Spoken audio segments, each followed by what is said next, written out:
Congregation, please be seated and open your prayer guides to the book of Revelations, Psalm 69.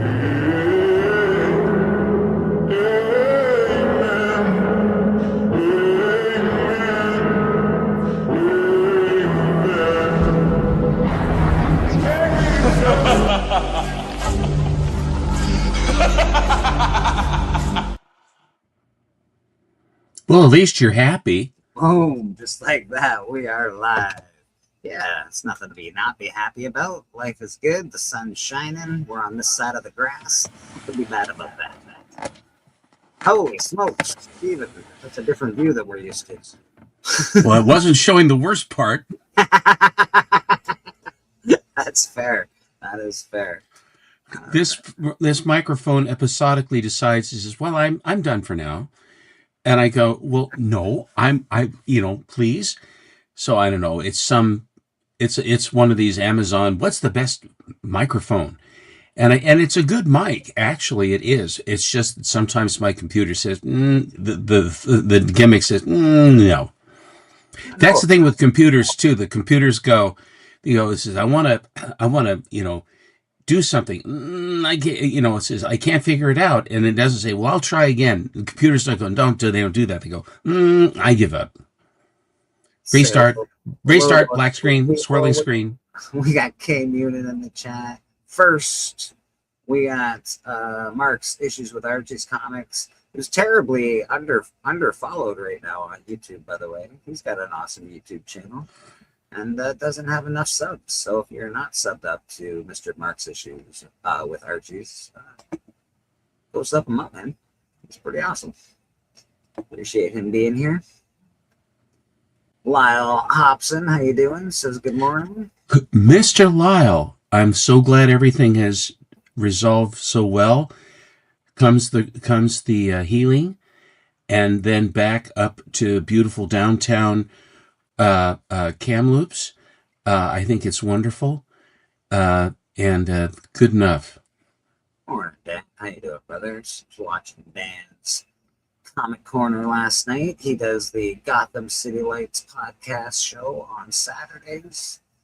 Him, Callie, and some guests. Steven representing the crew. Bleecker Street. I have to. Somebody has to. Someone has to do it. Someone episodically should say something. Hey, okay. What do we got here? I like that shirt. Okayest. This fine shirt brought to you by community member Taylor Winder at failureforce.com, a big sponsor of C3. We love Taylor Winder here at Castle Becker. So it's Castle Becker. Becker Manor. It was I'm Castle. Oh boy. I do like me a Becker Manor. That does sound pretty sweet. Becker Manor, I think we're gonna go. Oh, she's got cheeks. She got legs for days.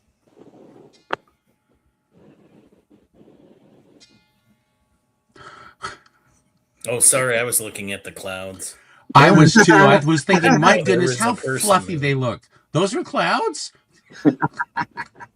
I got such clouds. I got something to show off this morning. We got we're gonna have an ash can come out within the week. We've got some art coming out for that, so I'm just going to show a little tidbit of Burger King art because we got some of Burger King. Yes, Burger King.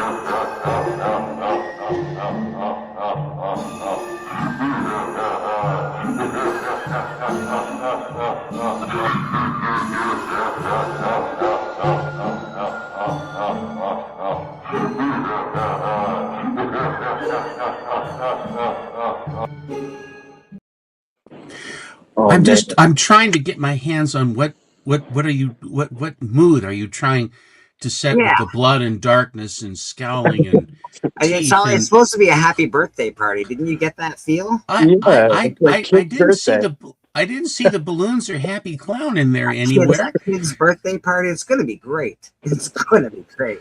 But yes, we do have art for Murder King. We have an 8-page ash can that will be coming out very, very soon. Like probably a week and a half, something of that nature. That is Callie, myself, Drac, and Aaron, Mr. Rad Art and Comics here, all on this project together. So really looking forward to that, and been sort of, holding our breath and crossing our fingers, but it's looking really awesome. Really happy to have that come along. Excited. Yeah, I don't know when we'll probably have a stream when Callie and I bust them out for the community. So yeah, looking forward to that. Dude, the interiors are looking great. They look awesome, bro. They look so awesome. They're pretty good. pumped. So yeah. Jack Yeah, did good. Yeah. Yeah, we did. We've done all right around here. It's pretty good. It's looking cool. It's taken a lot longer than expected or wanted or thought, but it is coming along, and I'm pretty happy to what we're going to be bringing to the community. This ash can, I'm very proud of it. So it is taking a long time, but you like we don't, but you guys are seeing the progression behind the scenes, so things are happening. yes, we've got things going. We've got all the stuff for the campaign. We now have an 8-page ash can. Yeah, man, it's just a matter of getting that art out. It's not easy. It's a lot of work. So, yeah, man, it's pretty cool. Wellbore in the house. How you doing, Wellbore? Good to see you, brother.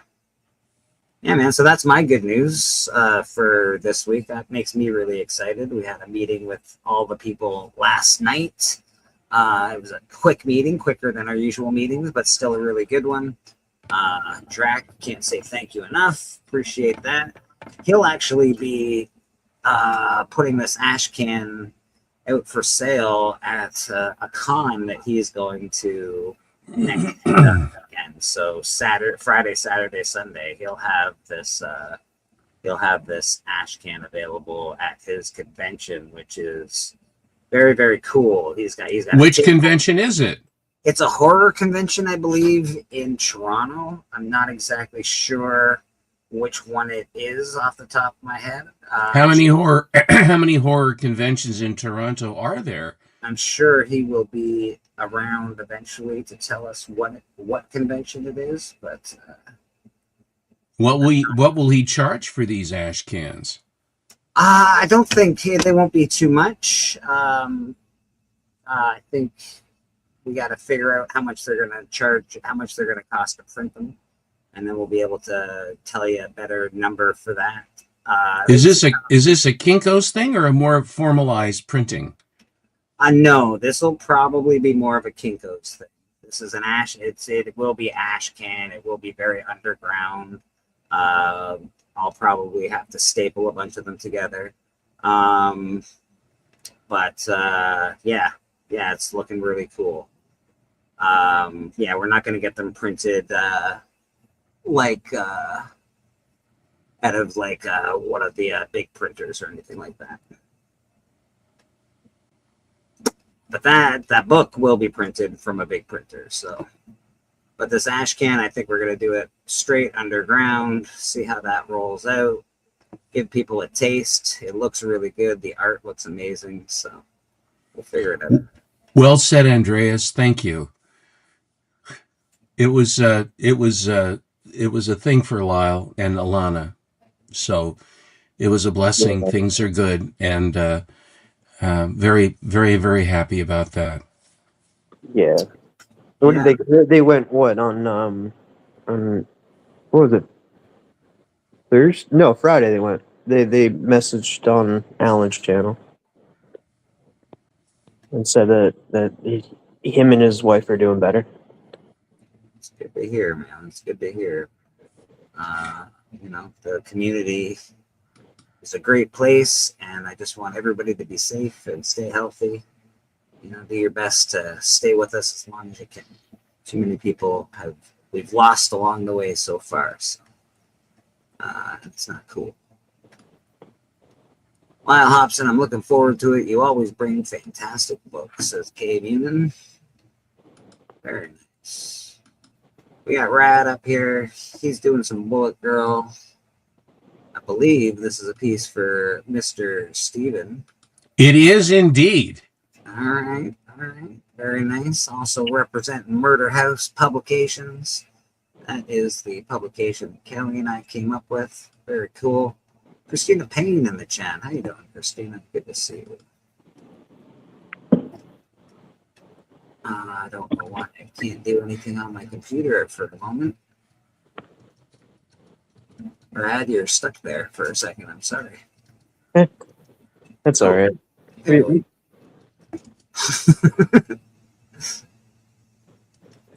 So, did you see that Christopher Nolan for the Odyssey is not like, and this has been going on for a while, that like they get I can't even think of a word now. They get influencers to go to movies and that, and to like hype up movies and stuff and that, but they even asking questions to the actors. They ask like, "Oh, do you like the color blue?" Yes. Like it's like, so Christopher Nolan has said that he's not allowing any influencers at the screenings for the Odyssey because he wants people to take it seriously. So what? Like all the people like Nerdrotic and all those guys are gonna have to. That's a little different. The people that actually know what they're doing, like even though you have a YouTube channel, like there's good reviewers out there. They're not influencers. They actually know what they're talking. Nerd. I don't like Nerdrotic. Yeah, I don't he's want a bit of an influencer. He's a bit of an influencer. What he says definitely influences people's thoughts. Yeah, it's just like people like Jeremy Johns. Jeremy Johns influences people, but his takes are like he knows what he's talking about. Like he's not like he'll break down a movie and tell you what he likes and what he doesn't like and what didn't work and stuff. And then other influencers are like, "Yeah, go see this movie. It was rad. That puppy dog was cool." Like it was that type of thing, or even asking actors random weird questions like, "What's your favorite food?" Like, no, ask them about the movie, ask them about the process, and that. So, like Christopher Nolan saying, like, no more influencers at the Odyssey, and that we want actual movie, like critics and people that know that they're talking about going to see this movie for screeners. Fair enough. I would think that it would be a breath of fresh air not to have somebody like Nerdrotic. And I'm not Nerdrotic. I don't really like him too much, but I do watch Critical Drinker a fair bit. I can dig a lot of his takes. Some of his takes are just like, okay, but relax. However, I would think it'd be a breath of fresh air not to have these people see these movies first so they can't trash them for 2 weeks until the movie comes out, because these people really bomb these movies, man. Like, what about the critics though? That it's been making the rounds. The critics who all panned Fight Club. Yeah, and those were professionally trained, learned folk of various institutions, reputable folks that use their left and right turn indicators that bloviate regularly about movies, and they sucked. They panned a movie that a lot of people found enjoyable. So how about screw them all? I think we become there's a world of influencers or critics that either write for, I hate to say one side or the other, but it just seems to become that way. And it's like, we love all of this, and then the other side that we hate all of this, or vice versa. Well, I hate to tell Christopher Nolan that even if he bans influencers from pre-screening the movie, if the movie sucks, the world's going to know the movie sucks. Well, I've heard that the script for the Odyssey actually already leaked a few thousand years ago. So couple thousand. I always enjoyed the Iliad more than I enjoyed the Odyssey. Well, I've always the Iliad had Jason and the Argonaut. Odyssey to me. Well, Am I wrong? The Iliad is where you have the Trojan horse because it was Right, the right. Troy again, and the Odyssey. You have the Cyclops, and you have his wife is spinning a tapestry, and she will remarry. And once she finishes the tapestry, and every night she unravels it so that, and his Odysseus's The house gal is with filled the with. bad attitude and the pigs. Well, Odysseus It's got some sirens. is. Don't forget the sirens. There's sirens. In Oh this. yeah, but Odysseus Like the comes home costume? to a house full of suitors who are all trying to nail his wife. That's true. Strangely, and of course that begs the question. Well, He's if a this was suitor. oh hey Adi, if this was a concern, perhaps you shouldn't leave for years at a time with wax in your ears. I mean, it's just a thought. But his primary thing was he challenged the gods, and that is the big thrust of that. That it was man challenging the gods. I don't know. I have no idea how if they're going to make an adventure, or if they're going to actually tell it straight. I have no idea. All right. Hey, I mean, that's speaking my. of this I mean, guy- you're. No, There you no, go. no, no. I was talking about somebody in the chat. Yeah, They're not banning you, Steppo. There was somebody saying things. And Oh, he's still there. Somebody get this person. yeah, The comments were Did they change their name that quick? They're no, they're no, they might have gotten a word in. I have worked some computer magic. Banned. That's my first person I ever banned. Are you guys proud of me or what? Congratulations! Well- you used the button. I used the button. well, they were really They're really going at it quick. They were asking. They were asking. Yeah. Was it something I said? No. But for influencers and stuff, like it's hard to differentiate like who is an influencer and what they mean and stuff, like because like Jeremy Johns, like I said, could be considered an influencer, but he'd be asked to come to the screener because he knows what he's talking about for movies. It's the influencers that are just there to get the clicks and they don't know how to ask the questions. They don't know how to talk to them. They don't know how to break down the movies and stuff. And those are the people that he doesn't want there because they for one, they're not talking to the actors. The actors are really not liking it. Like I remember way back when an influencer asked the guy from Dune, what's that kid's name? I can't remember his name, but anyway. Shamalami ding dong. Yeah, Timothée. La, la, la, la. And they asked him and one of the other actors in the movie. It was like, yeah, you guys seem to not like each other in the movie, but you guys are good friends here. How do you do that? Like that? What? Don't ask that. Like that was that's trying to start controversy. Is all that is. Trying to fill the bucket. and the simple answer is I was acting. Like, That's crazy talk. That's crazy talk. TM, please stop. I also don't. I don't mind. Like I don't want to see an influencer just bash it because they get clicks for it. I also don't want to see a shill just love it because they want to keep their job. So I don't know. There's got to be If somewhere. it's a movie I like, I want the shill. You want the shill? Fair enough. Fair enough. Fully barbed and feathered, please. Like, please just tell me it's amazing. I just want to hear that it's amazing so I can go see it. Be happy. That's fair. I can understand that. I used to try and before I started a YouTube channel. I used to try and stay away from all of the all the news, all of the videos. I would never watch any of that stuff. So it's like I love The Crow, but I'm not gonna tell you that the last movie was the best Crow movie ever made. Right. I'm gonna be telling you the truth. Like that movie was crap. Yeah, I didn't even watch it, bro. I think that pretty much says it. Yeah. As a person who really loves The Crow, I wouldn't even give it a shot. That's how bad it looked to me on just the commercials. I was like, no. Yeah. To be fair, I've only watched the first Crow. That was it. I haven't watched it yet. There's like the sequel or the third one. Honest, TM, you could stop right after that. That's a perfect time to stop watching The Crow. It's the best Crow. It's the only one really that's any good. So it's a great time to stop right there. We got Archivist in the chat. Archivist, if you want on, let me know, brother. We always love having you. How are you feeling, Jason? Are you feeling better? I had heard that you were under the weather. I hope you're feeling better. We got Bobby hanging out. We got Christina saying, spread the love. Remember to hit that thumbs up and check out the wonderful panels, links, each other's content. Appreciate you, Christina. Yeah, man. We got, what do we got going on right now? We got awards happening. We got C3.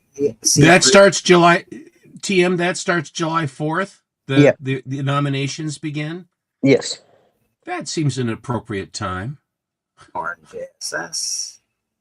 Yeah, we got Hi, awards. John. We got C3, sort of. I think it's in its halfway point right now. C3. This is like the midpoint. I think they ramp up in what is it? October, at the beginning of October. Yeah, but I think on Thursday, Mark and Rob are getting together on Rob's channel, I think. And they're gonna go through everything that's been donated to C3. So we're gonna get an early look at what you could like bid on and stuff, and what's available come the C3 event in October. Very cool. Very, very cool. Yeah, they usually have a list of that stuff, right? Or they put it on like the C3 page, like once they get all that stuff. Yeah, they're doing I think they're unboxing everything and stuff and showing us on Thursday. I think it's Thursday. Correct me if I'm wrong. Anybody that knows. That's an exciting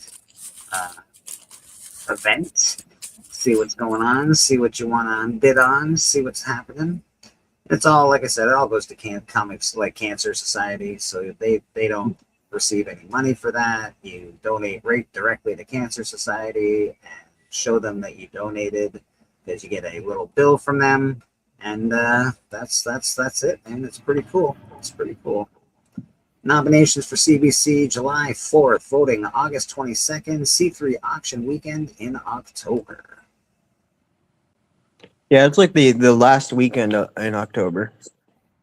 Okay, cool. Very cool. Yeah, man, They're Brian, talking about a convention that's coming in October?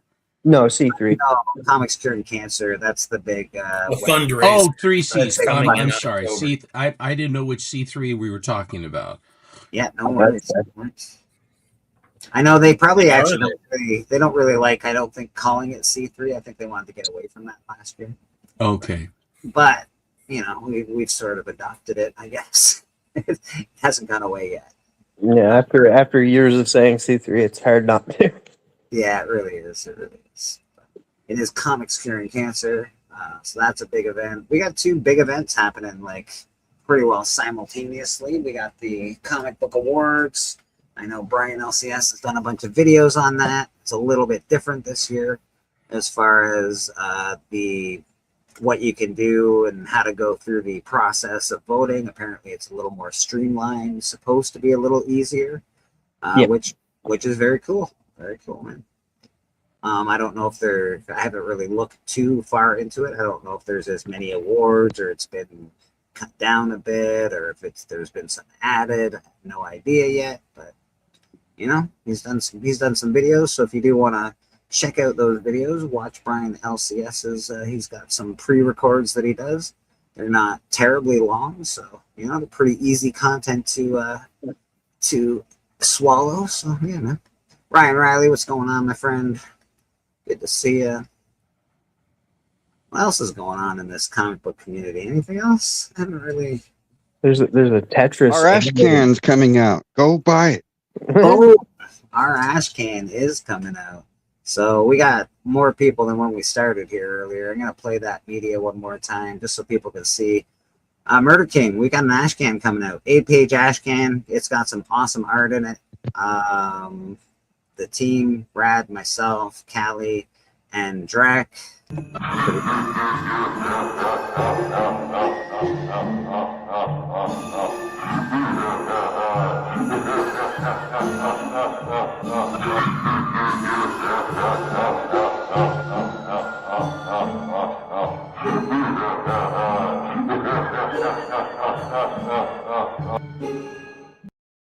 Well, at least he's happy.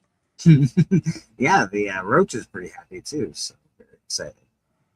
So yeah, if you don't know, we've got a Kickstarter called Murder King.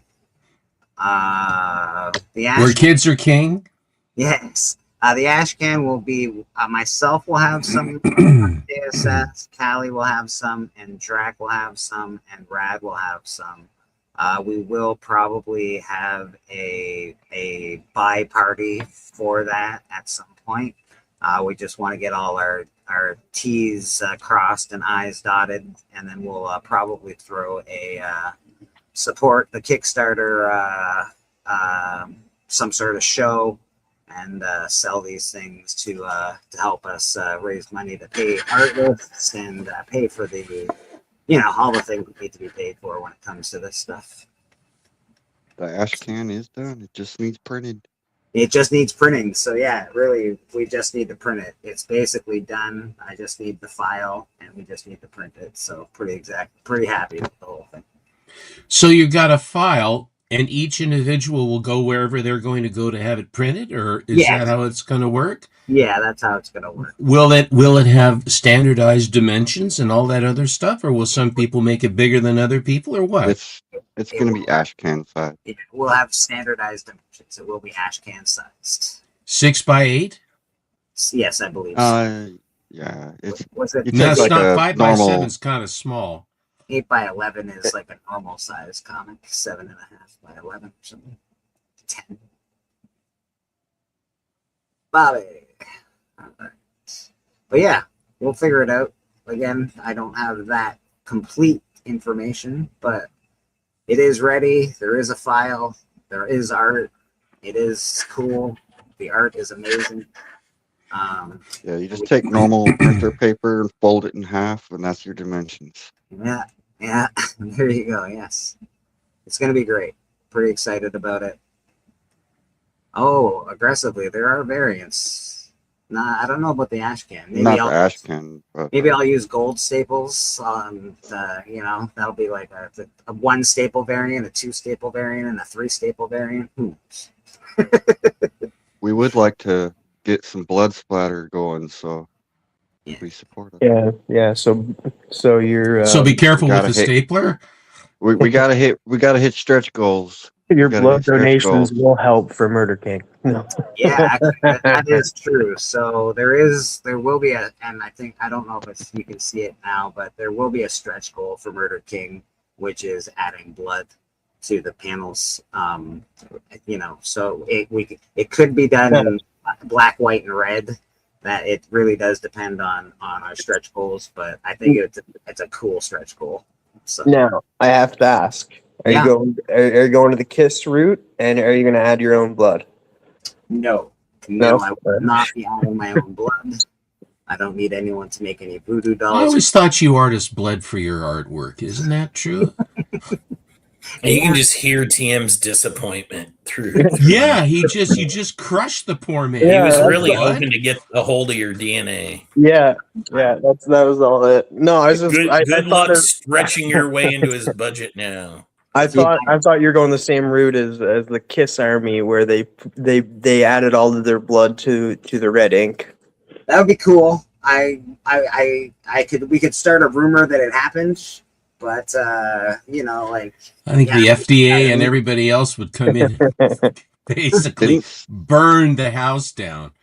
Didn't Stan Lee do the same thing, or was it just No, not one of his willingly. maids stole his blood or Yeah, something? not by He design. didn't if do he it did. willingly. But yes, that was done to him. Stan, hold still for just a second. Oh, Oh man, Well, they took his blood under surreptitious that's sad. means.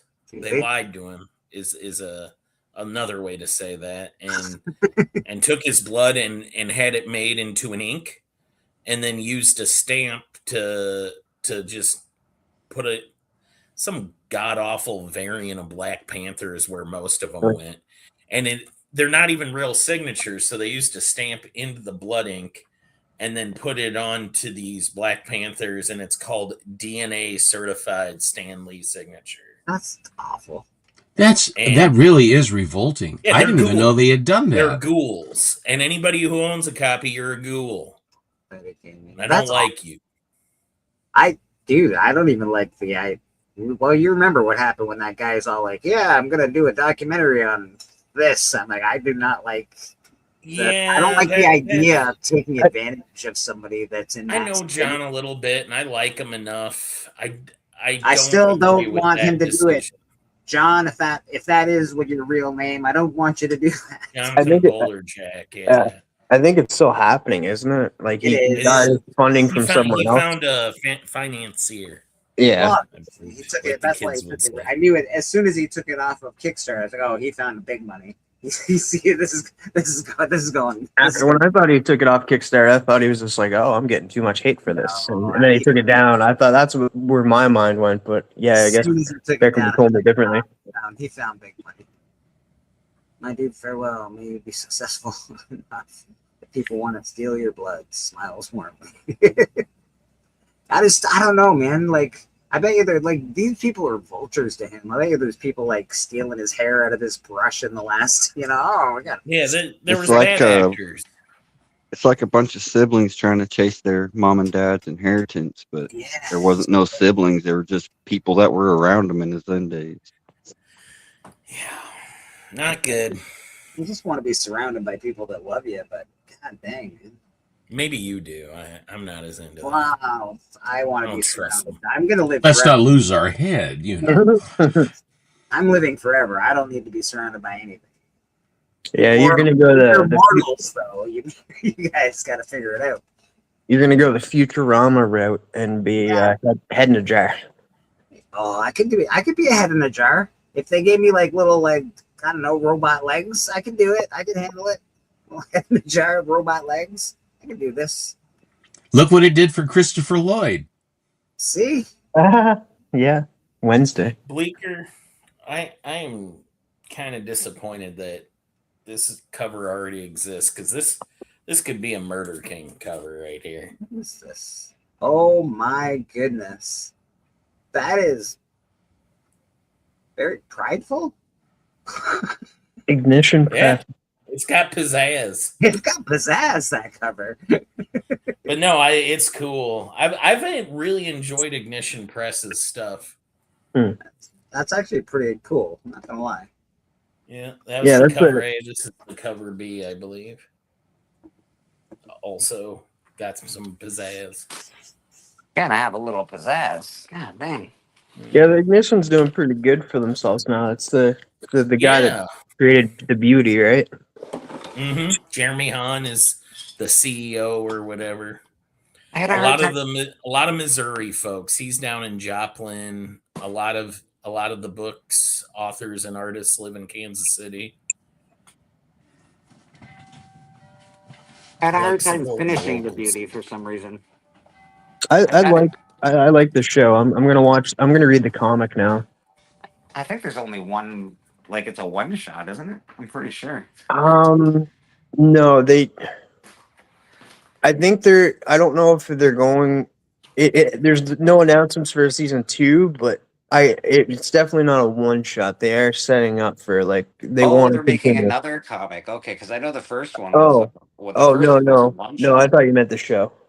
No, yeah, the show they're gonna do it. They should be doing that. The Beauty is got another volume right now that's currently being released by Ignition Press. Okay, so there's another comic. Okay, interesting. They brought it back, yeah. Yeah, because I don't get it. I have the original run. I did not. I was unsure when they brought it back if he was just reprinting the issues he owns, but not through Image, through his own. Ignition Press. Yep, there you go. Jeremy Hahn makes a hell of a drink too. Best old fashioned I've had, and honestly, I've had a lot of them. His name sort of sounds like a drink. Pour me a Jeremy Hahn, please. Yeah. I could use Jeremy Hahn.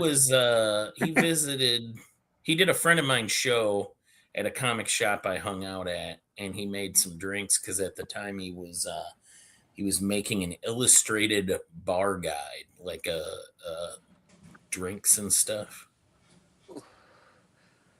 I used to be a bartender back in the day. I bartended. I was also I could picture that. Did you have the towel over your shoulder, like? no, it was a like trash bar, bro. There was no. Oh, you didn't like idly clean things with a rag and say, "What can I get you, bud?"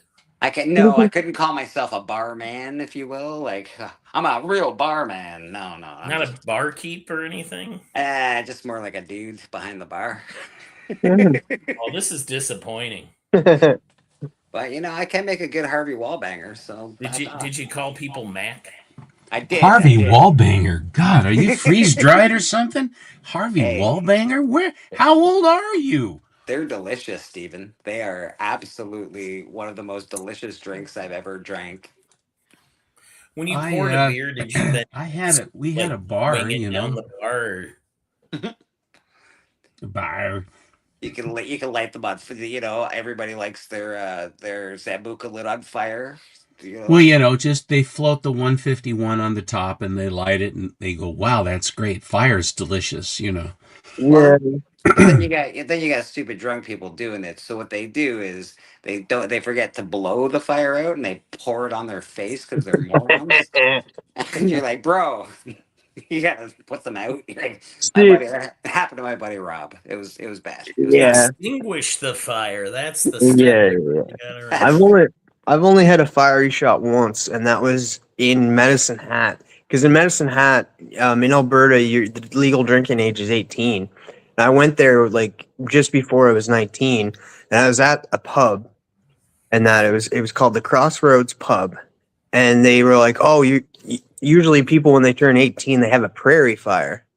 And stuff, and stuff, and it's like half Tabasco sauce, half 151, and then you light it on fire and blow it out. And this is the rite of passage to throw that into your body. Yes. Pass. Well, at least for the fine folks of Medicine Hat, Yeah. Alberta. I'm actually sort of shocked that I didn't know that. If I knew that when I was 18, I probably would have moved to Medicine Hat. Like, what? You can drink a year earlier here. On my way. Here I come. Yeah, Nowadays. Medicine Hat's tourism board really let you down there. Really letting me down, guys. Really letting me down, bros. I'm just saying. I heard the story of a guy that was so drunk that true story. How drunk was he? He was drunk enough that when they had these flaming drinks, and at the bar they had these sort of goblets that were candles because they looked like a glass that were candles and lit.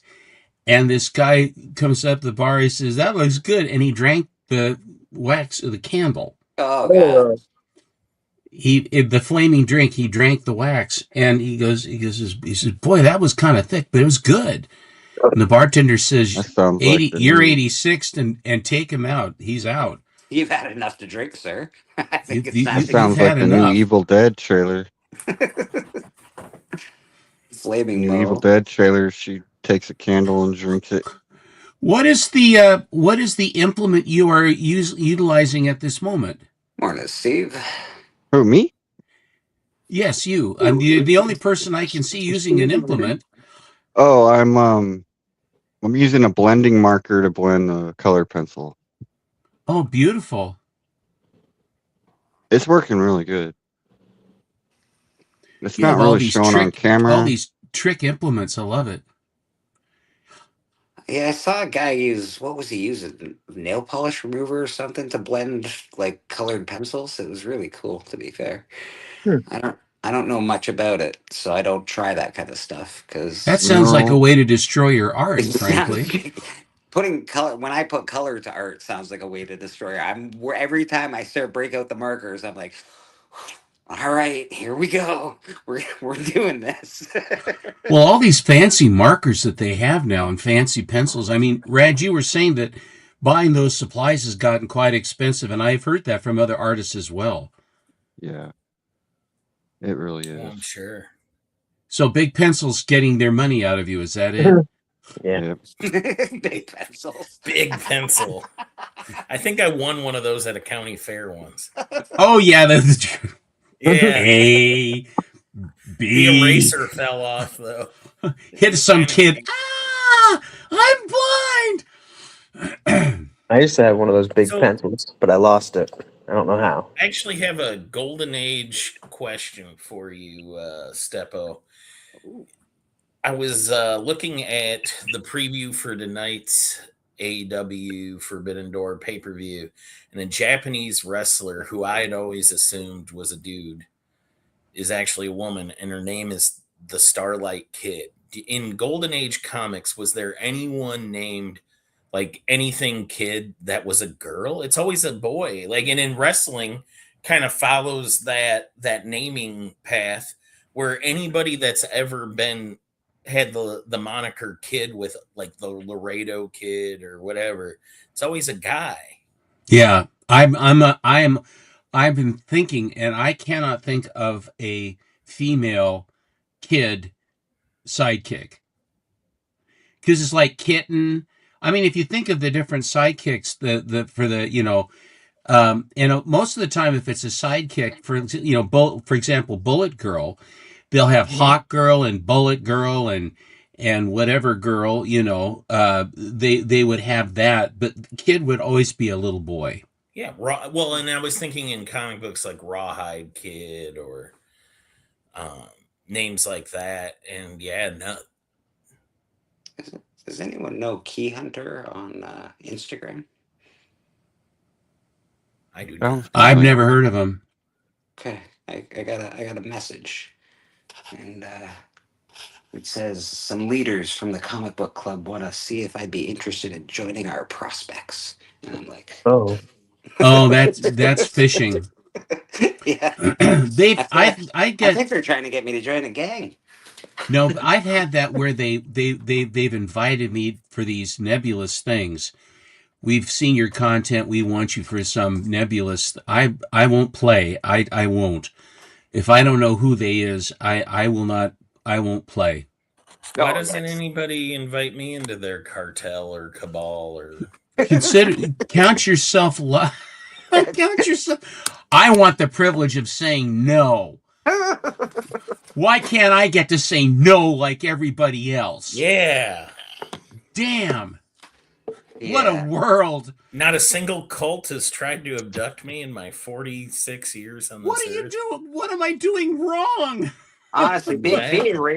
being raised as a really like heavy duty Christian. My parents were very like hardcore Christians, and I honestly thought cults were going to be all over me growing up. Not one cult, not one try to be like, hey, come on over here, guy. We Kind got of like quicksand. You heard a Yeah. lot about it, but you've never really encountered no it. quick. I've never even seen quicksand. Are you kidding me? Well, I've seen it in the movies. I don't want anything to do with it. It just sucks you right down without any hope. Yeah, but I thought it'd be that everywhere. horse in the never-ending story had a terrible time with it. That was the worst. That's I the thought worst the- scene in movie history. Yeah, the horse. Well, murder. they do make up for it at the end because as we see, he's back. It's not Well, the same horse. allegedly, it could be a different horse. Yeah, Tim, that's I'm not the I'm same not an horse. equine specialist. Isn't I his can't- name And Abraxas? Araxis, I believe. Yeah. yeah, Atrax. Tracks. Artax. That's what it is. Artax. Artax. There you go.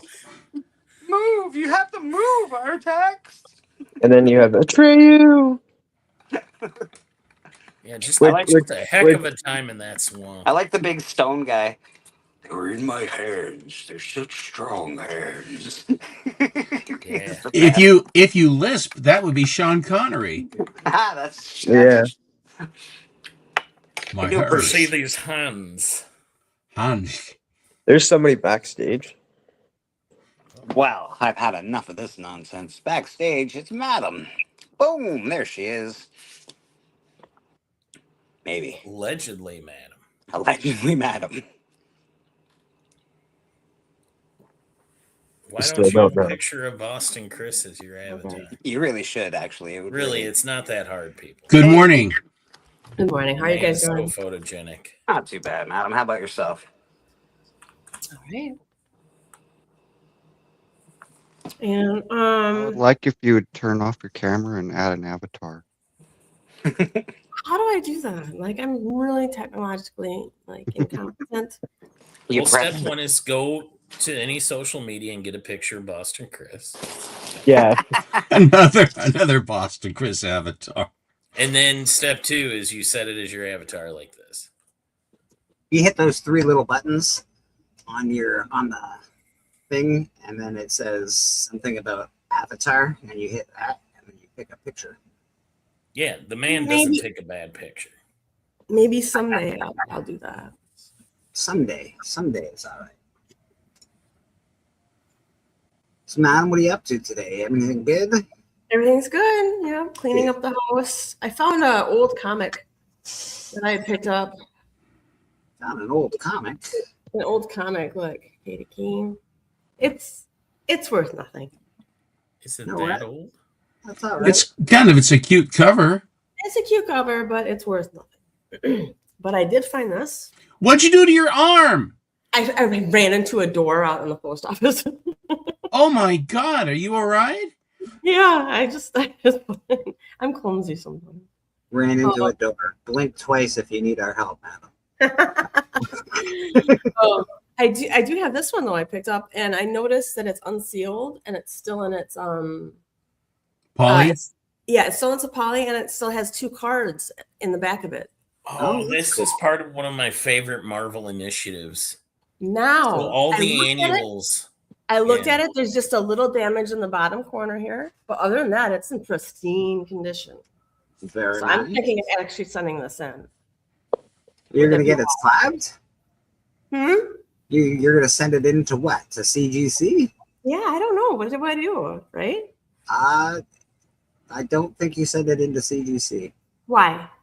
Well, if you ever watch the professor talk about slabbing comics, it's not worth $200. You shouldn't slap it unless you love it to death. And you Yeah, if you love the cover to death, definitely do it. But if you don't, because it costs 50 How much- plus bucks to do it, if not more. yeah, if the comic's not worth a bunch of money, it's not worth doing it. It's better to just keep it raw. What if I did I have a Lady Death Scorched Earth jeweled edition, double signed. Should I send that in then? That might be worth sending. That would be far more that way. Yeah. You just have to be The value careful is if it's there. double. Is it certified? Got a certificate? It doesn't. I had Brian Pluto sign it, and they told me to go tell someone else. I don't know if they'll put a yellow label on it. They might just put signed, but they won't yellow it Won't they because it has to be witnessed. They need to witness the signing. I think they were. Not anymore. They got signature verification. They have JSA to authorize now. Oh, I didn't know that. Yeah, it used to be that way though, right? Absolutely. Up until I don't know, like a year and a half, 2 years ago, maybe. Okay. I also drew a picture. I was talking with Matt Heroes for Hire, and he wanted me to do a picture of him rescuing Sydney Sweeney. So I did. I just need to get a couple things here. Then yes, I would send in that Lady Death. You would? Yes. Yeah, I would too. Yeah, It actual was drag. the Scorched Lady. Scorched Earth Lady. It's worth double if it's still in the poly. Okay. The Spider-Man. There wasn't really a key to that Spider-Man. That's why I wouldn't Well, so do it. first appearance Annex, Well, yeah. and like one of the only appearances. There you go. Dang. Heroes for Hire with freaking Sydney Sweeney. I like the green screen boobs personally. I think you could really do a lot with that. Yeah, they look better without the green dots, but I assume that they do. Yeah. the nipple placement is perfect. Perfect. That's what we like to hear. Drac says, Bleak, what do you pay on average Canadian to get a book slabbed with shipping? I'd say it's about $65 a book, Drac. with shipping. 65 Canadian? Yeah, like back and forth, shipped. It might be more now. I haven't sent one in a while, but let's say $70 altogether for a book. So Didn't you just send some in? No, not I've got to send some in still. I got 3 to send in. I had to pick out 3 to send in, and then I'm going to send another order after that. I think Tempest Fusion. Yeah, just waiting for my next paycheck. That's all. Do you have a membership with CGC, madam? I have a membership to CGC. Yes, I don't have like what you have, but I have like a second tier membership or whatever it is. Right. It's a hack that I like to do, especially if you're only gonna slap a few books a year, 3 books, 2 books, something like that. You get the CGC subscription. It costs about 200 and some bucks, and then they give you $150 credit. So you're basically the 3 books I'm sending in. They paid me to slap them basically, and all I have to do is pay for shipping to get them back. So it's a pretty good deal. So it's not so bad. If you're only the sooner you start, the sooner you get them back. And Yes. believe me, it's a process. I'm waiting and waiting and waiting and waiting. They've been slammed. That's actually scaring the shit out of me. I hate waiting that long. You are correct. But the sooner you Alright. start, there's no other way around it. By the way, my Does anybody pay for their expedited service? Is it worth it? Does it really get your stuff done that much quicker? compared to the way it is going on, I have 2 walkthroughs that I did that they basically parked and forgot, which seems to happen with great regularity with them. Very frustrating. You pay for the service. Walkthrough. That's what it's Can you called, explain walkthrough. Yeah. Oh, that's the expedited service. Yes. Yeah. Yes, and when they expedite it to you back, when they're sending it to you, if you have a book of any value, I have a book that's quite valuable that I'm working a trade with Yaniv, and they finally, it's the Blue Beetle 54, and it's coming back a 6.5, which is about a $14,000 book. And when they're sending it back, they charge an arm and a leg. And right now, they mailed it Monday. It's still on its way back. And it's right now in Cuervo, New Mexico, with 93, 94 degree weather. Jeez Louise. Awesome. So they're sending it donkey train at great expense. I will have it Monday, supposedly, finally, after all of this. It's frustrating, but they're the only game in town for this now. They are the only game in town, right? Oh, I see that TM just put Chris on his avatar. Yes. I was going to say, TM, you're going to get some paperwork. I'm adopting you. You'll get that in the mail. Just all right. Well, I was gonna say I feel like we all need to, like, I was actually gonna go try to find a photo from Adam and send it to her so she can change her avatar too. And I think we should all change our avatar and turn off our cameras so we can be the Council of Bostons. Boy, that's an awful lot of noise coming out of 6 people. I can tell you that. Yeah, I don't. You know how like a group of animals is called like a curiosity or a confusion, or what would a group of Boston Chris's be called? Donkey Train. I think I've seen that movie. Bobby, it's Sunday. Bobby. I can't feel bad for that. I can't feel. Jesus, Bobby, come on. All right. You know the thing Beppo, is too, like, Bullet Girl's done. She's beautiful. Dude, that's She's done. awesome. That is really good. Thank you so much. That's beautiful. We're gonna go on to the next commission. Boston. Duncan. On to the next. Oh, what is this? Oh shit! Have you really started that already? That's awesome. So he's tearing Superman in half. Yes, he is. At Well, that's my not very request. nice. Oh man, At my request. dude, Drac, dude, you're onto something, dude. The Boston of creams. Green pie of Boston. Yeah, I'm not saying that. Ew! Track is in the house. Track, excited. All we need is the file. We'll be printing an ash can within a week and a bit, something like that.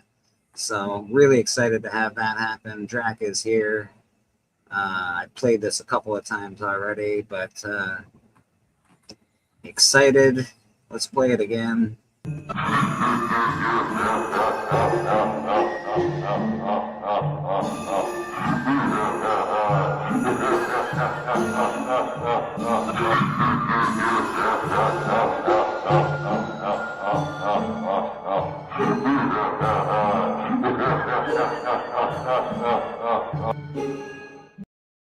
Such a warm and friendly pitch. You didn't like the little friendly music in the background? It was very nice. It was very nice. Lilting. Yeah, man. Looking forward to that. That'll be coming out very shortly. So very cool. JSS says that's a nice Spidey homage, and I agree, JSS. I'm excited about this piece that Rad's doing right now. Very excited. Ooh, looks good. Yeah.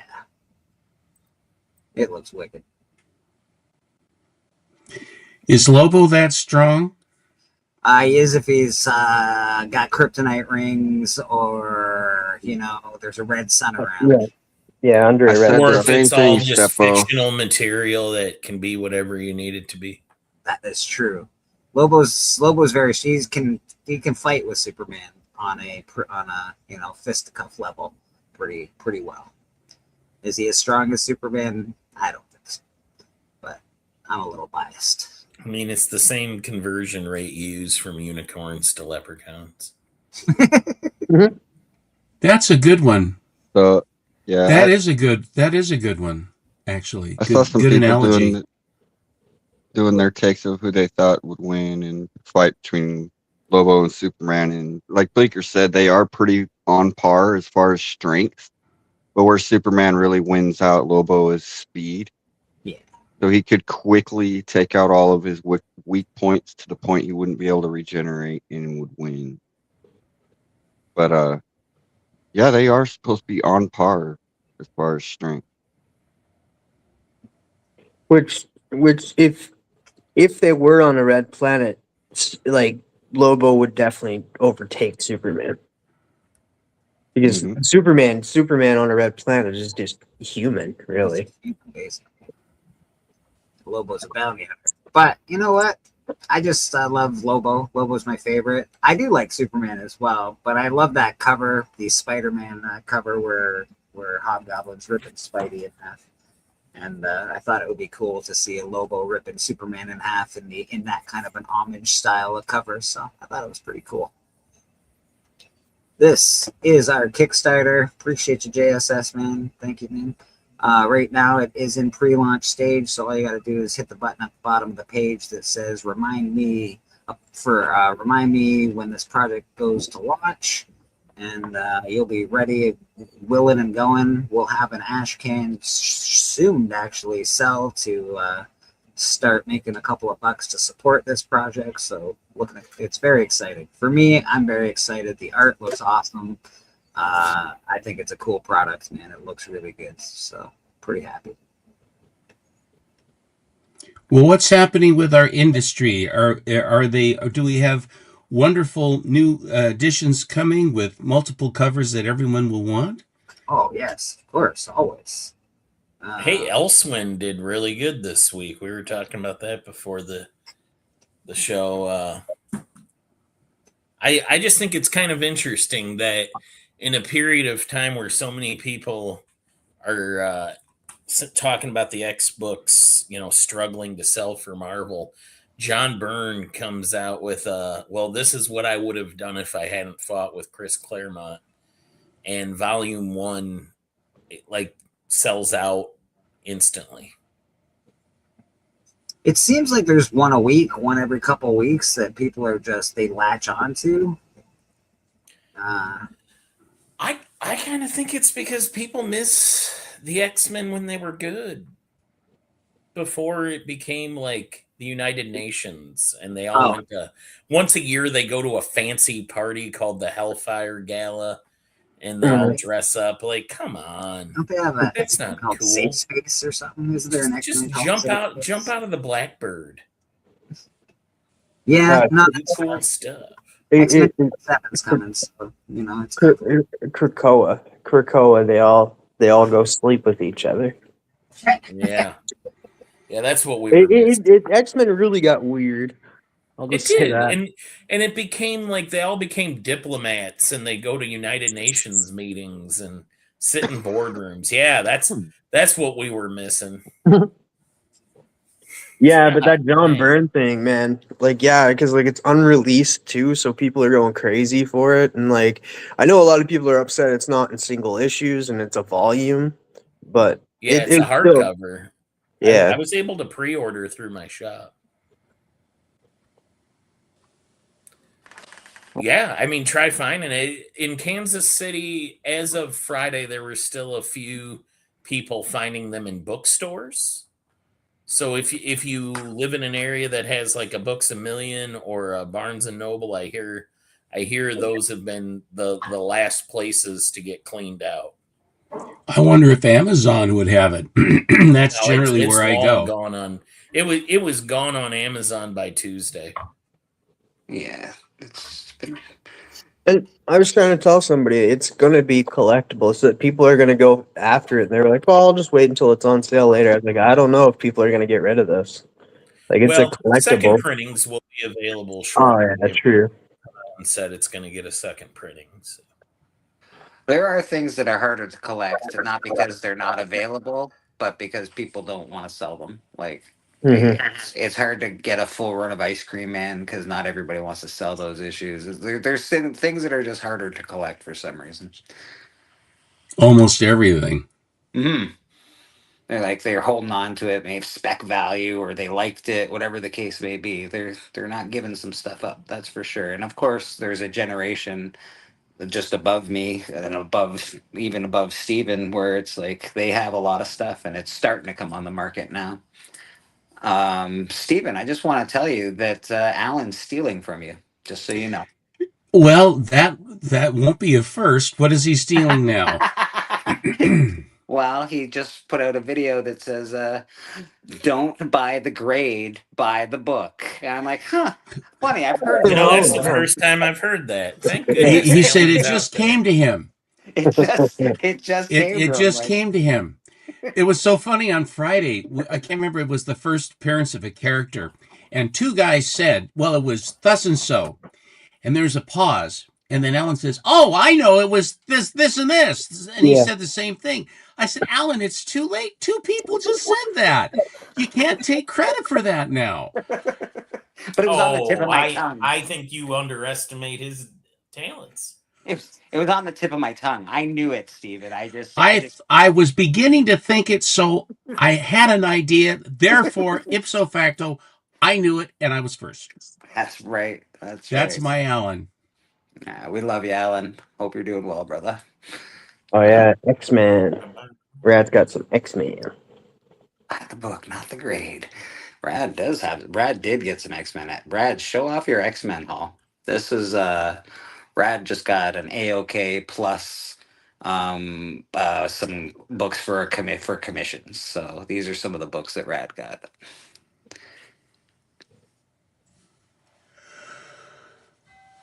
And these came from Uncle Griff, I believe. Yep. Yes, Uncle Griff. Those are cool. Those little commando books. Those are neat. That is awesome. Your clock's a minute behind my computer, Steven. Mm-hmm. Yeah, these two are actually the ones I wanted the most. Were the first two that I asked for trade. The Silvestri ones are awesome. Yeah. Yeah, I'm a big Mark Silvestri fan. It's one of the coolest Wolverine covers of all. Like him just with his mouth. Like that's just a great Wolverine cover, man. Yeah, turning into the Brood. Mm-hmm. It's so good. Got the Days of Future Past. Just a good. That's another just a great one. You'll see that. I think you'll see that image in X-Men '97 this upcoming season. Probably. We saw it in Deadpool Wolverine, right? Yeah. There's an upcoming comic book that's going to face the Brood off against Aliens, since Marvel owns them both now. Yeah. And I wonder if the Aliens are going to bring like a copyright lawyer. Oh. That would be entertaining. to me. And we don't want to hear nothing about none of the naysayers. Who's the Oh, best there you go. villain ever? Oh God. X-Men. Oh, a With nice that Havoc on the newsstand. cover. Newsstand, Mr. Yes, Sinister. yes. And it looks really clean. It does look really good. Super clean. Super Yeah, it's clean. been on- bathing. And I'm the slapping it. cover. Yeah, I like that. Very nice. That one reminds me of like the Super Yamato, that cartoon series. That character there looks very much like the animated, the Japanimation stuff that they were doing. Captain Harlock, the villains and stuff. Very cool. And we got the Fantastic Four versus X-Men. Nice, nice. 1 through 4. Complete run. I could see them doing that in the Secret Wars. Mm-hmm. Yeah, since we got Franklin. Yeah. I got X-Men That's 88. great. That's great, dude. Really good shape Mm-hmm. for a 25 center. We got Troll Fire in the chat. How you doing, Troll? Good to see you, brother. And that was something else I didn't say last time was Uncle Griff did a really good job packing. He sent I you some don't- good books, dude. These are really I will nice. say books. I don't know if I've ever had anyone pack as good as him. He knows what he's doing when it comes to packing. Yeah. And those all look great, man. I haven't Yeah. seen like Has a little beat bit up of staining here in the yellow. But it's- Schmutz. But it's a 12 center, dude. Like Yeah. it. Yeah. 12 centers get some schwitz. It's all right. 87. Look at that. Nice.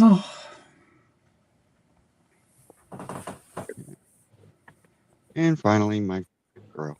That is Yeah. one of the greatest X-Men covers going, man. Yeah, I really like the Sentinel. Yeah, dude. That's such a good book. What a great book to get. That's such a good book, dude. Thanks. Yeah, really impressed, man. Really impressive. And Griff, thank you very much. I know you Yeah, didn't give thank me, you, but Griff. thank you for Rad, because that's awesome, dude. You did fucking great. I messaged Griff said hello, by the way, guys. He can't be on today. He's getting some AOKs prepared for some people in the community. So Hello, Griff. Very, very cool. Evangelist Sentinel. Yeah, he's doing a little jazz hands action right there. It's cool. And I got to get some of I these thought he sent was off. like stretching, maybe trying to help Professor X get some range of motion. He might be listening to David Bowie, just reaching for the stars. Starman, waiting in the wind. Yeah, and those are great books, Rad. Those are really great, man. Steven, you got anything you want to show off today, sir? You've got I- some cool toys. I have a few things to show. Yeah. I am. This is a celebration of rad art today, and the new one that just arrived. Well, since Steven's going to be showing it off, I was about to say I was getting ready for my nap. Yeah. I'll see you guys I later. figured that the minute I would come on, that would be the time. Well, I tried to leave during Rad's. No, but, you weren't. You were waiting for me. they You were were too waiting, quick for me today. making a political statement. Would you want? Do you want? Well, you're welcome to. Obviously, welcome to stay. This is from books that I purchased from MT over a number of auctions that have accumulated. Here is a Elvira. Hello, Elvira. And a white cover. Crazy. Loverly. Yeah, this section is for Papa Willie. If you're watching Papa Willie, these are all for you. And he relinquished this. I'm still stunned that he did this. It's remarkable, truly remarkable. This is my $1,000 copy of Turok #1, double signed, double signed, near mint, COA. A Turok number You need to one. get that sent in for slabbing. Immediate slab attack right there. You can stop collecting now. You've done it. You've done it. I've conquered all now. You win. You win, Steven. You've done it. Here is a star-stamped Mark Jeweler, Creatures on the Loose number 29, with Thongor, Day of the Dragon Kings. Wow, Thongor and Dragon Kings. What more do you need in a comic book? That's Mark awesome. Jeweler, star stamp, Whoop and stamp. bleep. Whoop and bleep. I swear to God, they're growing these things on the astonishing auction. The Snake Men, didn't they? Wellbore says $1,000. What a steal! Oh yeah, he left so much money on the table. I feel great.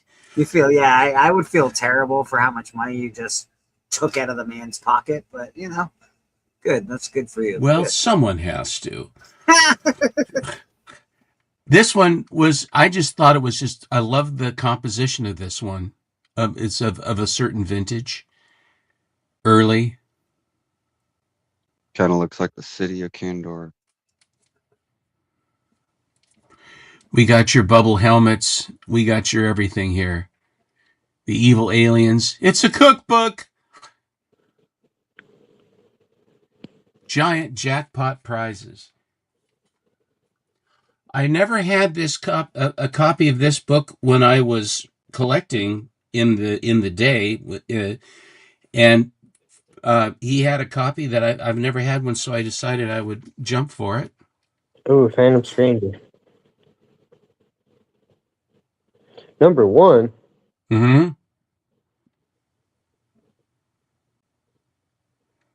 Nicely done, I think. And the Astonishing Boys have started to get more into Golden Age. They finally have succumbed to the siren call. But the thing is you can collect you can collect all the modern guys. And of course, if you're buying in silver, a lot of these guys are Marvel guys. And once you've sort of gotten to where you want to go in the Silver Age, more or less, then the when you start to actually look at the kind of art and the kind of books that are in the Golden Age, it's a remarkably rich collecting area. Absolutely. And they don't necessarily have to be terribly expensive. MT and also Bry Hall, and I think Troll to a certain degree too, have embraced Airboy. And this is one that MT got in that was a very nice copy. This was not horribly expensive.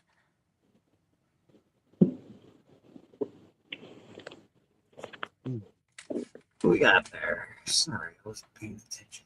Good colors on there. And in this issue, The Wheels of Eboli, which I thought was rather intriguing. And another exciting Heap story. These are Hillman, and I saw this, and it instantly made me think of the War Wheel with the Blackhawks, But we have the War Wheels here in Airboy. I think this might predate the War Wheel with Blackhawk. I think G.I. Joe's starting to steal some stuff from Airboy. What's going on around here? I've seen that vehicle. Yeah, I'm pretty sure I saw that in, what was it, Prometheus? Prometheus, maybe? They made a movie that was, what was it called? Something Engines. There was a bunch of cities that the took Immortal off on Engines? Mortal Engines. That's what that reminds me of.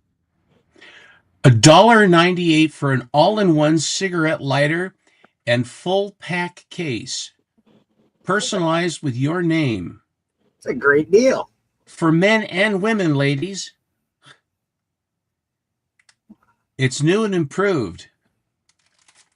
So they're selling cigarette lighters on the back covers. So everybody talks about, I'm going to show this one again. Everybody talks about Mark Jeweler, Mark Jeweler, Mark Jeweler, it's a Mark Jeweler, Mark Jeweler.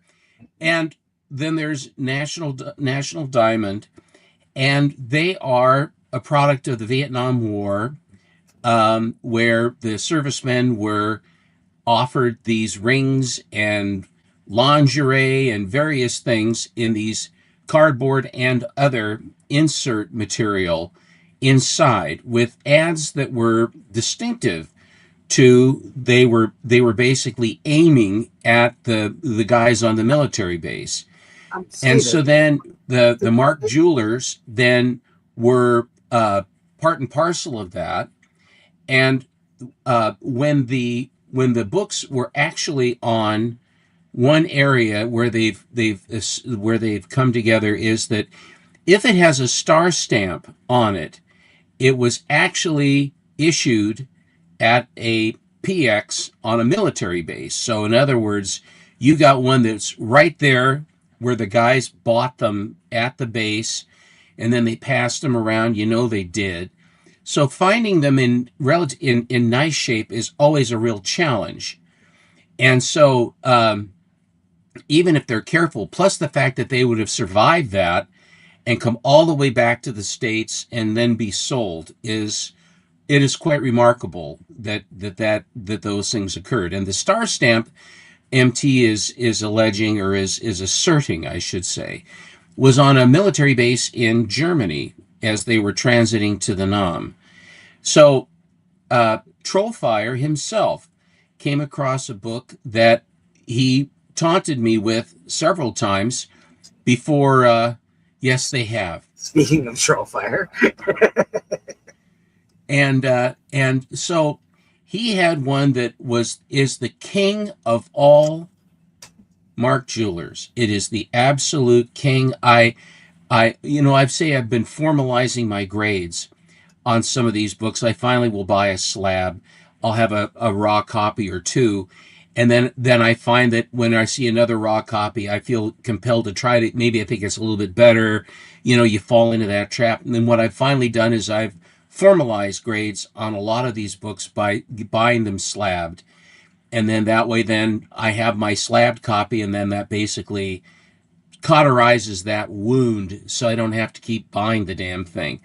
But this is the king of the Mark Jewelers. Now, you will note right there by 63, there is a star, and that is the star stamp. This book is in remarkably nice condition for a Mark Jeweler. This is a Mark Jeweler. And it was a 9.4 white pager, and is a white 9.4. But it is also a double cover, and it is also a double insert. And it has, and again, white pages. And it also has on the splash page of the book itself is an Alka-Seltzer ad, cartoony Alka-Seltzer ad that is aimed at, it shows a drill sergeant hammering on some guy going through boot camp. And he says, you need Alka-Seltzer for your headache or whatever it is. So in other words, they splash, the splash page for the entire book is a full page advertisement for Alka-Seltzer. So when you have these different features, this has multiple errors, double insert, double cover, and then it has the specific for only a very, very short period of time. They had the Alka-Seltzer ad. There are various other things. They have like an ad for a digital watch. They'll have an ad for Bose stereo system. They have pizzazz ads, and then they have like the National Diamond ads, which are different from the Mark Jeweler, of the same ilk. I believe the National Diamonds came prior to the Mark Jewelers, but nevertheless, this is my King Knee Plus Ultra Mark Jeweler. That has got all of the bells and whistles. It's a crazy book. And after all of it, even though it's a Gil Kane cover, it's a nice cover. That's for my friend Biggie Shack. Yeah, you're gonna wake up Biggie. Hold on. I feel a tremor in the force right now. I did the same thing with my book that the DC Special 22. I just went out and bought the highest grade I could find. I'm like, okay, I'm buying it slabbed. I love the book. I'm not going to bother trying to find a bunch of raw copies of it. So I just formalize the grade and go about my business. That way, then whenever you see one, you kind of go, you can relax. You can say, well, I have my copy. Here is a very interesting book. This is a Canadian copy of Astonishing Comics number 29. This was found in Toronto. Oh, very And nice. Alan found this, and then the star stamp would vary. It would be on one side or the other, depending on which guy that was at the PX who was charged with doing it, stamping them, would put them either over on the left side or on the right side. They will appear in different places on the covers. Unless you had a real anal retentive store owner that was like, no, it has to be on this corner every time. That would definitely be me. I'd be like, no, it's like, why are we putting it in random places? Put it in one me too. spot. We're not putting this in random. These are not going to be random. They're going right here. I had an opportunity. Every so often, you have a target of opportunity. In my local comic shop is I Like Comics in Vancouver, and I went over there because I had to buy some more boxes. Finally, I had to buy some boxes, which are not cheap anymore. I mean, they never were really cheap, but now they're really not cheap to buy boxes. Supplies and boxes are expensive. But if you buy Mylars, I know in Mylites and acid-free boards, you do it, it's one and it's done. And that way then you don't have to do this poly thing if you choose to. Some people just, who shall remain nameless, Alan, who always just leave them in the bags, Alan, that leaves them in the bags that they come in, all ratty and tatty and wavy and crummy. But this one was a beautiful copy of this book. It is Plastic Man #1. This book is one of the early and best skull covers around.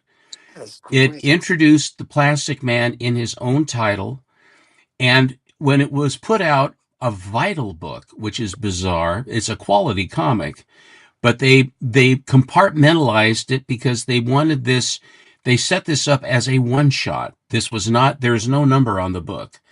It's a #1, but it is not labeled as a #1. And this came out, and it was there for like a year or so. And evidently there was enough outcry or interest that they came out with another one shot, which then also did well. And so starting with issue #3, it turned into a regular comic, and they started numbering. So that's the story on this. I didn't know this till I got it. But it just has wonderful. It's a bright white copy of this book, and in remarkably nice condition for a book of this type. Looks like somebody really enjoyed Punch 12. It looked like. This predates Punch 12 by a long time. Does it? Interesting. Go ahead, TM. Sorry. I really like the lettering on the bottom. That's great. Yeah, it's really good. Yeah, it follows the theme, not only just what you said, TM. It follows the theme of everything is designed to draw attention to the stretching, and it also is the sort of. And this is oh, that's terrible. The artist, damn it. Oh, you lost it? I had it right in my head and it went right out. Okay, Alan, whatever, Alan. Sure. Well, I've remembered it, so if someone says that, I knew it. Who did this one? Jack Cole. Cole, okay. Jack Cole did this. And actually, Jack Cole did the entire interior as well. Oh. So it's wild, it's surreal, it's eccentric. And when I got this, I posted it on my Instagram, Collecto6. So if you hi Dan, so if you want to see the inside story, I have it all there for you. It's very interesting. This is during World War II. So he takes on the Japanese, and they cause man, and they stereotype them terribly. It's wonderful. But the cover is, before the skull covers were really big skull covers, Jack Cole went there. I just think that's an amazing book. And you did pretty well on this book as well. That's not an inexpensive book. It's a hard to find book, not insane. You did very well on that, I think. Thank you. I have been collecting MLJ books because I have found them to be remarkably interesting. I like the characters, and they were usurped by Archie. They basically then were pushed out, even during the Golden Age. The heroes were pushed out by Archie, which is remarkable that MLJ, they had the Shield, they had the Hangman, they had the Black Hood, they had the Wizard, and a couple of the boy attendants. But here is Top Notch, which was another one of their titles, but it was a vehicle for the Black Hood. And this particular issue, which I have also posted on my Collecto 6 on my Instagram wall, this has in the story, it has a gorilla that is tearing the throat out of a guy, blood and everything. And then a few more pages along, there's a complete decapitation panel. I like all in this same book. It's really quite something. And that is language. this is the Joker, or the the main villain, the Doctor Doom, if you will, if you're Silver Age, villain for the Black Hood, and he's called the Skull. So if you Back like then, or Why does it look like Superman's on that cover? yeah, I was about to say that. Like if you don't look at it like closely and stuff, like you just quickly glance at it, you'd be like, is that Superman? Yeah, it looks Well, I was going to say the Wizard. This is the Wizard, and that's Roy the Superboy with his vestigial cape. But this is gee whiz. I wonder if MLJ copied Superman to put Superman on the cover. What do you think? I don't think there's any real connection here. Do you? I'm not seeing it. Yeah, that looks like Superman to me. But hey, what do I know? And the artist on this is, as you see, is signed as Al Camy, Camy, Camy. Very cool. And the last one I have here is another extremely rare. This is of the Black Dwarf, and who is in Spotlight Comics and other titles that they had. And this is a Flash comic section, which was that in the Go Collect is listed as coming out on September 11th of 1948. But this one actually was prior to that. I think they printed it more than once. This one is from August of 1948, and it is this wild cover that they had a regular book of this, but this they put into the newspaper where they used to sell, and this is Canadian also, 15 cents rather than 10 cents. But in 1948. Is that a Flash book? Is that what that is, dude? Well, no, it's the Flash section. They say Flash, like it isn't like the Flash, or the Flash title. It is Flash, like Flash, Japanese have bombed Pearl Harbor. Flash. Fair enough. That kind of thing. But the artist that did this always had put the Black Dwarf, kind of made him more oriental in visage, where he isn't. And he's sort of this sawed-off guy with this wide-brimmed pork pie hat, and his feet are always square, and the gun is square. It's just his style. But the gal also, the gals always look like this. They're always in deep trouble. That's stunning. That cover is stunning. It's eye popping. It's catchy. The colors are great. The the composition is great. Everything's fantastic. Alan found this for Yaniv, and he worked a deal, and then when he got it, and he showed it to me, and I said, "Ooh, I really want that." So I talked to Yaniv. He says, "Okay, I'll sell it to you." And then, in the time it took Alan to get it and do what Yaniv asked him to do, who supplied the funds to buy, then Alan had regret because I got it, and he thought that was a lot nicer than he thought it was. So this is a sort of a bone of contention book, which makes it ever so much nicer. Oh, he's worked his way to be the first dibs on everything for Mr. Yaniv these days. So when one slips through the tendrils of Mr. Allen, it's always a prize. But anyway, those are the ones I was going to show you. Beautiful books, Stephen. Beautiful stuff. Yeah.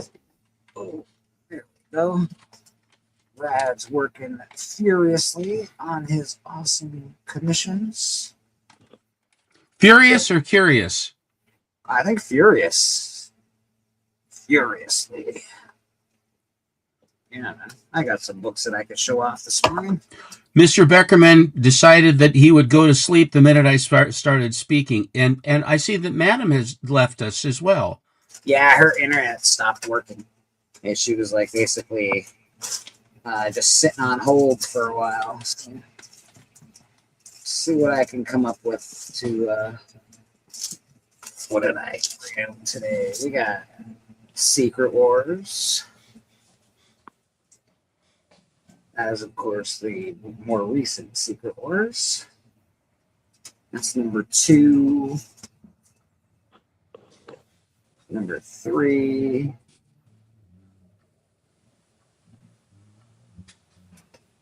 This one's just a great cover. Any cover that had a Doom on the front cover is awesome. This Doom just sitting there being awesome.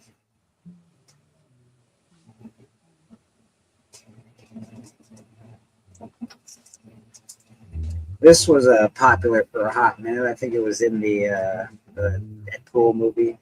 Yeah. So this got real hot for a second. Another awesome Doom.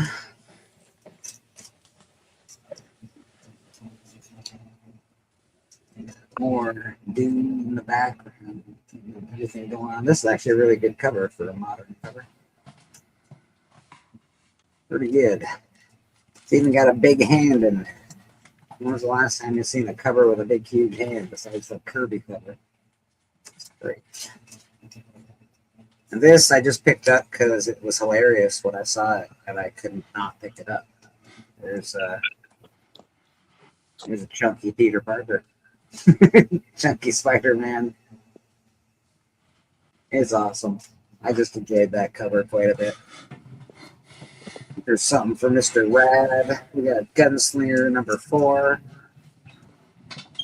Big Violator fan, so I think I have that. I often pick up covers that have Violator on them. Great Brett Booth cover.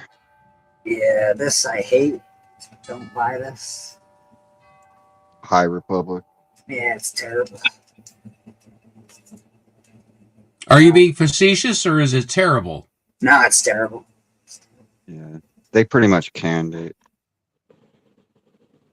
When they clutter the whole thing up with trade dress crap and boxes and rectangles and all that crap, you go, what are you selling? Yeah. They got some Spider-Man Crossroads. Just got somebody with her. She's just hanging out. Right on. Everybody's that looks sort of like Barda. Who is that? Electra? Who is it? Looks like Barda. It's a Greg Land cover. Yeah, it wouldn't be Bard on a. No, but it's a Marvel book. But I mean, they co-opted Barda. It looked like to me her headdress. It is. Yeah, who is that gal with the? That's some new character. I'm not familiar at all with her. It might be. She just might be in this book. Bartaloo. Bartaloo. It kind of. I don't know if that's Doctor Strange's wife.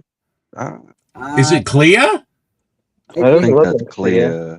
Clea doesn't have black hair, I don't think.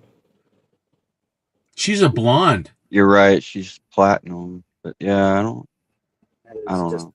awesome Venom cover. How cool is that? Yeah, that's pretty cool. Pretty dope, man. Venom 1. This is, I think, the series after the Donny Cates series. I like that.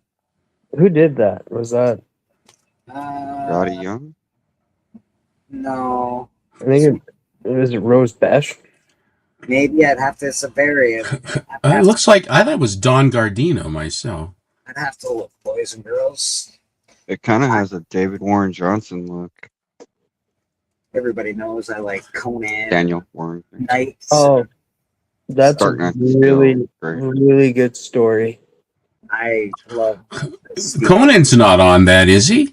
No, but I just like knights and stuff, and this is the DC universe back in like medieval. Yeah, and it's a little different. It's an Elseworld story. A little spoiler in that story, Batman actually has the powers of Superman. This is a really cool story. This was Blade, Darkhold #1. Because Blade, that's why. Yeah, I don't need any explanation. We got Dark. This is just a box of random books. Dark The Age. spectacular Spider-Man Bleecker. Last night on the auction, they had like issue 6 and 7 that were both Morbius Yeah, issues. Do you have those? I'd have to look. I didn't know if you were still collecting Morbius. Amazing Spider-Man #6. Cool cover. It's a huge book too. It's really thick. This is 900. So Amazing Spider-Man, the legacy number is 900 on that. Ooh. We got Venom #1. Again, this is just after the Donny Cates series. I think I went up to issue number 3 or 4 before I was like, nope, done with this. And I really like Venom, so I didn't really like the series afterwards. Dark Knight. The only thing about the Future State books is the borders around the books that I just didn't like. Yeah, with you, buddy. I love this cover for Venom. So pick that up. That's the Venom one in that series. It's a cool cover. Got a Transformers #1 in this bad boy. Oof. Look at that. There she It's a is. book you should get. It's a book everybody needs to get. It's expensive if you want a high grade of it. This is not a high grade copy, but it's my copy, and I'm pretty happy about it. Bought that off of Cali. This is I got this out of the blind bag, which I was actually happy to get this. This is Battle Beast #2. Yeah, the So advanced edition. That was like the advanced edition for #2. And then of course you get Battle Beast #1. When people try and sell this book because it's on the Hot 10, they never say what the book is. It's the origin of Battle Beast, people. Come on. You're trying to sell a book. At least know what you're trying to sell. Mm-hmm. There you go. That's Lobo. At its Okay. finest. That's just a cool logo. Yeah, that's I don't know who did that, but yeah, it's a variant for what, issue 1? Yeah, it's super dope. This is the Black Panther, the Jungle Action Black Panther run. I didn't break up the other ones. I had 2 out of the 4 so far. I got that from Hudat. This is where Black Panther is fighting the Klan. I've got the one where he's jumping off the cross. This is another one where he's Klan member on the horse, and he's fighting away. I'm gonna give this guy a press, but there's my copy, my newsstand copy of X Factor #6, First Apocalypse. Who's gonna play a huge part in X-Men '97? Yeah, it's got a little bit of like waviness up at the top, but other than that, it's a really, really nice copy. Yeah, and like you said, you can press that out. I can press that bad boy out, no problemo. This is Detective 1027. I love the old style Batman and Robin in the background, and then the new style and Nightwing in the foreground. Very cool. Just a really nice Batman movie. Or Detective Comics, I guess. I collect all of the 2099 first appearances. Here's the Doom 2099. I don't care what you think. I love them, so I collect them. Take that. This was actually a gift from Steven. He sent me a few books at some point in time, and this was amongst those books. Bondage Fairies. Little Bondage Fairies, guys. Come on now. Everybody likes some Bondage Fairies. Is it okay to show the interiors of that book? No, it is not. Okay. It's not okay. This, what is this? Horny, Mr. Horny drew this. Always, this is one of the best Emma Frost covers you're going to get. The whole 1, 2, 3, and 4, actually, of this series. Beautiful covers. Really beautiful covers. Number 1 is the best, but they are really beautiful. This came from Steven as well. This was erotic. Oh, a little bit of. You know, she's got a little love. She's got that gun. Frank Bourne. You know, this was in that same bunch of comics. This I would really, really love this cover. I don't know. I've never even heard of it, but when Steven gave it to me, I was very happy to get it. So that's Oh, yeah, it is awesome. it's art, guys. It's art. It's art. It's art, but it's awesome art. So that's Brain Fantasy. It's just a cool book, man. This is Brain Fantasy number 2. What else do we got in here? Oh, we got more Dark Knight Steel. Yeah. I don't know if I got up to all the way to 12. I think I got to like 7, 8, or 9, something like that. I should collect the rest of it. This is Noctera, the Blacktop Bill special. So Oh, I do like that cover. I liked Noctera. I enjoyed the first series.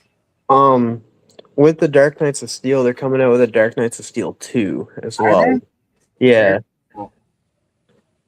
This is part of the Infinity Gauntlet. It is Infinity Gauntlet number 5, but as you can see, it is a fancy newsstand. That is Infinity Gauntlet number 5. We got Dark Knights Death Metal number 5. Awesome cover. Oh, yeah, I like that cover. It is wicked. We got, this is American Chavez number 2. This was a fancy variant for American Chavez. This is a really cool variant. I like American Chavez as a character. I pick up, and obviously this is just 90s goodness. Shiniest of the shiniest as you can possibly get. And last but not least, we got another Infinity Gauntlet. This is Infinity Gauntlet number 1. This is also a newsstand, and it's got a little something on it, rough. Signed by Mr. Starlin himself. It's a Steranko. Big stroke. Yeah. So that's cool, man. That's my stuff that I had to show today. I could show more stuff, but Slick Rick thinks I'm gay. And I'm like, you're right, Slick. I'm the happiest person you'll ever meet. Yeah. Much happier than you. I'm well when Steven gets back. No, is it time for Keys of the Week? It sure is time for Keys of the Week, sir. All right. In fact, let's get this popped up right here.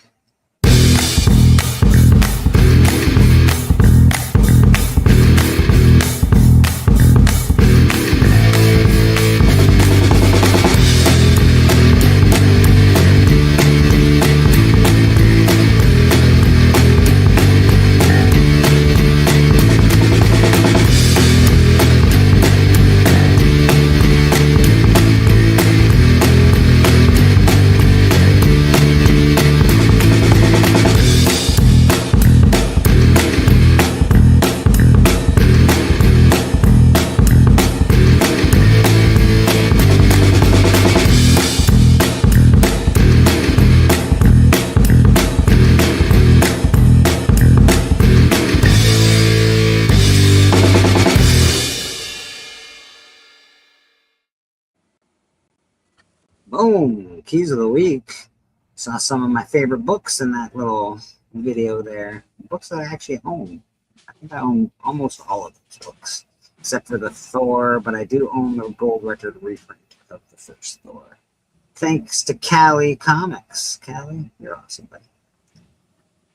All right, we got keys of the week, man. Have you already delved into this a little bit, TM, or you just have you? No, I always wait. Nice. Unless I'm not gonna be on the show, and then I do look. But other than that, I usually wait. Right. We got keys only. Let's do keys only. Because doing the whole thing is a lot. We'll be here forever. Yeah, there's a lot of titles every week. Yeah. Oh my god. What? Last Starfighter. I actually wanted to buy this in a 9.8, but I don't think the book should be as expensive as it is, and it's really an expensive 9.8. So, drives me crazy. But this is Last Starfighter. I saw the movie when I was young. It had a great effect on me. The movie is fantastic. Probably doesn't hold up these days, but it's still really good.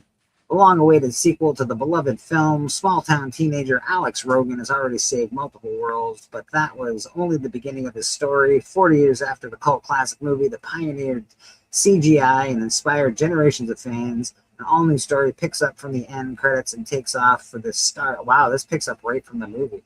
I'll probably be buying this.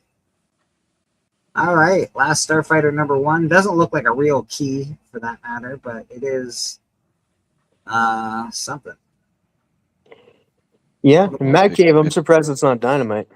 Yeah, me too. I'm sort of surprised it's not that. What were you saying, Brad? I was like, well, it takes place 40 years after the movie, but yeah, I love that movie. Me too. Playing the arcade game, and alien comes and gets him. We need you. You're the got best 5 pilot in the covers. universe. It's got 5 covers, which is cool. I'm trying to. They keep changing how this looks, and it's annoying the shit out of it. Every week I come here, it's changed, and I'm annoyed. All right, there we go. That was Last Starfighter. We can check out the covers now that I know what I'm doing. Variants. We got 4 variants to this bad boy. I don't mind. Oh, I like this one as far as just a cool cover. That's not like great art or anything, but it's cool. It's got your characters. I like it. I'm not buying this book for the cover, apparently. So let's go back here. Last Starfighter does not have any great covers, in my opinion. Killer Influences #1.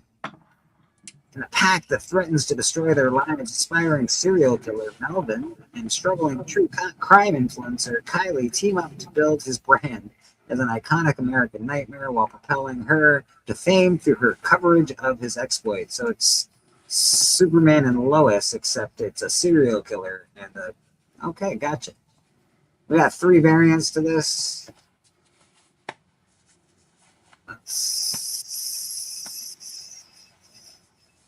I don't know. Sounds like a funny story, I guess.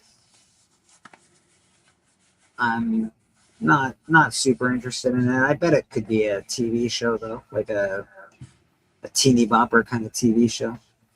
well, they kind of already do something like that with Only Murders in the Building. Yeah, Because they're like a podcast, like a true crime podcast, and they actually solve the murders themselves. yeah. This one is they're 2 friends and they make a little pact to be like, okay, I'll do some murder and you get me famous by writing about it, which in turn will make you famous about writing about it. Yeah, Fair enough. it's how everybody's trying to be famous these days. So I'll just murder somebody. Yeah, sounds wonderful. Yeah. Beast of Borican #1. In contemporary Puerto Rico, activist Loli Flores battles outside developers while uncovering the El Chupacabra, is a brutal ancient protector tied to the island's indigenous past, as both move toward a violent collision marked by escalating destruction. Not that interested, but I appreciate it. That's a cool cover for Chupacabra. That's a cool cover too. They got some cool. This is a cool cover. Nice. I could see me buying something like that just for the cover. Pretty cool. Not seeing any actual keys today so far. Got a lot of. I guess if it's their number ones, the first appearance of those characters in the comic, I guess, I don't know. Yeah, there's just it's all. Most of it's indie stuff, right? So far. James Crowley, a dead demon hunter bound to serve heaven, is sent to a remote town of Dead Acre to track down demonic forces threatening the mortal world. Typical story. Dead bounty hunter tracking down demons. I don't know. You kind of put Crowley and demons together. All I think about is Crowley, the king of hell. Not gonna lie, I know they're probably gonna use this cover and do all sorts of different colors to it, but this is a really cool cover. Tyler Kirkham, there, that makes sense. Tyler Kirkham knows how to do a cover. Because that's awesome. That I would buy just for the cover, and Tyler Kirkham's wicked. So that's that image. I think the next image is the same image, but blue with words. Yeah, that's the cover to get if you're going to get one. I'm sure it's going to be more expensive. Probably, 1 in 5 it looks like. So it shouldn't be that bad. 1 in 5 is not that bad. Yeah, you should be able to get this because it is a very cool cover.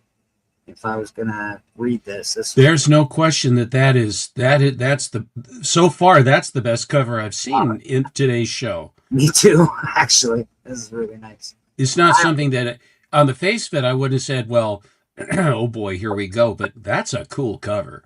Yeah, it is a very cool. TM is exactly right. Tyler Kirkham can draw covers. He can. Oh yeah. Doctor Strange, number 8, debut of the Lord Strange identity. So I guess he has a new identity that he's debuting. It's like, I'm not Doctor anymore. I'm Lord Strange. Journey to the God Quarry. Doctor Strange has become his dark form, Lord Strange. Speak to the being Athotet within the mystical God Quarry. But Lord Strange's magic comes at a cost, and he'll have to move quickly before downfall closes in on his next target. Boy, there's an awful lot of deadlines in these comics. You know that? Yeah. Well, you have to be fighting for something. I like the skull cover just because I like skulls. But, it's nothing to write home about. But it's not the greatest skull cover, and I don't know, it feels like too cartoony for the story. I agree. Cover A would be actually the cover that I would choose on this. So far, if you're looking for a choice, I think cover A is the way to go. And that is done by Alex Horley. All right, Alex, good job. Way to use a computer. You did good. You win. Universal Monsters, Blood of the Wolfman number 1. This was here last week, so I'm excited. Key of the week, Infamous Jeb. All right. I don't know. Infamous Jeb? What's that? Maybe it's the guy's name that does the key of the week. Somebody just gifted 5 memberships. Holy smokes. I got gifted 5 memberships. That's awesome, man. Who did it? Shotgun, the man, the myth, the legend himself. Let's give him a little love. Prefer a blessing from him. Why? He seems a lot more religious than you. Okay, but he is my number 2, and he doesn't really do the maybe same. I could just throw you out one. Don't do it. Don't do it, Charlie. Don't do it. Thanks a lot. I appreciate it. Okay, feel better. Yeah, thanks, Shotgun. I appreciate you, brother. I would pick this book up because it's a Universal Monsters book. It's awesome. And it's the Wolfman. What's not to love? Is it a real key? Not particularly. I don't think so. But is it a cool book? Absolutely. You're the worst pirate I've ever seen.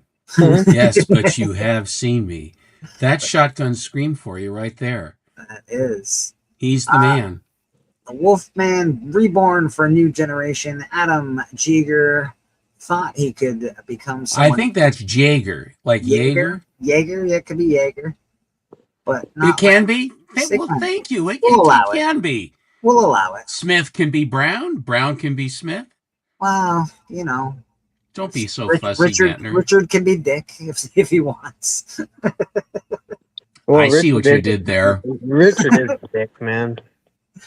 That Richard is a real dick.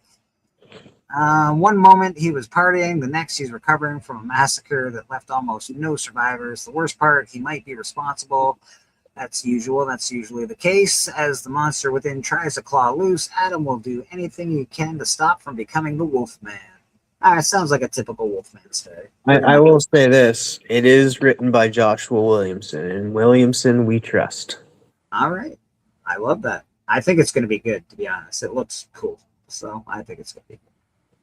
Challenges of Doom. Mr. Fantastic, #1. What is he giving Mr. Fantastic? Like the Hercules thing? You have 10 things I need.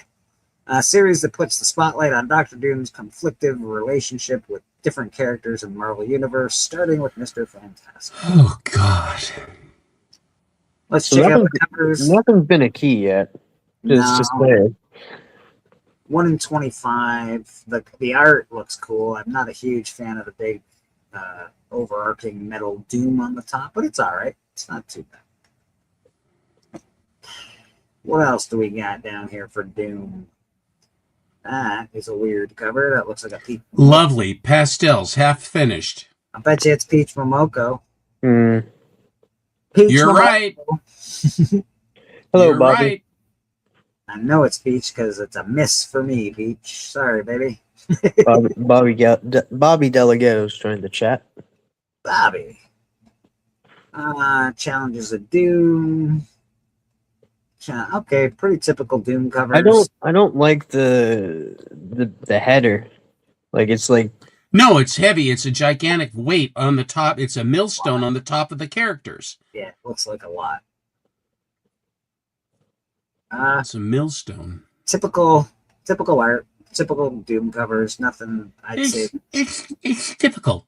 Yeah, Typical. nothing out of the ordinary. You know, get some Doom. There's Doom again. You know, if anybody's watching this and they say, "God, you guys, all you do is carp about them," but good covers, good cover art is good cover art. You're trying to sell a book, and then you clutter it up with a big screwy thing up at the top. I'm just. Cover A is actually not too bad. If you're gonna pick up this series and you don't want to get all the extra. The A is not bad. The A is not bad. The A is not too bad. I would grab the A cover just because I'm not interested in the series, but other than that, it's all right. Oh, The Dog Sitter. That sounds like I want to not read it. Gemma Monroe puts her dreams of veterinary school on hold while juggling flower shop shifts. Oh, come on. This is a comic? yeah. Oh dang! Oh no! She has a messy transactional love triangle with what? With who? With which creatures? What are we doing here? The funny thing is, we were just complimenting this publisher earlier. It's from Ignition Press. Ignition. Come on, guys. Let's see these 3 wonderful. How did this see the light of day? How? Oh my goodness! The Dog Sitter has all crummy covers. This one's very. Oh yeah, I like that one. That one. Yeah, it's Disneyfied. Who did this? Nicoletta Baldari. Oh, Good Irish name. Yeah, it's hard. That's pretty though. It is pretty. She knows how to do that It's cartoony. cartoony, pretty style. James S. Rich and Megan Levins. Hope it works out for you guys. Not interested. For the dog sitter? Come on, man. I don't know. Maybe people might. I don't know. It's like you looked at stray dogs. I love dogs, but it's not aimed at me. Not me neither. Brad, you're probably getting the dog sitter. I know it. I know it. Brad's I always- can feel it. Can Come you on, feel the Brad. love coming? It's He gonna be doesn't know what so to cool. say. He's verklempt. I stay focused. Spawn only. Oh yeah, you're focused on Spawn right now. Well, it's hard to like not. I like thought it if was you're- Lobo. If you're focusing on Spawn's heavy. It's like they have so many titles right now, so Many Spawn titles right now. so that's a feat. It's like being a Batman collector. You'd be like, God dang it all, another Batman book? Why? Why? But apparently they're all good though, so that's the upside. And of Like course, the Spawn books. Boom never ever disappoints. They always have at least 10 variants. So we got Power Rangers Unlimited, Across Time and Space, the Striking Tiger Unlimited Ranger assembles Power Rangers from every era at secret Aquitar base from to form elite teams and confront a rising evil threatening the entire Morphin universe. Woo. Intense, man. Oh no, Steven's not liking it. I know. I heard the sigh. The thing is that this definitely will sell because Power Rangers always sell at Boom. It's like one of their highest selling comics, I think. This is a nice cover. You know, as far as covers go, that's a pretty nice one.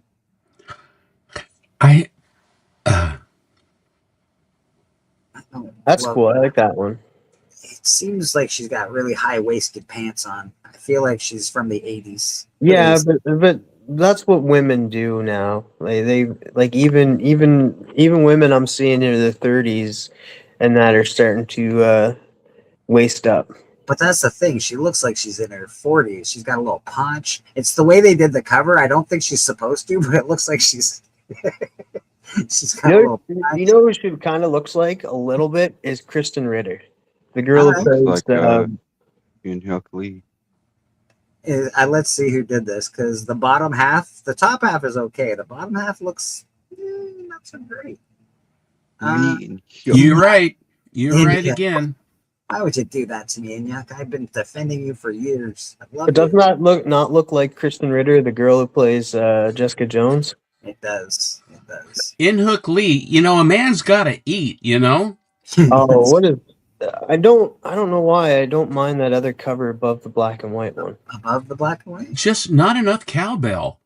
Yeah, I don't know what it is. It's cool.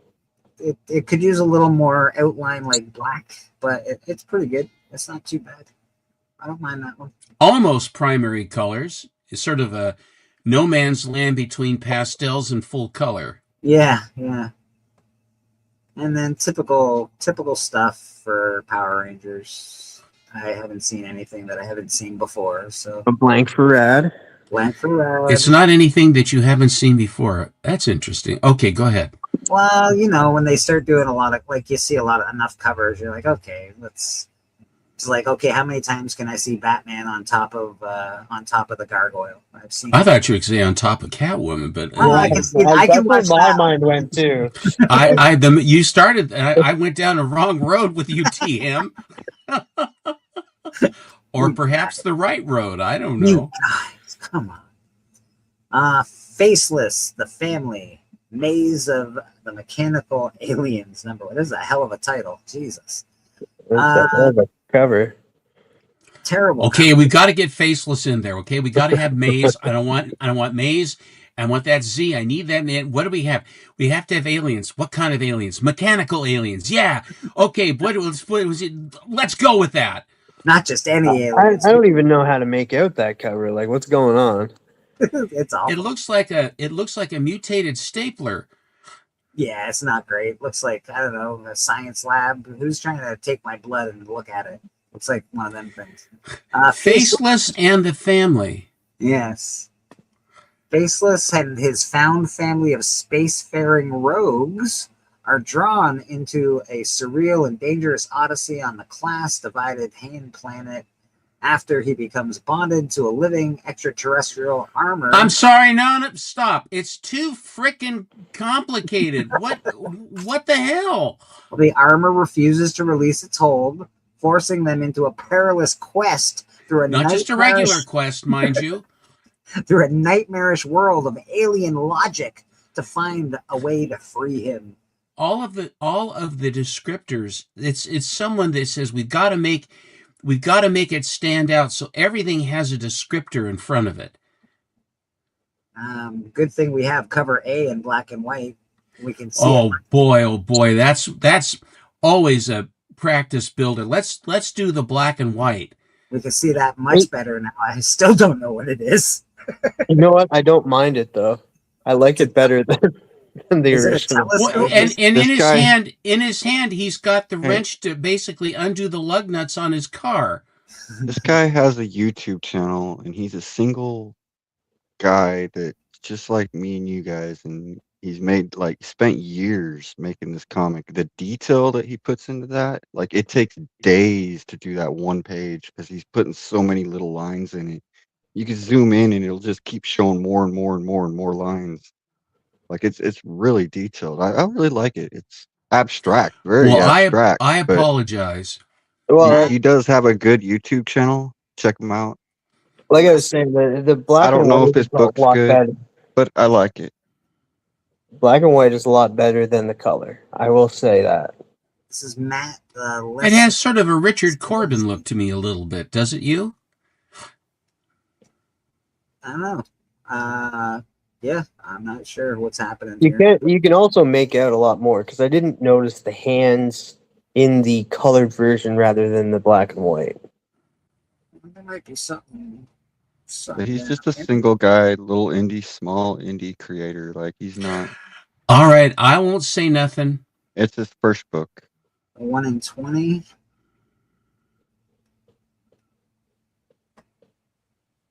One in 20. Well, at least I can see what's happening on this one. I like this one a lot better. I love the black and white. I think it's cool. And what else do we got? All right, so a colored version of that one. Oh, it's Oni Press too. This I'm not a huge fan of. Yeah. But it is got a real underground look to it. It's a variation of a theme, very underground indie look. Yeah, very indie look. It's cool that way. I don't love the color of the trade dress. I think the orange and the yellow, maybe. I don't care for the font either. Yeah, but it is a new book, and if Rad's saying go check it out, you know what? I recommend going. I defer to Rad. I defer to Rad's taste on this one. I'm thrilled with Bullet Girl. Aaron, you did a beautiful job on her. You really did. Thank you. Thank you. I had fun doing it. And that happens to be the last book in Keys of the Week. I almost didn't see any actual keys, but they are first books.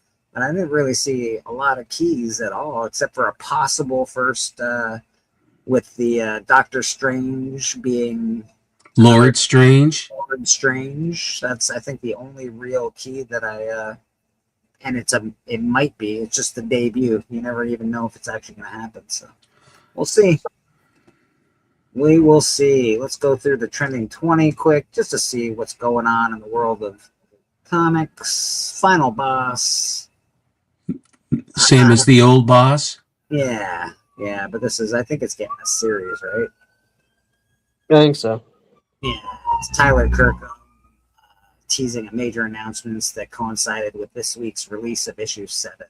So I think this might be getting a series. I haven't seen any of these. Everybody's got a series, and then I never see any series. Is it just me? No, everything's up. He's got a series coming. When will it come? Soon. They eventually drop them, but it's just a matter of when.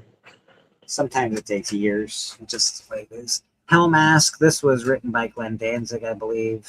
I actually sort of want to read this because I like the cover quite a bit. But this is going to be a thing, apparently.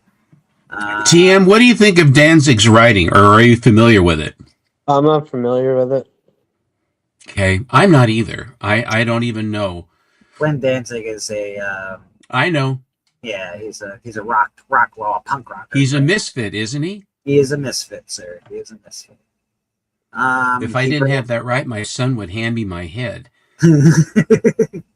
He did. He wrote an opera, basically, the Danzig opera. It's really good. Batman, Sword of Azrael #1, first appearance of Azrael. We got some Batman, a lot of Batman news this week, actually. So Azrael will be in that TV series. It will be a animated series. Feature film adaptation on Danzig up above. Did you see the bottom of that? Yes. So this is pretty cheap. I don't think it's a book that you're going to get that's going to... Will direct a feature film adaptation of his creator-owned Hellmask with James Cullen producing. If it ever happens. With that Azrael, it's Batman Nightfall Part 1, and there's going to be a 3-part animated movie. You know, do they have an idea of when they're dropping all these parts, or we just know Part 1 so far? We know that we know that Part 1's. I forget. I don't think they. No, they did. They do know it's available now for pre-order on Blu-ray. Give me a second. I'll look it up. So Azrael, did he come in when Bruce Wayne had his back broken? Is that when he came in? Yeah. And what's Azrael's motivation? He's too much of a vigilante. What is it again? Yeah, he kills. He doesn't mind killing, whereas Bruce doesn't. You know, so he sort of messes up Gotham, but he does help Bruce out quite a bit. He gets rid of a lot of villains. You'd figure that Bruce would be pretty happy about the whole thing. So basically, he's the cleanup crew. Really, yeah. Like, all right, we've got too many villains. Let's bring in Azrael. Bring in Azrael. We got some cleanup on aisle 5. Yeah, Batman. We'll put Batman on ice so he can't beat up Azrael, and then we'll just get some cleanup done in Gotham. He'll wring his hands in the Batcave. Azrael's killing all these guys that I have to fight over and over. Why is he doing it? This is Veritic #30. This is the actual first appearance of Hellmask.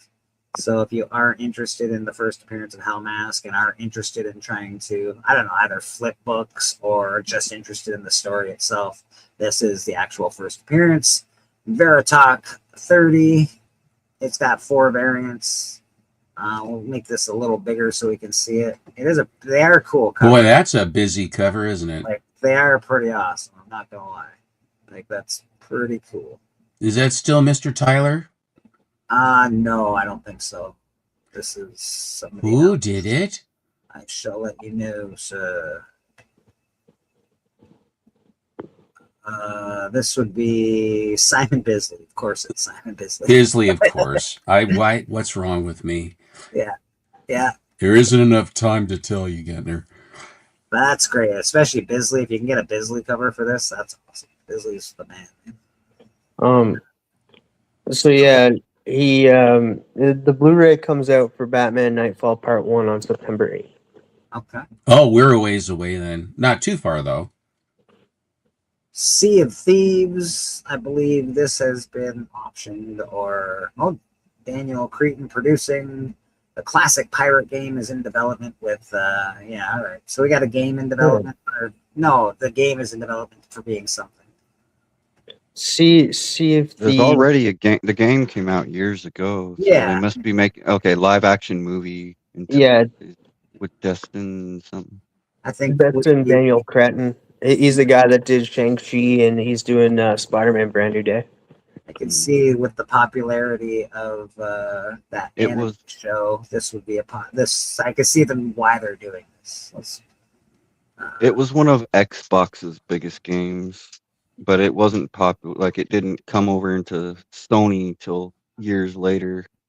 But now it's on Sony also, so it's a little more widespread and known. This is a direct. They're like, oh, that anime is doing really well on TV. We should do something like that. And this is direct. If it ain't Captain Sparrow, I'm not very Yourself interested in with it. Pirates. All right. Oh, we got some Amazing Spider-Man. What's happening down here? Oh, the Nut Punch. Amazing Spider-Man, number 328. Iconic Todd McFarlane art. This is a really great cover. If you've never owned it, it's awesome. Yeah, this was on last week too. The Yeah, first time Spider-Man didn't hold back his punches and he hits Hulk with everything he's got and he launches him into space. absolute. He Batman. hits him in the nuts so hard he goes into orbit. Yes. Yes. Oh man. Well, that's quite a nut punch. That is a hell of a punch. Absolute Batman number 1, the Jim Lee variant. This one here, when you open it up, you have Batman 1 underneath it. It's one of those things. Yes. Yeah, Absolute Batman's getting an animated movie or TV show. That should, if they do, I'll tell you, DC Animation's damn good. I'll bet you that'll be good. Oh, yeah. That'll throw a lot of Yeah, fire. well, That'll throw gasoline on the fire of the Absolutes for sure. And you also have Scott Snyder going to be like heavily involved in it as well. So Oh boy, that sounds. I They're think doing- that sounds very promising. They're doing it the old animation style way too, not the new WB method that they tried. They're doing it the old style, which it looks really good. all right, for the next couple of books, or at least this one.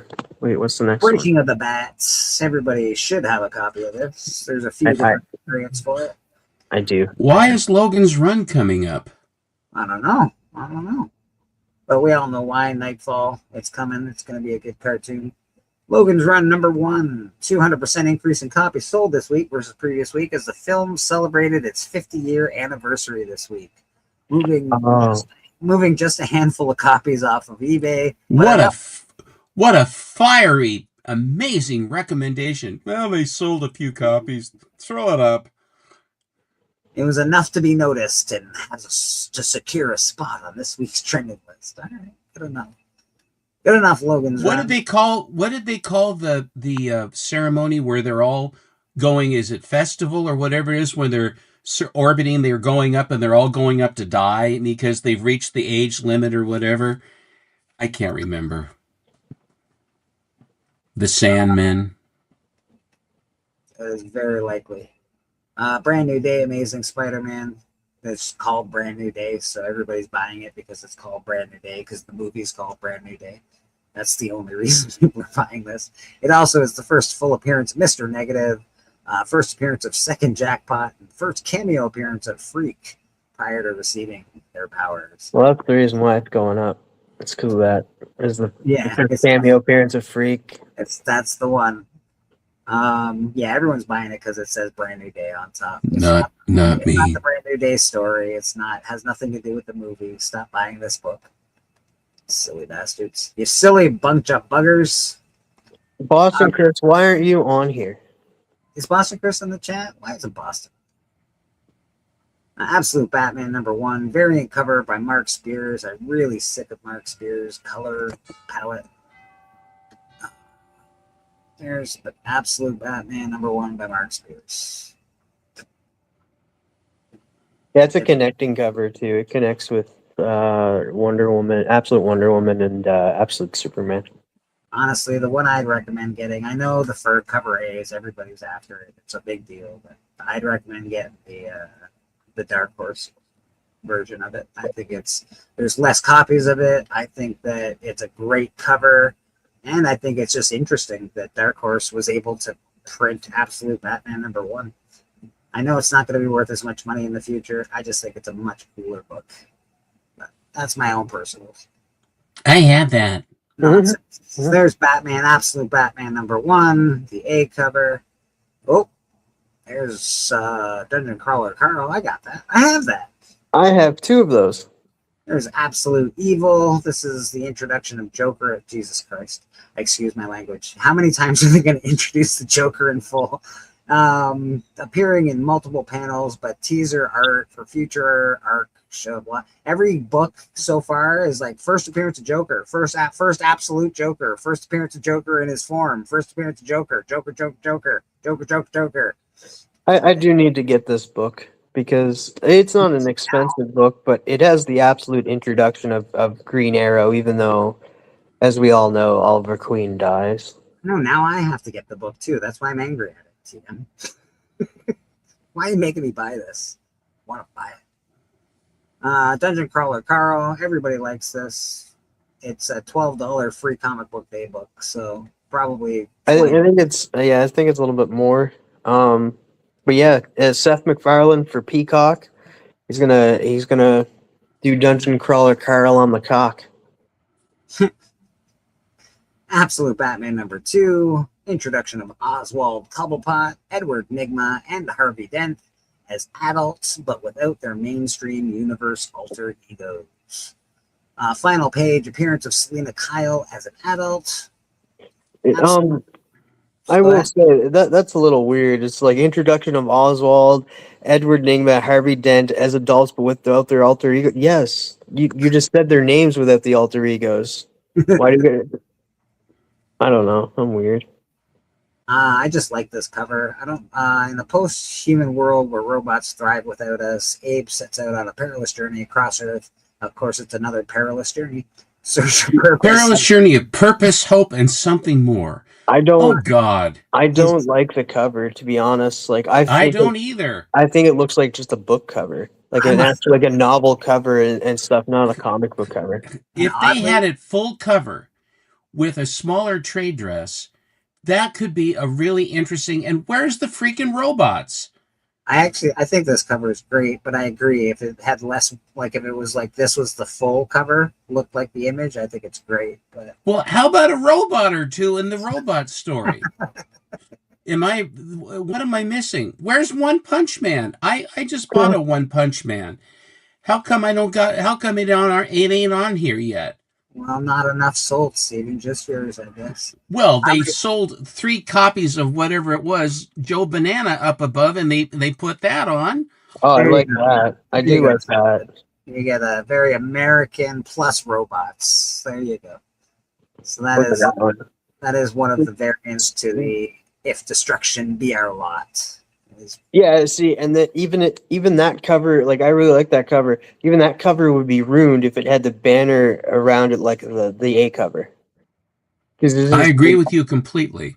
It's making the art smaller, and that it's like we're gonna cover it up with all of this whiteness. This kind of art reminds me of like Herman's Head. It's a shortcut. They're shortcut covers, is what they're doing. The marketing people, the bean counters that require that. What's wrong with them? Everything's wrong with them. I don't know. I don't hate some of these. I really don't. I think. What's that? That series. Was it? No, it's not. What's the furthest place from here? Okay. Yeah, I think that's like it's homaging that. Maybe it's that one. I don't know. It's something like that. Okay. I don't hate all these covers. There are some cool ones. There's some crap ones. I like cover A. I wish it was a full picture, but I don't like cover A. Yeah. Okay. Yeah. What's the furthest place from here? Callie said it. Thundercats #1. First team appearance of Thundercats. Lion-O. Blah blah blah. First appearance of Mumra. This is more expensive than $70. Good luck. By a long shot. Yeah, well, unless you buy it for me. I think I sold Callie one for $60, but it wasn't a near mint by any stretch. So, Blake, you're listening to the chat. What's that, buddy? Yeah, he can't see the chat whenever he's on that Apex. When he's on the other thing. I can't see the chat, but these are all Batman stuff's happening. We got Bane. That's the first appearance of Bane. I have that. Now you do have that. Obviously, Nightfall's coming. This is the origin of Bane in the Absolute Universe. I don't like Bane. I don't like the whole plot. I don't like that story arc at all. I never did. That's why I tagged it to my post. That's the killer. Thanks. So yeah, lots of Absolute stuff. We're gonna get inundated with Absolute stuff for a while. It's people like it. It's not going away. They're making a cartoon, which is going to solidify it even more. So, well, and that's the thing too. Like, as much as we say, like, it's brought in new people, to like comics and stuff. Like people are Yeah. picking this up that are new, that are younger and stuff.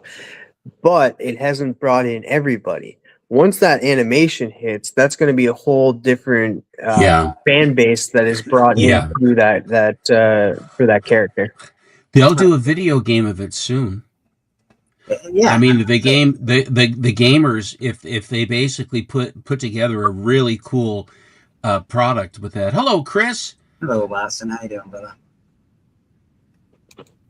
There we go. It has Last definitely. Ronin, it definitely could be a game. It's definitely going to solidify it. Oh my god, this is looking awesome, man. Mm-hmm. You don't know, this is a piece for me, so I'm pretty excited.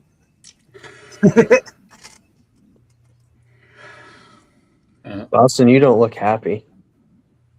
I mean, generally okay. I'm not mad. I'm not sitting there like. Could be much worse. Could just come in and start yelling at us all. What are you doing? I could have. I should. And then this is dumb and that's stupid. And how dare you? What do you think of my avatar, Boston? I mean, I know that Beckman has one. Now you have one. I guess everybody gets one. We were talking about it Can't earlier. deny they look good. I couldn't if someone paid me to. You know why? Because at one point I went to school and I was taking radio class and like, you got to lose that accent and start saying them ahs. I'm like, that's not gonna happen. And they tried. They really did. They used to get mad at me. They used to give me like lower grades on stuff because like you no ahs, not whole thing, not one ah. Like I don't care. Yeah. You yell at people. Say I'm from Boston. We don't have art from Boston. Back off. That's all. Well, I mean, shit. It's funny because like my daughter, she says a lot more ahs and stuff, except for when she gets mad. Then she starts yelling. Oh, those ahs go right away. I was like, see. So we were thinking Boston earlier. We were talking about like starting our own like council of the Bostons, and we all decided that we want to be called the Boston Creams. No. I'm sorry. We had an election, and because you weren't here, I want to congratulate you. You are the president. That was always the reason everybody went to the meetings. In industry and stuff like that, you always went to the meetings, and the reason why you did is because if you didn't, then you'd be made president. Then it'd all fall on you, right? Boston. I was not here for the vote on the Boston Creams. I was not here for that. I don't support that name at all. I feel like I'm gonna get like sexual. I'm sorry. Trademark. As a card carrier member of the Boston Creams, like I didn't cream on anybody. Don't sit there and Oh, here we go. Oh, you said that. Hey, look, that's the first thing that came to mind. I was like, nope, because then I'm getting all kinds of paternity suits and stuff. I don't want nothing to do with it. Like his cream is everywhere. We can't control the man. Like I didn't do anything. I've been good. I'm married. My cream is spoken for. So Boston, we got some good news. I don't know if you've heard, but I'm spreading the word. Murder King has an ash can coming out this week. Ooh, boom! 8-page preview ash can. It's going to have some story in it, part of the story, and it's going to have some concept art, and it looks absolutely awesome. So I'm going to play this real quick because I like it.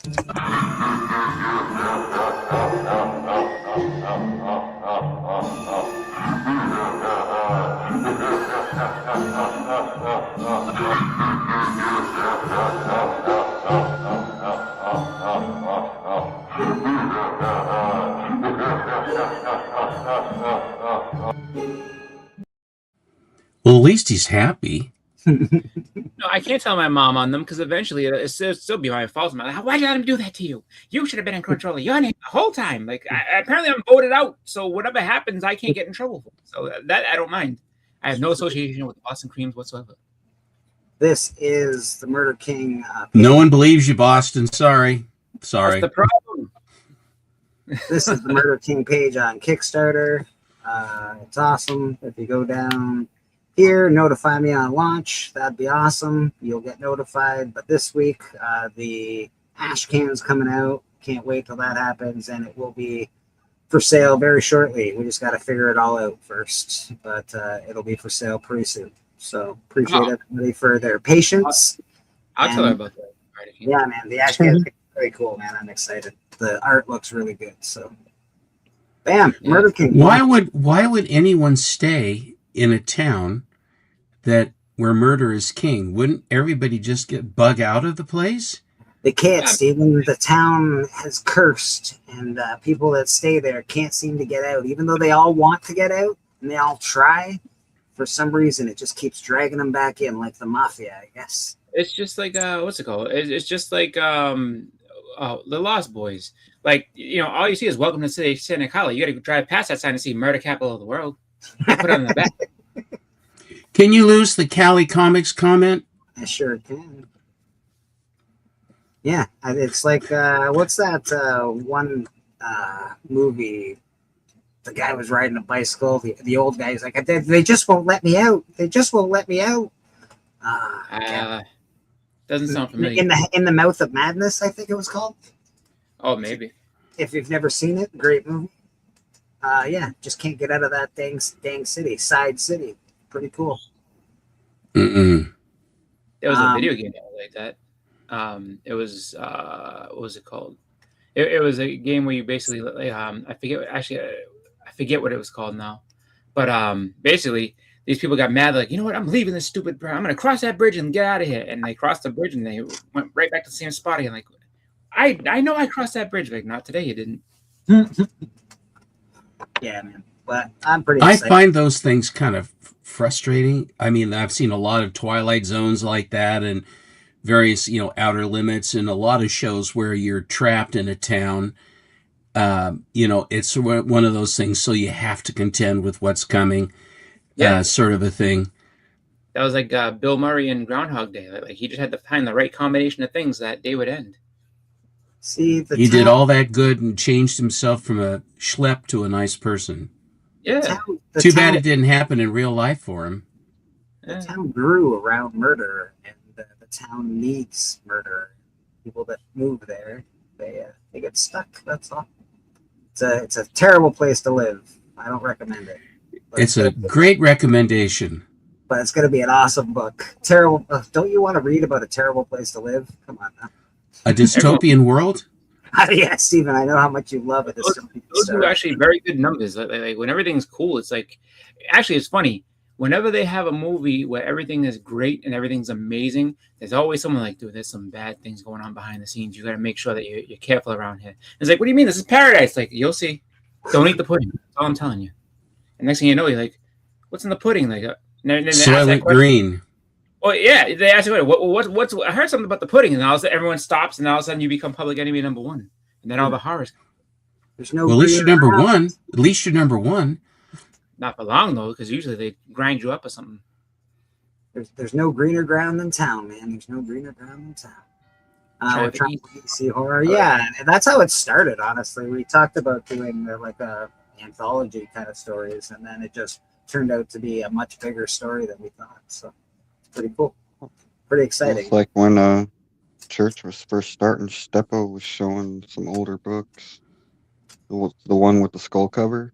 Yes, yeah. Steppo was showing. You were saying, you know, they had a decapitation on the inside.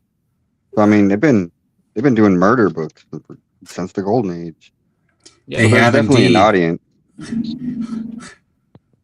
But it's not the meat. It's not the meat you got to worry about, Boar. It's the honey. It's the honey, buddy. There's the immortal Biggie Shack on his way for breakfast. Doing some driving around town. Biggie Shack in the Santa Monica Boulevard. It's great. Yep, dude, feels good to have that that Spidey Super Story's been hanging in the back for a while. It ain't mine, but it feels like it's mine for now. I dig it, man. I dig it. Oh. Yeah, I'm pretty pumped about that. I want a DAC copy. You ever know what it's like to just want? You could get a different one, but you just want that one. You know what I mean? Yeah, I do. I understand that completely. It was like, all right, so there's a nice little stash of Spy Superstores at my shop, and every one of them were a mid-grade. And I just wanted that one, dude. I didn't want to know. I wanted that. That's all I'll say. Number 16, did you grab? Yeah, I got 16 for now. I'll get it. Spidey Super Stories? Yeah. Yep. What are we talking about? So it's the Super Stories series that had like the Electric Company and stuff like that. So they were yes, and it's funny enough, like I would have going to Hero, the amount of books, I mean, just all kinds of great books that's in that room. I would have never believed anybody if I didn't see it for myself. Like, oh, dude, like people are going crazy for Spider Super Stories. I watched like 5 or 6 different people go up to different vendors all around the thing. You have any Spider Super Stories? And the dude's like, I just sold mine to this guy over here. Oh man, and then like it was crazy. Like so people absolutely are trying to collect that run. I don't know specifically 100% what the deal is with it, but like I mean, and condition really didn't matter to these people. They were just like, yeah, like if you have them, let me see them. And they're like, it's very hard to get them in higher grade than mid. It's not easy to do, especially the ones that are people are chasing. Yeah, exactly. Like there was a couple of them that people like really wanted, and they would just say, and because there was one, I don't remember what number, but the guy's like, well, it's kind of beat up, and it's like, but you have, Spidey, issue, blah blah blah, and he's like, yeah, I have it, and he's like, let me see it, and he's like, all right, I'll take it, and so it was just like, because I guess the guy had been scouring all his shops in his area and just can't find it, so he found it there, and I mean, literally, it was a scavenger hunt of these people going to every vendor asking. And then, we've been talking about the ash can all morning, Callie. We've seen the video 4 times already, and I missed the first one. But yeah, like Spidey Super Stories, people really seem to like those. So if you see them in the wild, like pick them up. If not for your own curiosity or wanting to collect for your own run, maybe you know someone that has or that like wants to complete that run, doesn't have that issue, and you can be, hey, like you want to make a trade? Or it sounds to me like it's completists of Spider-Man trying to pick up the ones that are harder to find, preparatory to some of them taking off more than you would have expected getting in at the ground floor. I don't know. I think just in general, it's because it was a kid's book, and like with all kids' books, I think a lot of them got read to death. So it's hard to come across. Like most vendors don't have them. And so it's just like when you see people that do it, like people try to scoop them up so they can, get the Who's the moderator inside that? I can't remember if the Electric Company isn't it. Was it the black fellow? I can't remember his name. Who? Morgan Freeman. Morgan Freeman. That's it. I'm on my phone. Thank you. He was at yeah. So I got the Jaws homage, and I'm gonna be switching up my tactic on it, and I'm not going to tell people, because I was talking about last night, and one of the 2 Jaws homages got bought on eBay like 20 minutes after I started talking about it on there. You're a trendsetter, my friend, and you know it too, don't you? Every now and then that happens to me. I'll talk about a book that don't even have anybody watching, and it'll get bought. But I won't even do it anymore, Biggie. I won't talk about books. I'm not going to tell them the next Spidey Super Stories I'm getting. I'm not going to tell them. It's an expensive one. It's one I never talk about, so that's what I'm going to do. And what book is that again? Tell me. I'm not saying nobody gets to know. I know the Jaws homage one that you were talking about for Spidey Super Story, and then the other Jaws homage that I know of is the Nightcrawler one. There's a Nightcrawler. There's a Superman. Superman's pretty cheap. There's a couple of more modern homages that are. Oh, then there's a Deadpool one. Yeah, there's Deadpool. Yeah, that's the best one though. Is that one I got yesterday? That's the one I like the most. Yeah. The Spidey Super Stories has a great header and cool covers. And the Electric Company being on the covers, that doesn't hurt it. It's just a real cool collectible thing.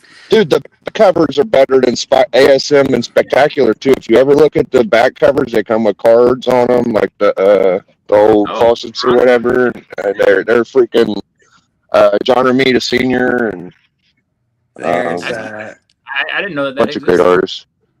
Yeah, in the Shock. That's a great Jaws homage. If you're not watching Biggie, Bobby's showing a Veronica book with the Jaws homage cover. It's really cool. Yeah, I see it now. I've seen that one out too. I don't know if there's any Jaws of Mars I haven't seen. I got this one book. It's a horror magazine. It's got a different type of Jaws of Mars. It ain't like that though. It's a little different. That's awesome, Bob. Yeah, man. Always got cool books. Chris, Yeah. I feel like I Hey, haven't talked everybody. to y'all. What have you been up to, man? A lot of work, and then was it yesterday? Was the Independence Day celebration in where my mother-in-law lives in a city called Wilmington, so we went to that. And then Friday I was out with friends. We just got together. Actually, we played. This is how you know that, like, you know, you're getting older. We played. I think it was like an 8.5 inning game of wiffle ball. It was like 5-on-5 game of wiffle ball, and neither team could score a run. We had to put automatic runners on second to get the game to end because, like, we were just that terrible at wiffle ball now. Damn. Yeah, like, people were getting hits here and there, but there's like nobody could score. It was pretty pathetic. A bunch of adults can't hit a wiffle ball, man. What the heck's going on? We were hitting the wiffle ball, like we were hitting it, but it's just like, I mean, what the way that wiffle ball works is like, oh, like if it's a grounder and you feel it, you're automatically out. It's over. So it's like, you know, so a lot of ground balls got hit to people directly to them. I'm like, all right, this is like batting practice, like when you hit, but like nobody was getting real hits. It was we got, I mean, think about 3 or 4 real actual hits, and the game ended, and it was just people were hurting after. There was a couple of my friends that were just like, oh, they had to like sit down after, like, whew. I'm like, yeah, this is gotta start eating our vegetables, guys, because Bro, as an adult, I don't even like. I went and I was at college when in my 30s. I went back to college, and I used to be very good at basketball. I used to be on the like grade 9 and 10 basketball team and all that jazz. And college rolled around when I was 30 because I didn't go to college after high school, and I started playing. I couldn't even hit the net. Like I couldn't even hit, like it was air balls. Just nothing, bro. It was awful.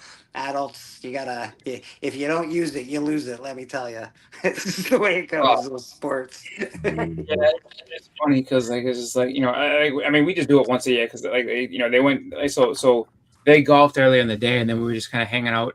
You know, like, so my buddy has a house it's in a city called Gloucester, and like his house is, I want to say, like 4 or 5 houses away from the beach. So like it's just like he's got a really, really nice spot to hang out at and everything like that. So we're just having a good time doing that, and like we just play wiffle ball for fun. But of course, everybody has in their heads that, you know, we're a bunch of Ken Griffey Juniors out there, like, you know, just like we're living our glory days. Like everybody's glory days are gone.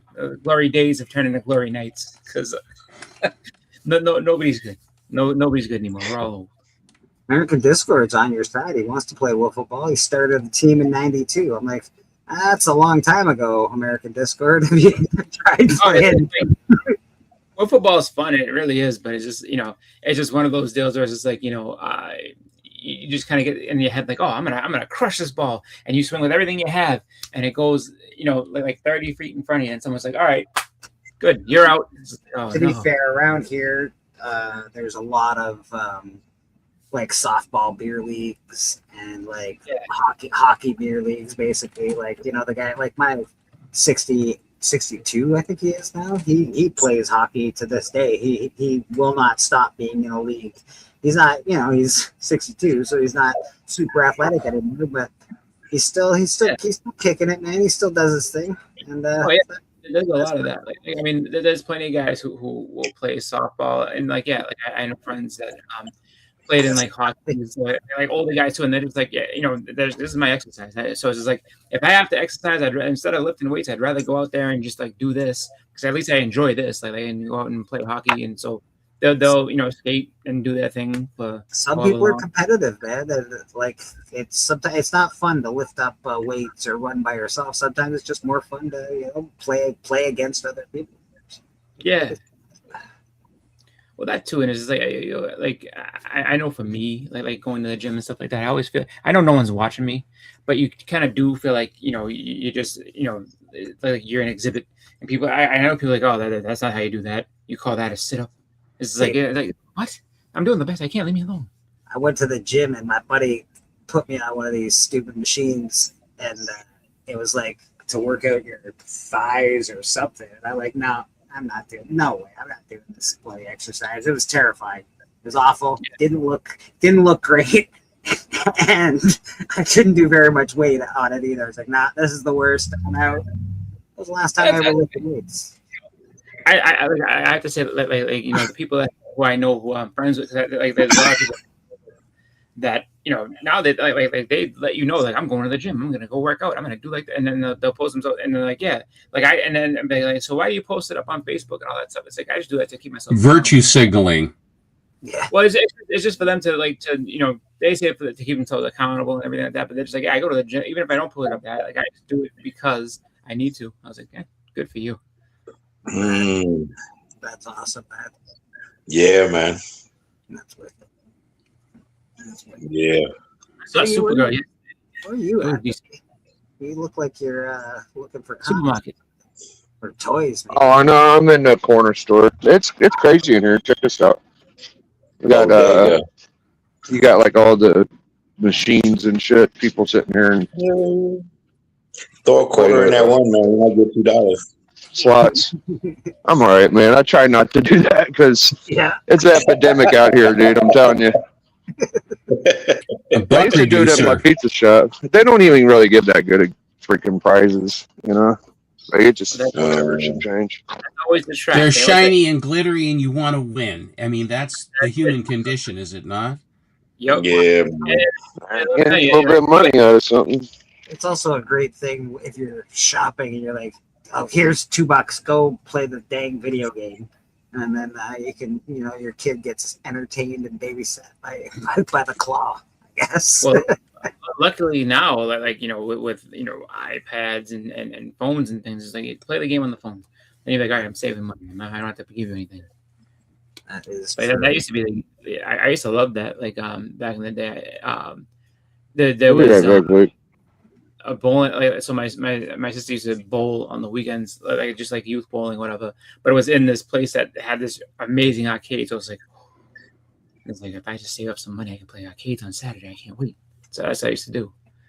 So she would bowl and I would play video games in the arcade. And I used to play Street Fighter 2, and I remember when they rolled in Mortal Kombat. I didn't know what Mortal Kombat was. They turned it on, the entire place was like, and then like people started playing it, and then you know they started figuring out, oh, you could do fatalities and stuff, and then next thing you know, you couldn't get it anywhere close to that game. Do you think they're like, okay, so they have a huge arcade where I live, but it's like basically it's like it's in Niagara Falls, and it's like near the casino, so it's like you know, you go there, you gamble, you play video games and all that jazz.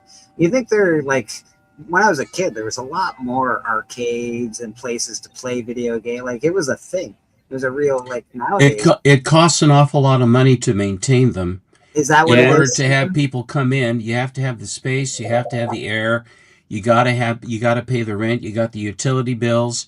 We've got one here in Hillsborough, which is, I think, one of the largest pinball palaces anywhere, literally anywhere, where they keep the machines up and stuff like that. And I do like to play pin. I'm a good player. But the thing is that to have them go and you pay $25 or $30 and everything is free on the inside, but they maintain the machines. The thing that I truly don't like is that if you have a solenoid on one of the flippers, cannot flip the ball to where it's supposed to go. I mean, the flippers don't have the strength to push the ball to basically harvest and go into multi-ball and all the other stuff you want to do. There's no point playing them because you can't, they set it up so you cannot win. I know they want to suck your quarters, but it's that kind of a thing when they don't take care of them. And that is a problem. The machines I have are all pretty much like new. So when we play, everything works. Everything it does is it, and the flippers. And the other thing too is if they set it on the skill level of high, forget it, because then they kick even harder and you can't control anything. So I leave it on the easiest setting, because believe me, it's hard as hell even at the easiest setting to really turn the machines over. Yeah, I was gonna say the thing too, another thing that you have to have in that, like if you are running an arcade, is you have to know how to solder and stuff too, because things get messed up if you have to order a new board. Because that's a lot of things that happen. Sometimes the motherboards will burn out, and you got to go and find one, and then solder all the pins and everything that you need to make it work again. So, it's definitely, if you're running one of those retro arcades, it's definitely a lot more work than what it looks like to get those games running. Also, the 70s machines, it depends on the machines you have too. The earlier machines, the play action on the early machines is really terrible. And in the 90s was the absolute, in my opinion, the absolute pinnacle, because the electronics were just coming in, but they didn't overwhelm the actual play. So you had some of the electronic stuff that are fun and sound and things like that.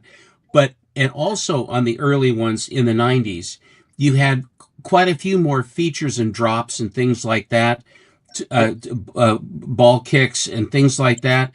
Now you have maybe one or two tricks in the front of the thing, and all that's left are just little bumpers and lights, and that's all you have, because that's the only way they can get them to pencil to put them in. And and the companies come and go. I mean, they'll go out of business, they'll come back, things like that. Nice.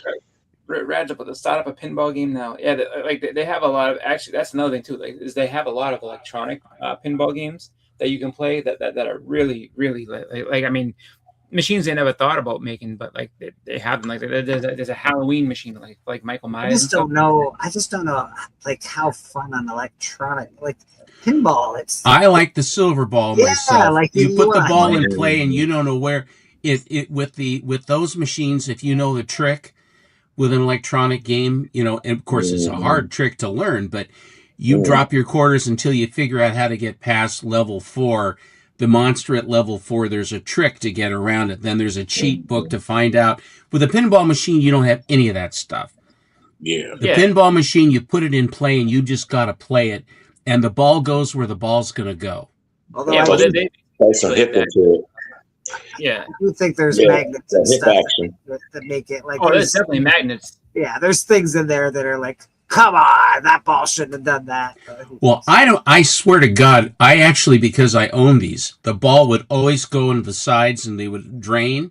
Yeah. And I said, okay, now I'm going to find out, because I swear to God, there's magnets in here sucking that ball off the side and going. And I opened up the machines and there are no magnets. There are none. Because if there were any, I would have yanked them out. Because that ain't no fair. It's hard enough as it is to keep the ball in play. Steven, did you like that song Pinball Wizard? Sure do. I figured you would, man. Yeah. It's a good the one. Valley Table King. Yeah. I just handed my pinball crown to him. There you go, man. There you go. I wonder if you Madam is back. Man. I froze for some reason. I froze up. Oh, hey, Madam, how you doing? Okay, how are you? I'm all right. I'm frozen solid, but I'm all right. The game I think that I ever played was the Addams Family one. That one, just because it was. Thank you, Thing. Yeah. Oh, I love that. Such a great one. But yeah. Oh, is it a Venom game? So it's a virtual pinball machine. Yes. Wow. I wonder how the feel of it would be. There's a certain feel to a pinball machine. Yeah. You want to, thrust your hips and. Yeah, you can't be bumping the machine with the. I mean, you can, but you just can't get tilted. Yeah, you got. Yeah. You can do a little bumping. Yeah, you can do a little bumping. What is this? They're gonna have a showdown. Yeah. Dun, dun.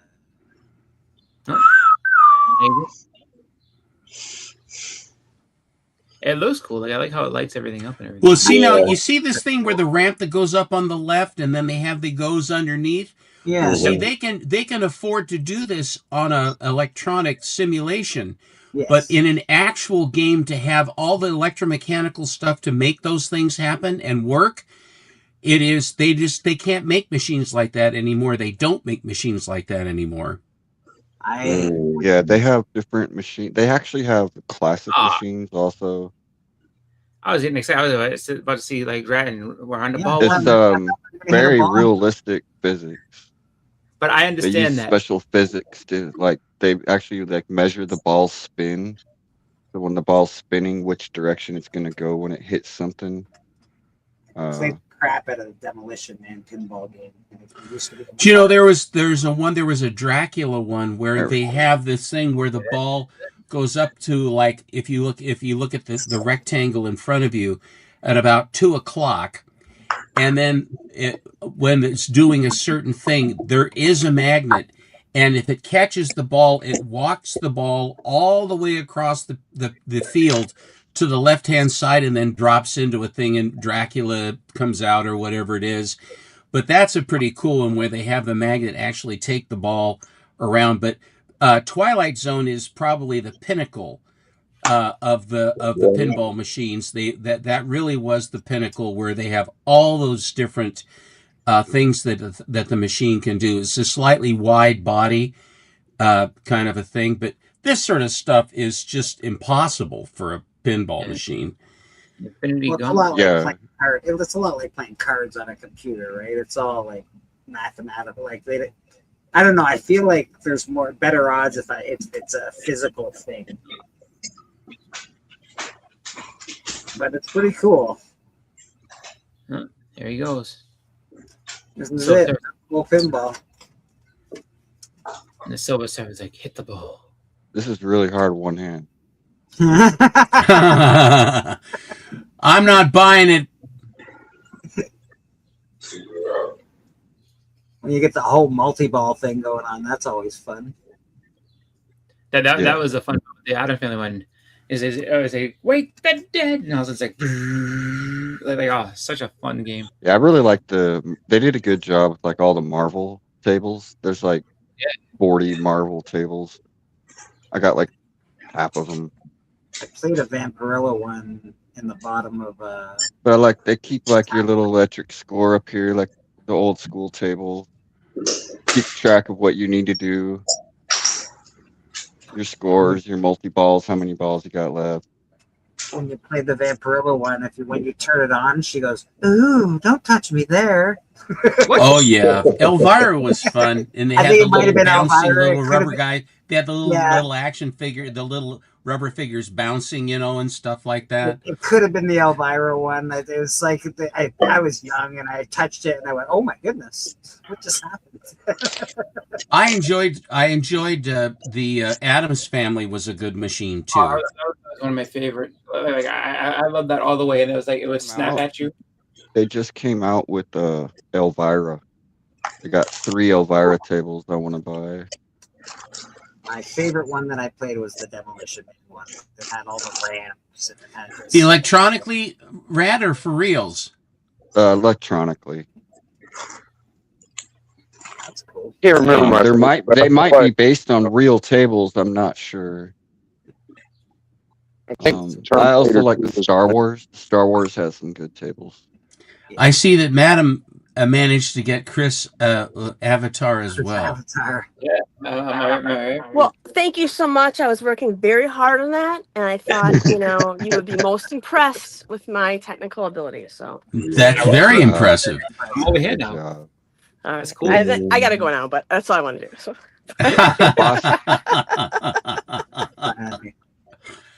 Biggie, what were you saying? I don't know if I can remember my favorite pinball machine, but I think Terminator 2 might have been my favorite. I can't remember. That's a good one. Yeah, Terminator. I love the Terminator 2 with the light gun. Yeah. Oh yeah. That was Yeah, like I just remember it being good. I can't remember everything that happened. It was good. I remember what's it called? The best one with the Terminator pinball game is if you try to press the button with no money, he go, "No way, Jose. No way, Jose." Like I used to love that. And then they had Arnold Schwarzenegger did the voiceover for it, so they'd sit there and you get to hear Arnold yell at you and stuff like that. Get to the chopper. And it was great. I have a Star Trek that was done out by Data East when the Williams went out of business. These companies would go in and out of business. Williams, so it was a bunch of Williams employees got together and they started Data East, and it has they had a sanctioned that had all the characters from the first season, Yeoman Rand, Uhura, and all this other jazz, and all the themes from some of the best episodes. They had those. They have the Gorn, and they have all these, on the playfield. The playfield is a thing of beauty. As a comic book collector, it was wonderful. The playfield is truly beautiful, and but they have the voice of Scotty and Bones. They don't have Kirk, and they don't have Nimoy, but they do have the Doctor, and they do have and Scotty. So so they have their voices, and they're yelling at you in a multi-ball, which is what they do to distract you. The thing's going bump bump bump bump, and DeForest Kelly's yelling, when the ball goes out, he goes, he's dead. Things like all of the tropes from Star Trek. It's really a fun game. Yeah, whenever there's a multi-ball thing, it's like the music gets all intense. Like, da, da, da, da, da, da, da. You're like, oh Well, my it's a God, heart whoa. stopper. It's a heart stopper, is what it really is. Yeah, I forget how fun those things are, man. I haven't played pinball in years. I don't think I've ever seen one, but there has to be a Jurassic Park one. Oh yes, there is. Yes, I know there is. Oh, I was gonna say, 'cause I can imagine like that soundtrack would be awesome. Playing the pinball and stuff, and then you want to talk about intense, like when the multi-ball hits for that. There's Like I don't know what also they got like all of Universal Pictures movies that have like. Well, Creatures of the Black Lagoon, they had this sort of a thing where he's sort of swimming up through this sort of a 3D thing, a hologram thing that they had. But when they went into the fancy hologram stuff, it was a very expensive thing to put in the machine. So they basically make it as the centerpiece of the middle of the game, of the playfield. And then you don't get a whole lot of extra because in order for you to have them work properly. And all it does is it's designed to distract you from making your shots. Oh, you have to watch. So the best scenes of the monster coming in his hands come out and they're webbed and all this other stuff. If you look at the cool image that you've earned by getting the number of points, then you lose track of the ball and then the ball drains and that's all you get. So you miss out on seeing the best images that the thing has that you've earned by trying, and as you're trying to play, it's a very frustrating thing. I think. I know we had a bar when I was growing up that had pinball machines, and I would always go in there, and I would, you could put your initials in when you get your top score, right? And I'd always make sure that I was at the top 10, at least stayed in the top 10 all the time when I walked in there. And man, now on these electric ones, now they keep your track worldwide. So now I'm trying to, I can't even get on the scoreboard. You have yet your name anywhere. Not as fun. It was so important. That guy in Japan again. Damn him. At the bar that I used to hang out at, it was very important to have your name in the top echelon of all the pinball machines that they had. It was super. I don't know why, but it was very important.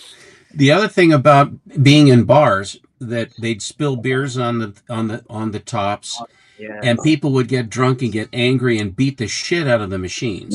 Yes. And that was always a big problem. And when video poker came in, that was the death knell to the pinball machines in bars. Yep, it was. You're right. When I first was at the bar that I was at, they used to actually have real gambling at the video poker machine, but they got in trouble for that pretty quickly, and that was the end of the gambling machine. Then it was just we have video poker in Oregon. We have, they sort of say this sort of morality and what have you. At least Oregon used to be. It used to be somewhat Victorian. It isn't anymore. It's wide open. Portland is now ranked, I think, third from the bottom of livable and appropriate and worthwhile. That's how far Portland has sunk. My city is a shambles, and they have these corporate these business leaders selling everything. Oh, we're coming back, and the nightlife is bad. No one goes downtown. There are no restaurants that stay open late. They don't have stores that are open late like they used to. Blah, blah, blah. I sound like get off my lawn, but Portland has been ruined by the management of the people that are running it, and it's been run that way. And in the summer of love of 2020, it was basically, it destroyed our downtown, a lot of it physically, but also we became a national joke, and we are a national joke, like Chicago and Seattle, L.A. I mean, we're the New York City. We're right in there in that conversation. I'm so proud. But but the whole thing about the pinball machines that used to be, where you go into a bar and you could have a lot of fun, and when you gamble, you say, you know, we'll whoever wins, whoever loses buys the next pitcher, or whatever it is. And that was fun because it was a social thing that was involved other than the gambling, but there was a real social thing where you could all, if you wanted to, be able to play. And I always found, I'm a pretty good player, but when someone came in who really, really knew how to play the game, I mean, knew every single trick, I'd love to sit back and watch a master at work, because that is the hand-eye coordination and the ability to make the killer shot, because the money shots come. And a lot of games, there's only one money shot, but on some games, there's two or three. You have it sort of ascends. There's the first money shot, the second is also harder, and then the third money shot is virtually impossible, because then you got the whole machine bouncing at you and lights and sound to stop your heart when you're trying to hit the thing. And then you hit the thing, and then the machine goes wild and it makes all these noises, starts screaming and stuff. What fun is that? I love that. It was a lot of fun. I'm not gonna lie. There you are, Biggie Shack. That's the one. What's Biggie got? That's the baby, yeah. Oh, yeah. That's great, Biggie. That's the money. That's the money book right there, is it not, Biggie? Yeah. It's a big Yeah, it's a big one. Maybe not in high, but it's hard to get. It's the hardest. Yeah, it's awesome, dude. Mm-hmm. That's really well awesome. done. Yeah, that's really cool. Very nice copy. Yeah, very, very impressive, brother. Thank you. See, that's the trouble when you basically find a surprise, you find something really good and you want to share it. But the problem is, make sure that you cover yourself before you share. And that's not being mean. That's not being mean. You figure it out. You should be able to profit from seeing something that someone hasn't seen quite yet. I have such a cool little secret under my helmet right now. I gotta go buy a 9.8 of it real quick before I tell everybody. Go ahead. That's why I try to, whenever I do the Hot 5 and stuff, I make sure to usually either have them in hand. I already have the book, or already have it in because when I buy comics and stuff from certain shops and that, they have hold boxes. Mm-hmm. So I've already bought the book, so I don't have to, and then I bring it to the Hot 5 and stuff. I already have it, so it's just it won't go up in price and stuff for me shouting it out and stuff. Maybe oh dang, I didn't buy that time.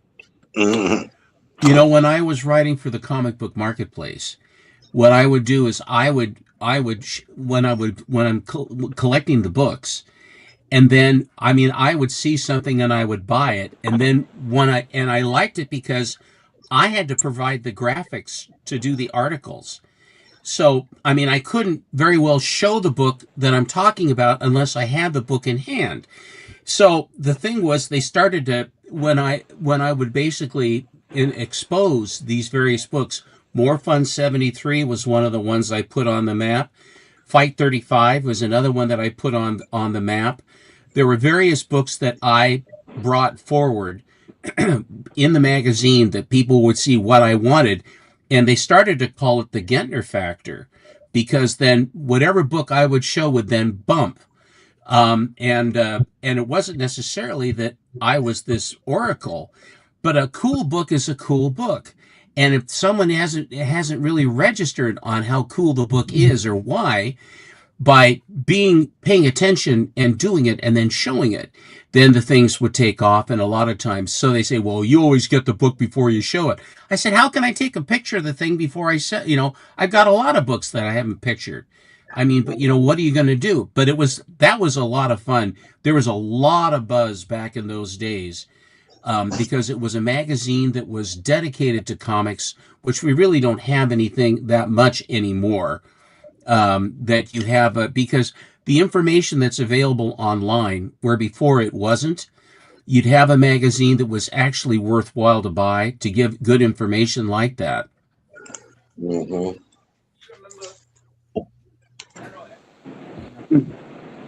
Yeah, I just definitely. Sometimes you just gotta go buy it before you tell everybody. You have to almost always you have to do that. But then FOMO was designed specifically so that at the instant you see something, you can quickly go to eBay or My Comic Shop and see whether you can snag one before somebody else does. I, of course, had never done that myself. No, never. I hope I don't get struck by lightning. So, has everybody? I'm gonna share this now because I just went and bought that book. So this is really interesting. It's a character that I really like. Does everybody know what book the first appearance of Old Man Logan is?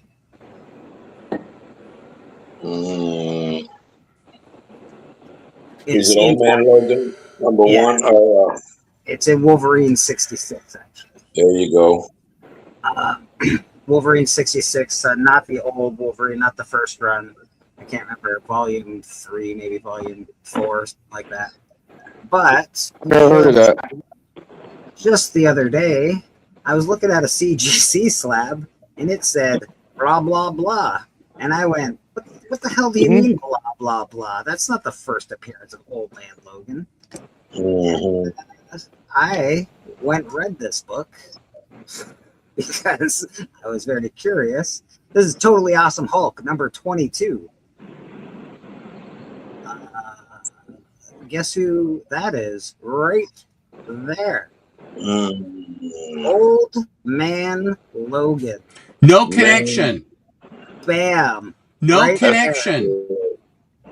Middle-aged Logan. Yeah, Old Man Logan, even called Old Man Logan in this book, and I'll show you here. We'll go down to the end here because you can read the book for yourself if you want. But if you're going to tell me that, whatever, here, hold on. Follow him in Weapon X, huh? No. Yeah. No, You're would that be you're gonna tell considered me- a cameo or a first appearance? No, this is a first. If you're going to tell me that's not Old Man Logan, you're out of your gourd. Look at him. Yeah. There he is, named. I had like 5 copies of that. I don't get the connection. I don't think it's real. The first Old Man Logan isn't a Fantastic Four book. It's like a cameo of him. This It's just a Doom cover. This is right here. There it is. First Old Man Logan. There he is. And it's It's another new, ain't it? What number is that, Blake? number 22. 22. Yeah. Yeah. Here he is I don't named remember as Old that right. That cover must have been done more than once. Yeah, here he is named as Old Man Logan. He's in the book. He's in the whole book. He's got gray hair. Looks just like Old Man Logan. I don't know. I'm with Steven. There's not enough evidence. Yeah, I don't just see where do you get this stuff, where's man? the evidence? There's a Fantastic Four 458. That's from 2008. Well, let's check that. Let's check that, Bleeker. We must prove this to Boston Chris. Yeah. Yeah, the 3 Boston Chris's that are on panel right now. Inquiring Chris's want to know. The Boston, The Boston Creams. Yeah. What is it? Fantastic Four? Is that one of Canada's matches right there? Oh, it's probably. she matches up pretty good. She's probably right down the street from me, as far as I can tell. I become this the only logical explanation. Number 550. Which volume is it? Volume 1? I guess so.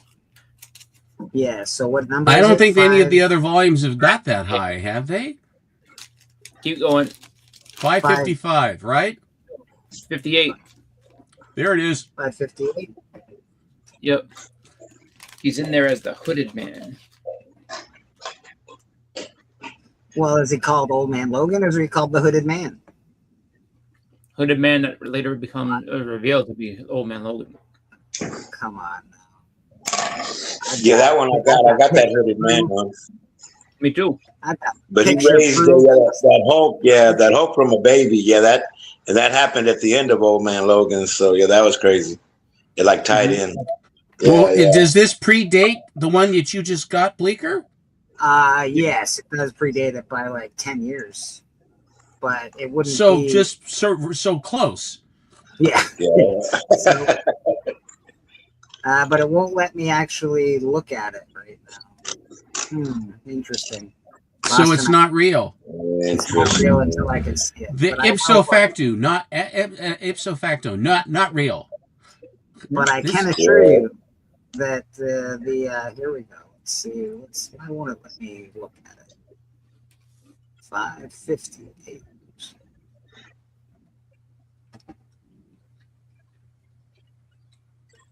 Be cool, man.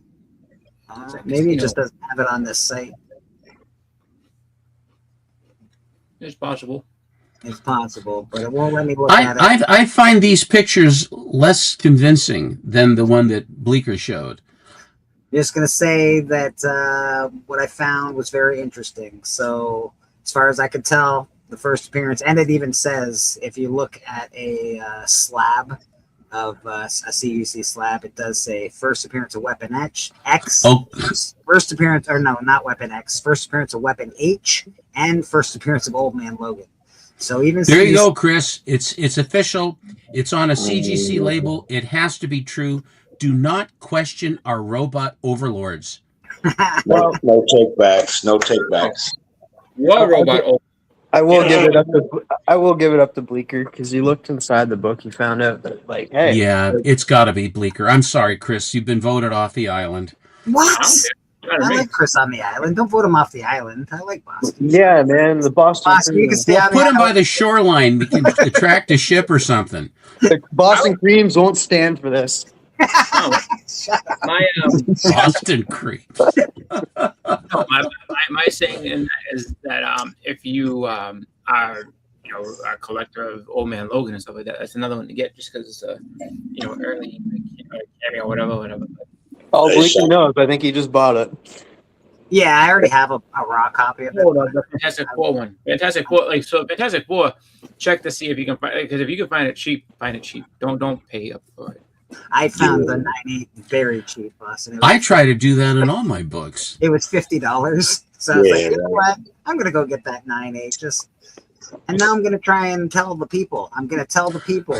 Now you're going to blow your trumpet. You're going to blow your horn. That's right. First appearance of Old Man Logan. Say, Bleeker, I heard a rumor that you were going to do an ash can for Murder King. Do you have that? Do you have that video we can see of the Murder King again? Ash can for Murder King. Why? I mean, I heard a rumor. I don't know. I don't know. I have a video. It's crazy. Let me play this video.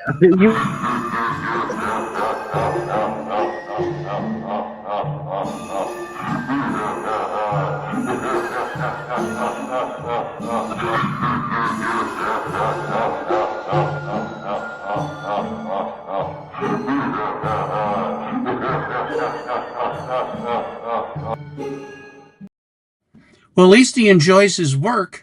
You put that video together pretty quick, just out of nowhere. Out of nowhere. I was like, I just what? asked, and then instant is like magic. Like magic. Yes, there is an ash can coming this week.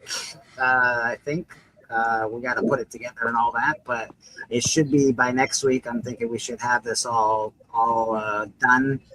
And 8-page ash can. It looks awesome. The art looks really great. I'm really excited. So yeah. Now there will be different locales that will be doing this. You will have the PDF to produce this for yourself right there in St. Catharines. Is that correct? Yes, sir. Yes, sir. Well, when you go to the the shop, to have them print that, may I recommend that you use the highest quality paper that you can find because the cost of the paper is going to be beans. If you buy the least expensive paper, then it'll have, unless that's the look you want to go for. But were it me, hello, Uncle Griff. If were it me, I would buy the highest quality paper stock that they have, the heaviest weight, so that it has a nice feel to it. And when you sell it, it makes it feel more gratifying in hand. My thought. I don't disagree, Stephen. I don't disagree. Listen, save yourself some money. Put it all on rolls of paper towels. I keep seeing Murder House. Why do I keep when I'm cleaning? I just keep seeing it. Oh, Marshall. So all these things, yeah, it's all coming to fruition. A cool 8-page ash can of Murder King is happening. Very excited. This will prelude the book. I'm super stoked, man. We've been working hard on this, so it's very, very excited. If I have a big comic book, I know what I would do, and it'd be funny. Whatever new character is supposed to come in, it would probably be a 20 to 30 different cameo arc before that person shows up. Just so they can be, oh, this is the first appearance of X character's foot. This is his big finger. This is this and that. That'd be great. I think they already got the book done. I'd be like the Shadow Man, because he'd be in shadow for all the time, and like you'd see him smile at one point, but like you can see half his mouth, and then but no one knows who it is, and then eventually he's just like, oh, it's Captain Death, and there he is. It's like, oh shit. Like, what's the first appearance of Captain Death? Like, oh, good luck with that one. We got his big toe. We got his half a smile. We got one of his nostrils. It's a deal. I'm definitely going after the big toe cover. I'm going for that. I'm telling you, think about it. Different idea. But if you sat there and you basically got the whole picture of this guy, it's like a puzzle, and you put them all together. And like this is what he actually looks like, and then eventually, once it's all out. Then you sit there and be like, all right, there he is, standing in like a doorway or something like that. Well, like, Stephen, you're the big toe of that group, man. I don't care what anybody says, brother. Well, thank you. Hell yeah. I've heard Master Cylinder. I've never heard the big toe. Yeah, man. Yep, you're just like Sergeant Hooker from Stripes. The toe plan. It's a burden. It's a weight that I will gladly shoulder. That. Oh, I love you, man. I love you. Look at the toe plan. I'm going to unfreeze myself. I'm going to hop off, and hopefully I come back. Right. Good enough. All right. I will say that if you did happen to purchase the Shift project, if you did happen to back that, you do get first Murder King ad. Right was that the one that CJ did? Yes, it was. Yeah, I do have that. See, now that's only if you were outside. If you were the second backer, you didn't get that, but everybody else did. But yes, if you did get that, so you do get the that's the first Murder King ad in print. So, Weebles Comics, how you doing, brother? Good to see you. Beckerman just jumped in. Let me get to Beckerman. Let me make me small. Beckerman, Brad, fellow, Beckerman. There. Oh, everyone's just yes. I love it. I literally came on for this. I was like, oh man, it's so good. Boston, turn off your camera, dude. Well, actually, it doesn't matter. You're showing, but like, yeah, it's the there Boston it is. Dream, guys. The Council of Boston. Like Council of Chris. It's like a cornucopia of Chris. Now, this one that I have is the first one. There was a kid named Mark, and he apparently put that. He was the first one to do the Avatar thing, and I remember seeing that. I was like, okay, I'll put that. So yeah, I'm everywhere. I'm everywhere. I would like to usher in this new era of the Council of Chris's. Please read the minutes of the last meeting, Boston. We accept that. We accept the findings and put them into the corporate record. All in favor say There aye, we aye. go. Here, Aye. here. Nay. And we will continue our Nay. feud with the letter R. I feel like other than Beckham and his camera, he's just itching. He's like, oh my god, there's too much Boston. I can't take it. Nothing shall break the link of Boston Creams. Nothing will break the link. Legion, how you doing? Good to see you. You're not familiar. I hang out on And Facebook. then Bleeker's will be Murder Chris will be the second one. I love that. I love that. What's going on, gang? Hey, Bleak, Steppo, Chris, and Chris. Legion, I hang out there Friday. The whale cake. If you can get a Fudgy the Whale cake, I would absolutely go to that meeting because I haven't seen Fudgy the Whale since I was about 7 years old. But if you can find one. Fudgy the Whale? What did you I don't say? even know what that is. There was a guy, so Carvel Ice Cream, right? Started out here, and the guy's name was Tom Carvel. And so he used to have two different, like you know, for the holidays, we have the two cookies. We had a Cookie Puss, and then they had Fudgy the Whale. And so I haven't seen a Fudgy the Whale cake in literal decades. So if you find one of those, they're probably toxic by now because it's probably from 19. If you find one, I will show up to that party. What was the name of the ice cream place? Carvel Ice Cream. Carvel. I have heard. I actually heard of them. I don't believe that if they made it out to Portland or not. I can't remember if they did. We had Brestlers for a while, but I actually worked at a Baskin Robbins in high school. Yeah, they were East Coast. I know that much because I think it went down as far as like Virginia, but I do know that Friendly's was bigger than Carvel's, correct? Yeah, Friendly's also Northeast, but yeah, Friendly's made it out bigger than Carvel. You know, the only difference I would say is that the Carvel used to have like commercials, and he used to go out and he used to talk all about it and everything like that. So but there's people that like Patton Oswalt has a big joke about Carvel ice cream cakes, and he's from I guess he's from like Virginia or whatever like that. So he like in his youth he saw that stuff. He's like, you know, Cookie Puss and Fudgy the Whale, and the Beastie Boys made a song about Cookie Puss. Back I like that. Yeah, that's a good one.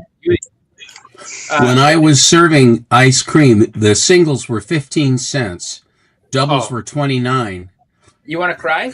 I can tell you how much. So yesterday at the Independence Day thing, tickets. So they ice cream, and you could exchange it for ice cream sundae, where you pick your ice cream and 3 toppings, and all included, no problem, and everything else. So for your ice cream, which they loaded it up, I told them, I was like, can you only give me like 2 scoops of ice cream? This is too much. And so they did. And for that, M&M's, what was it? Fudge, hot fudge, and whipped cream, $12. That's a long way away from your 15 cents that it used to be, which is unbelievable. Like ice cream is a big racket. I still have my little brown bow tie with white dots on it that I had to wear. We had clip-on white ties, and we had the paper hats. And we were right by Washington Park, right down the hill from Washington Park. And these guys there'll be concerts up there, and these people would all be stoned out of their minds. And then they get the munchies, and then they would come down. We'd have, I don't know, 80, 90 people in a capacity of 50 in our space. And everybody would take a ticket, and then we had to really get on our horses to go through that. But then you'd have some guys say, can I taste this? Can I taste that? I said, look, you get one taste, and then we got to go. There are too many people, you know. So I mean, it's that kind of a thing. But man, they were so pie-eyed when they came down. Just see whatever. But that's like, I mean, everyone loves ice cream. That just goes back to being a kid. But I tell you right now, like ice cream is a big racket. Like the amount that it's crazy. Like when you think about going out to, if you're just out and like, oh, can I get an ice cream? Yeah, okay. Let me get a kitty cone or whatever for my daughter, and it's like, oh, that'll be $7. Like what? $7 for a kitty cone? $7. Oh, okay. It's more than the cost of the ice cream. It's the insurance and everything else they have to pay now. Yeah. But the other thing too, when I worked there for a couple of years, and that's how I kept money to keep my car going and be in funds to date and things like that. And these guys said, "Don't you ever get tired of ice cream?" I said, "What, are you crazy? Do I get tired of ice cream?" They never really said how much you could have, but I think they lost money on me because I could eat a mess of ice cream. And I would love to take the vanilla, the Baskin Robbins vanilla, which is very good. Not the French vanilla, that's sort of like a custard, but the regular vanilla. And I would fill those hard sugar cones, and I wouldn't put a big scoop on the top. I would just fill the cone and then eat the cone with the ice cream, which is my favorite. I mean, the way I love, I love that. And man, oh man, was that good. English toffee and Tanganilla were two of my favorite, besides Jamocha almond fudge and butter pecan, baseball nut. Those are the ones. But baseball nut. Baseball nut is vanilla with a blackberry swirl with cashews, and it's really good if you like cashews. Never heard of baseball nut. That's new. It's a good. Try it. You'll try it. You like it. So did we ever determine what a group of Boston Chris's is called? A Boston cream. A bevy of beauties. I'm looking for one word because, like, what is it? A parliament of owls, a flock of crows is a murder, a curiosity of hippos, is it, or something like that? An exaltation of quail. Yeah, see, that's I'm looking for one. An exaltation of Chris. No, he'd be a herd of homies. If it was me, I'd be, oh, look, a sorrow of Chris's are walking our way. Just like, a sorrow of Chris's. Oh, my God. There you go. I'm trying to tie it in. I don't know, man. Mr. Beckerman, I know that you will come up with an appropriate moniker because you excel at that. Did you show him your magazine yet, Chris? No, actually, I didn't. So I do have that show. I have it right here. You keep it in the refrigerator? Jim Cornette's running a fundraiser for the Crusade for Children in Louisville, Kentucky. And I already owned a copy of his book, latest one. So I ordered one for Chris, but with a special, what do you call it? Not signature, inscription. Yes. Man. Don't eat yellow snow. Yes. I like that, but like so this is Heroes and Friends magazine, and it's a book. It's a pretty good read too. Like a lot of the pictures were taken by Cornette when he was a kid. Yeah, they're awesome pictures too. Like just great stories in there and everything. But the inscription that he is right here to Chris. Thank you, fuck you, bye, Jim Cornette. Oh, geez. What says affection more than that? Dude, like honestly, it's funny because I knew it was coming, but I knew that this was on its way, and I remember Beckerman saying something about he had an inscription on there, and so when I opened it and I lost it for a good 5 minutes, I was just laughing my ass off. That's a great, so fun. Bleeker, can you enlarge me? Oh, that sounds even worse. That sounds weird. I don't think I've been trying to be enlarged for you. I was trying to think of something. Can you make me big? And that doesn't sound worse, but enlarged. That just sounds so much worse. How about can you put me full? But we are so gracious that we would never take it the wrong way, TM, right? Especially with my face on this thing. We wouldn't beat you about the head and shoulders with this for years to come, would we? No, that's Beckerman. It's like, which one's TM? Sorry. He's the real one. There he is. There he is. So I'm gonna promote next Sunday, guys. Tune in next Sunday here at church where I will be opening this right here. I will be opening this. It's to me a card that I have not opened yet, and a gift that I have not opened yet. From who? You've got a lot of willpower because having the packages sitting there calling to you. It is. It's rough, and I have to wait until next Sunday to open it up, and I have no idea what's inside of it. But it is from Susie Q and Steppo, so thank you so much to them. It's a birthday gift. My birthday, just like Biggie Shaq's birthday, lands on a Sunday. So next Sunday it lands July 5th. So tune in next Sunday. I'll be here the entire next Sunday, hanging out with you guys. Steven, sounds who wrapped great. It, though. But look at the handwriting, man. That signature is awesome. Yeah, whoever signed it. Steppo. That's Susie. Always, That's Yeah, Susie. man, beautiful. It's Beautiful. freaking Jason. It sucks. Yeah, it sucks. Beckerman asked me to pick up some socks from Scotty Young, and I did, and they were awesome. He socks. You picked up some socks from him? Yeah, you he were, had- he had- he you had, were uh, surprised last time too, Steppo. He had some super fresh. Socks are surprising. socks. I got them, and they were good. Since I'm in Biggin, I will show some comics, I guess. Very quick. Embiggen, good usage. Caught up doing some things. Big ones. No worries, no worries. First, Nice. first full appearance of Damian Wayne. Yeah. First appearance of Victor Zaz. He's very zazzy. Zazu. Oh, this is cool too. There's like an ad, or there's like there's an ad for Stars and Stripes issue 0 in this, but it's also the first published writing of Jeff Johns. Boring. You get out of here. I'm kidding. And there we go. My favorite Alex Ross cover. That's your favorite Ross cover. That's cool. Yeah.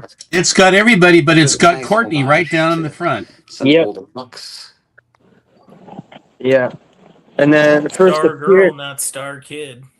Yeah, first appearance of this is when Courtney Whitmore, the second Star Spangled Kid, goes from the second Star Spangled Kid to Stargirl. Was she called the Star Spangled Kid? Nice. Yeah, she was. She was called the Star I thought she Spangled was Kid. called Stars. No, she was called the Star Spangled Kid. Then that answers our question. First appearance of Paintball. I do have more issues of Stars and Stripes, but I just don't have them on me. They're at Cosmic Comics. So, like, I own them. They're just not shipped to me yet. But, like, I have pretty much the entire run of this. This is the first cameo appearance of Courtney Whitmore.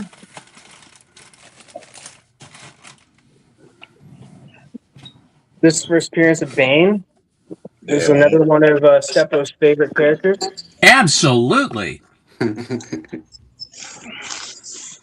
We got this Green Lantern Yeah, classic. 89. Yeah, the Jesus cover. Yeah, that's cool. The crucifixion. Are you people crazy? I have it. He's I trying have to it, but I save don't us know how I all. feel about it. Yeah. You don't know what you're doing in that. It's just, it goes to show you how people will, yeah, I'll stop there. Yeah. This is good. I got this from Callie. Let us talk about life and that. It's a very small little pamphlet thing, but it's pretty cool to have. I really like Death. Is that Kevin Nolan artwork? I don't know. Maybe That's cool. rephrase that. Yeah, it's a weird phrase. I really love death. It's good times. I got first appearance of Black Only Lightning once. and Tobias. on, brother. Right on, brother. I got that one. I don't want to be kissing death at all. I'm gonna live forever. Oh Man, you gotta kiss her when she comes around. You gotta give her a big old smackaroni. First war suit and first Brainiac suit. What is the now? What is the Is Brainiac? the metal Brainiac twerking or something? Because I was just like gonna it. say that is robot Brainiac doing a lap dance on Greenhead? Yeah, he What paid is for that? it. Is it He paid twerk? for it though. Like he paid full price. They don't show the That's why Superman Brainiac has that port, face on. He's not looking at a exposed either. Brainiac on Lex Luthor. He's like, what the hell is going on? Over The there? discharge thing. The first, Jim Starlin. Don't say discharge. Jim Starlin, whatever. the first Mongol. Good one.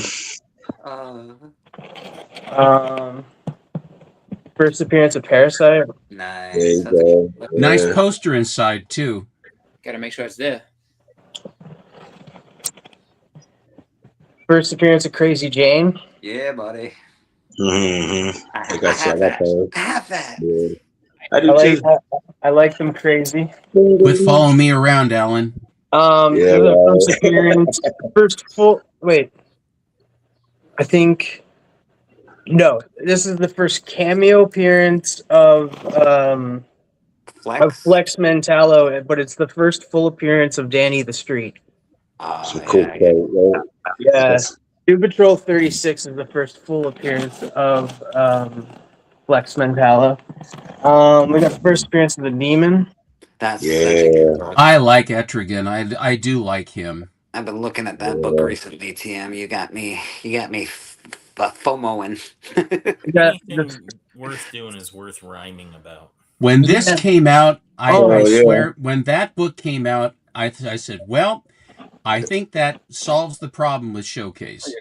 Man, not one but two. Yeah, awesome. Yeah, I got like a reader copy and then a nicer copy. As you can tell, like the green is a little faded on that, and like the green is like Oh, that's a much nicer copy for sure. yeah. It's first appearance of Buona Beast, by the way. Oh yeah. man. Let's see what else can I show. I thought that the thing about that was I like the shades. You know, he's those shades that he's wearing. Got the I like that TV show was awesome. Yeah, from back in the day as a kid, I like that Flash TV show. Me too. Yeah. When he catches a bad guy in the tornado, he's like, "Ah!" Is that the second print, TM, or is that a first print on that one? I think it might be a second print. With the flap, right? I think the flap is the second print. Yeah, it has the flap.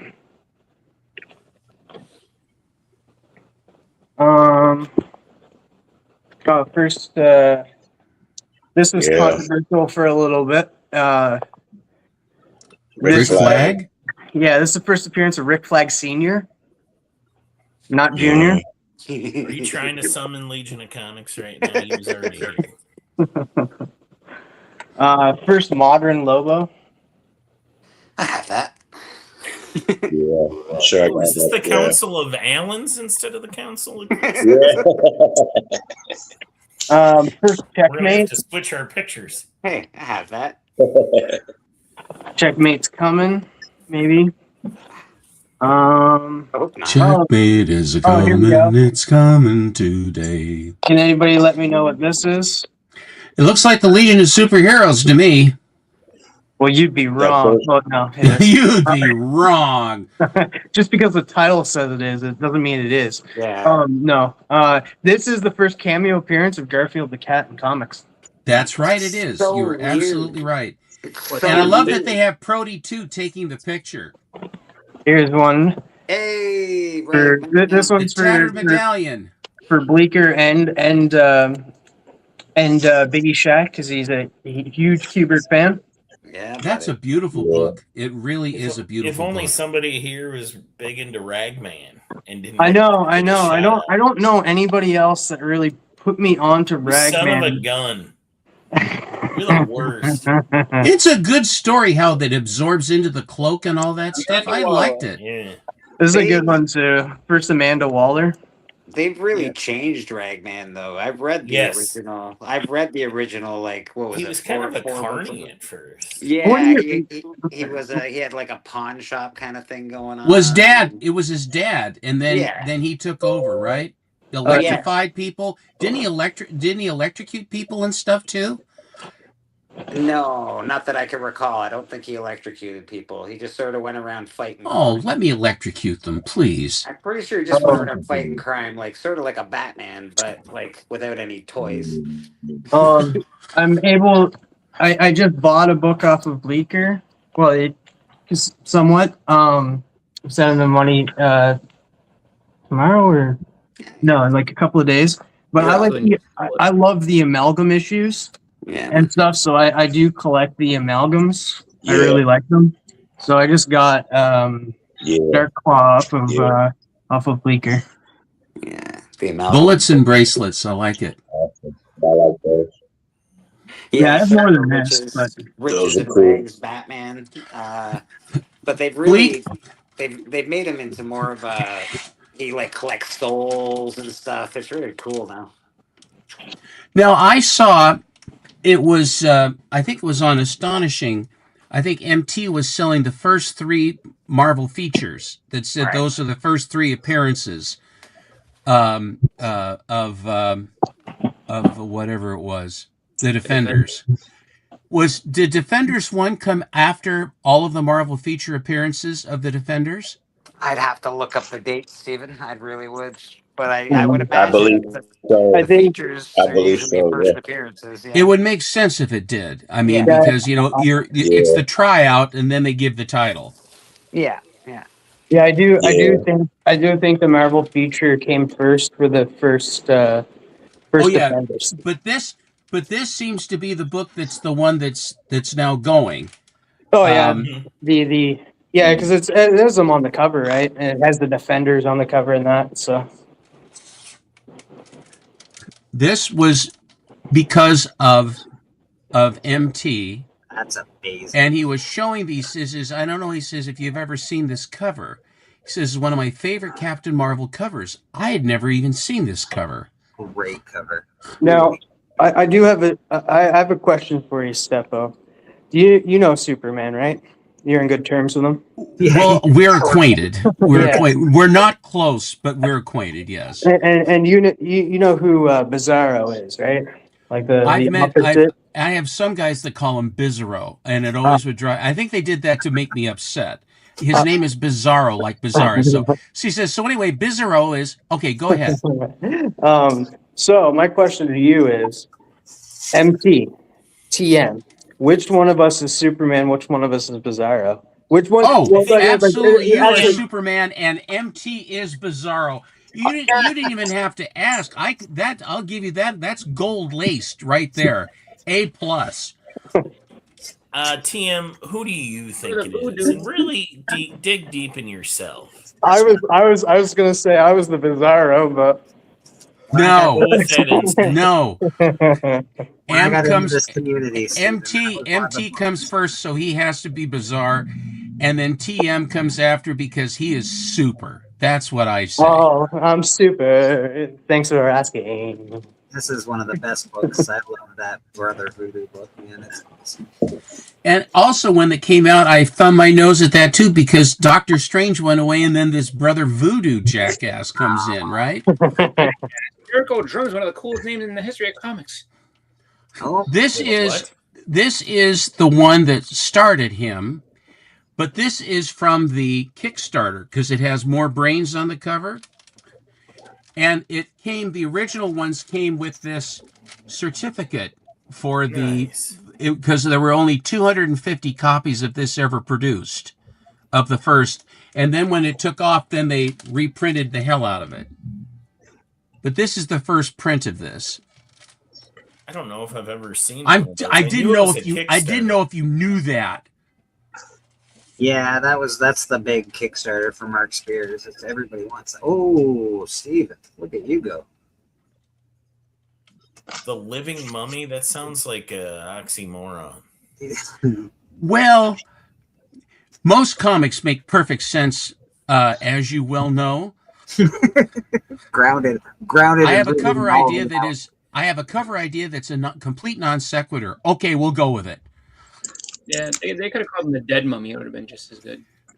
They could've This just one called is him not. Mummy. There's a yellow cover of this. I mean, a yellow cover one, but this is I think the original. I got this from Doc Kopp. This was one of his that I just thought it was such a beautiful cover. Is there a reason why they call it living? Like, I know that there are certain, like, the comics code made you not be able to like say certain things at a certain time, but was like Mummy one of them? They call No, him. They call I him think it's more because that.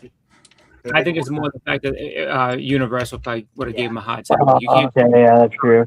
Because like I remember for the longest time, Marv Wolfman had a problem because they wouldn't put in his name and stuff because it said Wolfman. Yeah. You know, but of course, if you have a guy that opens up a hamburger stand and his real name is McDonald's, there's a problem. Yeah. I mean, well, my name is McDonald. These are my hamburgers. You can't use your name. It's McDonald. McDonald. I'm sorry. Yeah. Well, welcome to my hamburger stand, and I'll call it what I want. That should be the whole name. The Boston Creams. What you find out is that the law does not necessarily. Of course, Shakespeare said the law is an ass, and he was correct. Well, no, but if you just say it like that, because then that's the title of the restaurant, and you're just being defiant. So it's almost you're telling McDonald's. Damn the defiant. Yeah, but you're still like, oh, so I'm sorry. So you're gonna call yourself McDonald's? No, I'm gonna call my restaurant anything I want. That's what it says on the sign, doesn't it? Yes. All right then. My last name is Hilton. This is my new cafe. This is my new little resort hotel. I'll call it Hilton. When did you pick this up, Stephen? I haven't seen this one before. I bought this from. I think I bought this from Troll. I bought two. The look on that guy's face was kind of ridiculous. Like he's like, I'm finishing the thing. You're surrounded by a bunch of just demonic things. What do you think's gonna happen? You think it's gonna turn out good? Whatever deal you made, jerk? Well, we weren't sure. Those are 31 flavors. Those are 31 flavors right there. You betcha. Yummy too. Yeah. The story inside is real creepy. It's fun because the guy who is this creep basically turns into an ice cream cone. And the spectral figure is laughing and everything else, which is what you want to do. Hell yeah, man. Yeah, I bought these two. I bought that. This one I bought. Yeah. Oh no, I think this was a Yen Eve. This was Yen Eve buy. This was a Yen Eve buy, and I beat him up on him. I got him for a hair under FMV. It was, I think this is a Jack Sparling cover, which amazes me because he was the guy who did Pin Up Pete and a lot of that stuff in the Golden Age, but this is a Jack Sparling cover. That's one of the awesome. That's so good, Steve. Jeez. Tickling my horror fancy today. Thank you. I beg your pardon. Very nice.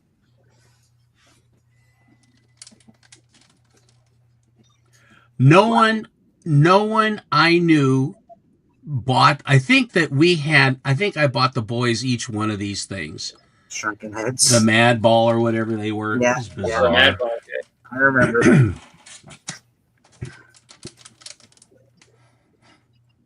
Oh, these are all the monsters. Goth and Toth and Roth. Return of Gloth. Yeah, Glaw. Who's Glaw? That guy. Groot. That's awesome. Holy. Yeah, that's a very hard book to find. Very expensive too. I bought this at this book, the Groot and the various named monsters. Groot was just one of many, but then Fin Fang Foom was the biggest. And so when the first inkling that I heard that Groot was going to be used in Guardians of the Galaxy, when they first started that, I said, I always thought Groot was kind of fun. So I went looking, and almost without exception, all you'd see is like a 3 or a 4. Is that how the meeting went, Stephen? You went to go beat up on Susie? My brother said, I need your talents. I said, what are my talents? He says, well, you know how to get people down on price, and I'm too chicken to do it. I said, well, just ask. You don't have to. No, I need to have Gentner the Shylock go in there and beat him up. Shylock, oh my God. Shylock Gentner. But this was up, and the guy that priced it did not price it accurately. It was just, I think it was sort of an afterthought kind of a thing, but I bought it favorably. And then a few months later, then the movie did finally come out. And of course, that changed the whole thing. I really wouldn't have been able to swing it now. You do that a fair bit, Stephen. Like a few months before the movie pops out, Stephen starts looking for some books. Keep an eye on this guy. Got Baby Groot. Look at this print. It's impossible. Nothing can be so huge. Tor can. Quiet. Tor might be anywhere. Well, can you look right? And so Kirby with the hats. You know, Kirby and his hats, you know. Love it. And when in doubt, 2 R's. Kirby just, you can always tell when it's Kirby's art. He's just very Kirby. Hell yeah. Oh. Yeah. It's big hands, lots of movement. A little square. My friend Chris Simons, who runs I Like Comics, he said, of all the Marvel monsters, Fin Fang Foom is my absolute favorite. I said, why is that? He says, because he's the only monster that wears pants. So the ancient Chinese myth, he wakes up and he has pants on. That's one way to like a character. So if I'm gonna choose a character, he better have pants on. He better put those pants. This is a code book. Put those pants back on. Invincible made a really cool version of Fin Fang Foom, kind of. Yeah.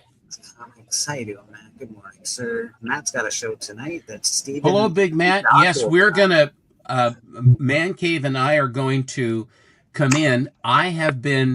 Matt has this called the Superhero Show now, rather than the Superman Show, the Super Show. And the last 3 I've been showing. I very seldom show my Silver Age collection. And so I have been showing my Silver Age books with Matt on his show. So I did the Atom, I did the JLA, and I did Strange Adventures, my runs of those. And tonight I am going to do my Flash run. And which was when I graduated from the Legion of Superheroes and Adventure, I went into Flash. And Flash became my number 1. I mean, big time, my number 1. Love the Flash, love Carmen Infantino, John Broome, Gardner Fox. Just really love the character, love the art, thinking man, well written, affection. I mean, I just love the character. And then when I met him in 1995, when I met Carmen Infantino, I was really tongue-tied to meet him because such a strong affection for the Flash, and I said, I feel so stupid. Everybody must say the same. Oh, I really loved your Flash. I said, but I have to tell you, he said, it means so much to me to meet you for all this that you created, the enjoyment that I had for years and years and years with that. Seriously,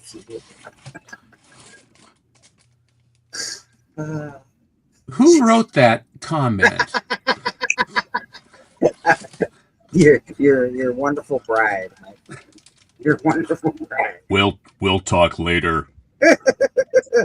A fig leaf, baby. Nice.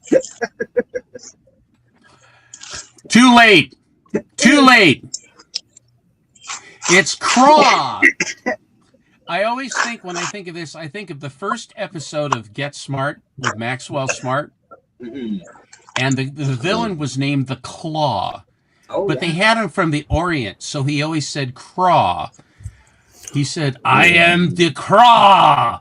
And then Maxwell Smart says, okay, Craw. No, not Craw. Craw. Yes, Craw. No. And it was a running gag through the whole show. You know, cracked my father up completely. Who's the cover artist on that one, Steppo? What's that? Who's the cover artist on that one? I got that book. I'm not sure who it is. The cover artist is, now you have to make me put my cheaters on. Biggie, look what you made me do. Sorry, man. You look like an FBI. Well, I'm guessing it's either Don Heck, Ditko, Kirby, or Kirby and Ayers. There it goes. Kirby pencils, Ayers inks. Nice. I've seen it attributed to multiple artists, so I'm glad you were able to tell me. I'm happy to dispel any misconceptions you might have. Here comes Clag. 2 G's. 1G Clag was destroyed, so 2G Clag comes in. His mission is, this will surprise you, destroy mankind. They all seem to go to the same school, don't they? It's actually All right, pronounced Clag, what is your mission? Destroy humanity. Very good. Pass. Like I said, Steven, it's pronounced Clagaga, just in case. Clag. Clagaga. Clag. Oh, the Sphinx has come to life. Awesome. The Sphinx stinks. Well, he's got the feet thing, right? You know, not great. When wakes the Sphinx? If thee be man. Well, you remember how you're talking about the crawl? The thing I think of with that book is the Unhumans, like it was before the Inhumans. Yeah. See, you can win a miniature dog in this one. You can win a miniature monkey as well. And they would send these live animals through the mail, and parakeets too. I'm sure your parents would be very happy to receive a live monkey. Daddy, look what I ordered on the comic book. You What what? I got, Dad. Hey, always a nice comic. You know, this cover, the monster looks so cartoony, goofy looky to me, doesn't he? Isn't it kind of like, really? Who did this one? Starlin. I'm guessing. Starlin. Mm-hmm. The Booger Man. That's what I like to say. Gamora. Oh, Gamora. Oh, Colossus lives again. You'd get one or two shots with these monsters, and that'd be about it. Damn, he must have had to lose some weight before he joined the X-Men.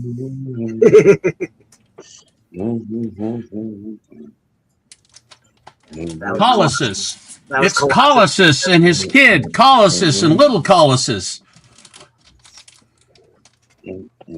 Brutu, two T's. Look, ahead in the tunnel. He's found us. It's Brutu. Oh, man, I watch out. Red monsters are scary.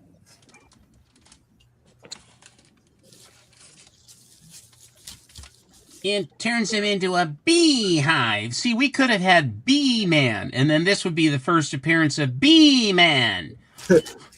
But it isn't. It's Ant-Man, and it's not Ant-Man. The first one is a story of a guy that goes into an anthill and runs for his life. There's no history. There's no superpowers.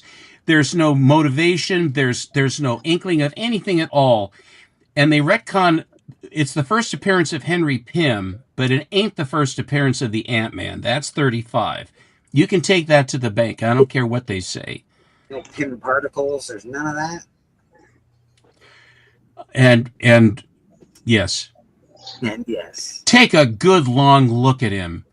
This may be the last time you'll ever see the man in the beehive. No, not in there. You can't. You mustn't take me in there. Oh. Steppos, you know that whenever Ant-Man first shrunk himself, it was just like the Atom, and they shrunk a chair first. I believe they shrunk a chair in both of them before I think there's some. Well, I think the Atom came first, though. Yeah, I did. Like DC for everything that Marvel did, DC was first. Everything is derivative in Marvel, isn't it? The house Okay, of I'm other glad you're going with people's me on ideas. Well, Kirby could tell a story twice if he wants, but that ain't Kirby. Just twice? Yeah. But there's something about older writing as well where, like, they often will put in something like, oh, they went into the wardrobe but but they didn't lock it because you never leave a wardrobe locked. Just it's sort of tested on a chair first because you don't want to test things on yourself first. There's sort of a thing. He who made a creature, if thee be man. This is not so much a monster as more kind of a creepy one. I always think it's like the Crimson Bands of the Sidorak or something in here. Come back, Matthews. None can escape me. The creature in the ruby is coming after me.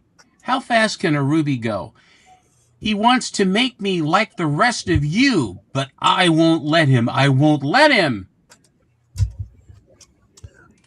I think they did the same shit in Honey, I Shrunk the Kid, Bleak. So I got to see that trope 3 times after I saw Adam. Yeah. And like, okay, I got to test it on something else first. Oh, this one's one of my And favorite. here's the abdominal snowman. Yeah. Stone man, I should say. Just gray. Just gray. They're coming from the depths of the earth. There's no place left to run. We're doomed. Everybody in these comics, all of these comics, were doomed. We're doomed every month. Oh, the stoned men will get you. You know That's those what I got. Steven, awesome. As always, showing some of the best comments on YouTube. You can see him tonight with Matt as he shows off another. Oh, boy. It'll be World's Finest for me, though.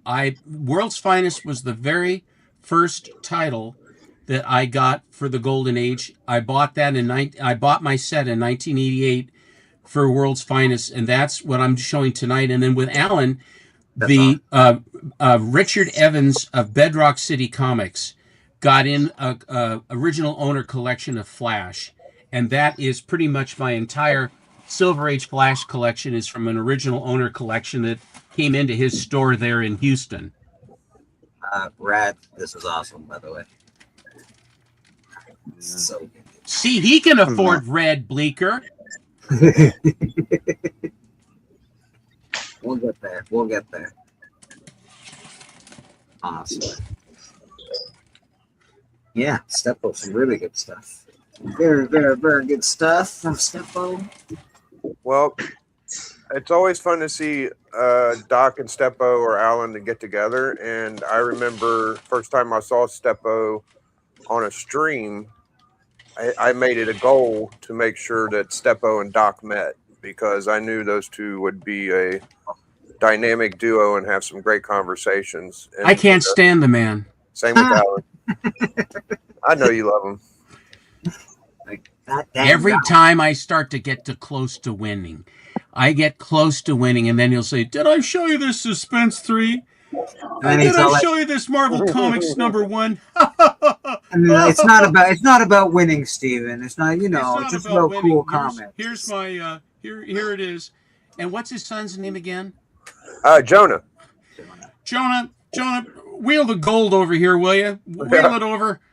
And Jonah knows the damn book sparing Step or Doc. He'll be like, "Oh, this one and that one," and it wasn't that way a couple years ago. Like Jonah's surpassed him somehow. I don't know how, but can you go get all my 9/8 Dave Stevens covers, please? Oh, the entire I have them all. They're all 9. No, not those. The variant Dave Stevens, the ones that no one has. Yeah, those 9/8s. Bring those over. 9/8. I just got this. I haven't seen Doc in a while. He's probably got some wild shit. I don't know what he's doing tonight, but I know of a couple books he was getting, so we'll see what happens. Well, I am going to do World's Finest, and I have a real soft spot for that because, if you've heard this too, 1960, I'm in the basement of my grandparents' house, and I found the cover to World's Finest 6, and that was all there was the cardboard cover. My grandmother had just yanked it. My dad had the book, and Grandma just yanked the cover off and tossed the book back probably in the 1950s sometime. And she used it as a divider for some of her art project stuff that she did. And the minute I saw that, even in 1960, I was in love with comics already. And I looked all over that basement looking for the book and never found it. And then in 1988, I finally had a chance because I had all of them. I had 1 through 25. You got 24. Is 24 the one where the guy is taking money bets to fight a boxer and Superman and Batman in the row? Something like that. I think so. Yes, sir. I love that one, dude. I didn't love enough to keep it, but yeah, that's a gorgeous book. Go ahead. I'm sorry. I was wondering if you had it, and you said 1 through 25, and I was like, shit, he does got it. Oh, there's the piece that was drawn for Steppo. So this is a Steppo right here. It's a Jack Burnley cover, I think, and the guy's like, "Oh shit, I'm going to fight Batman and Superman." It's like win $100.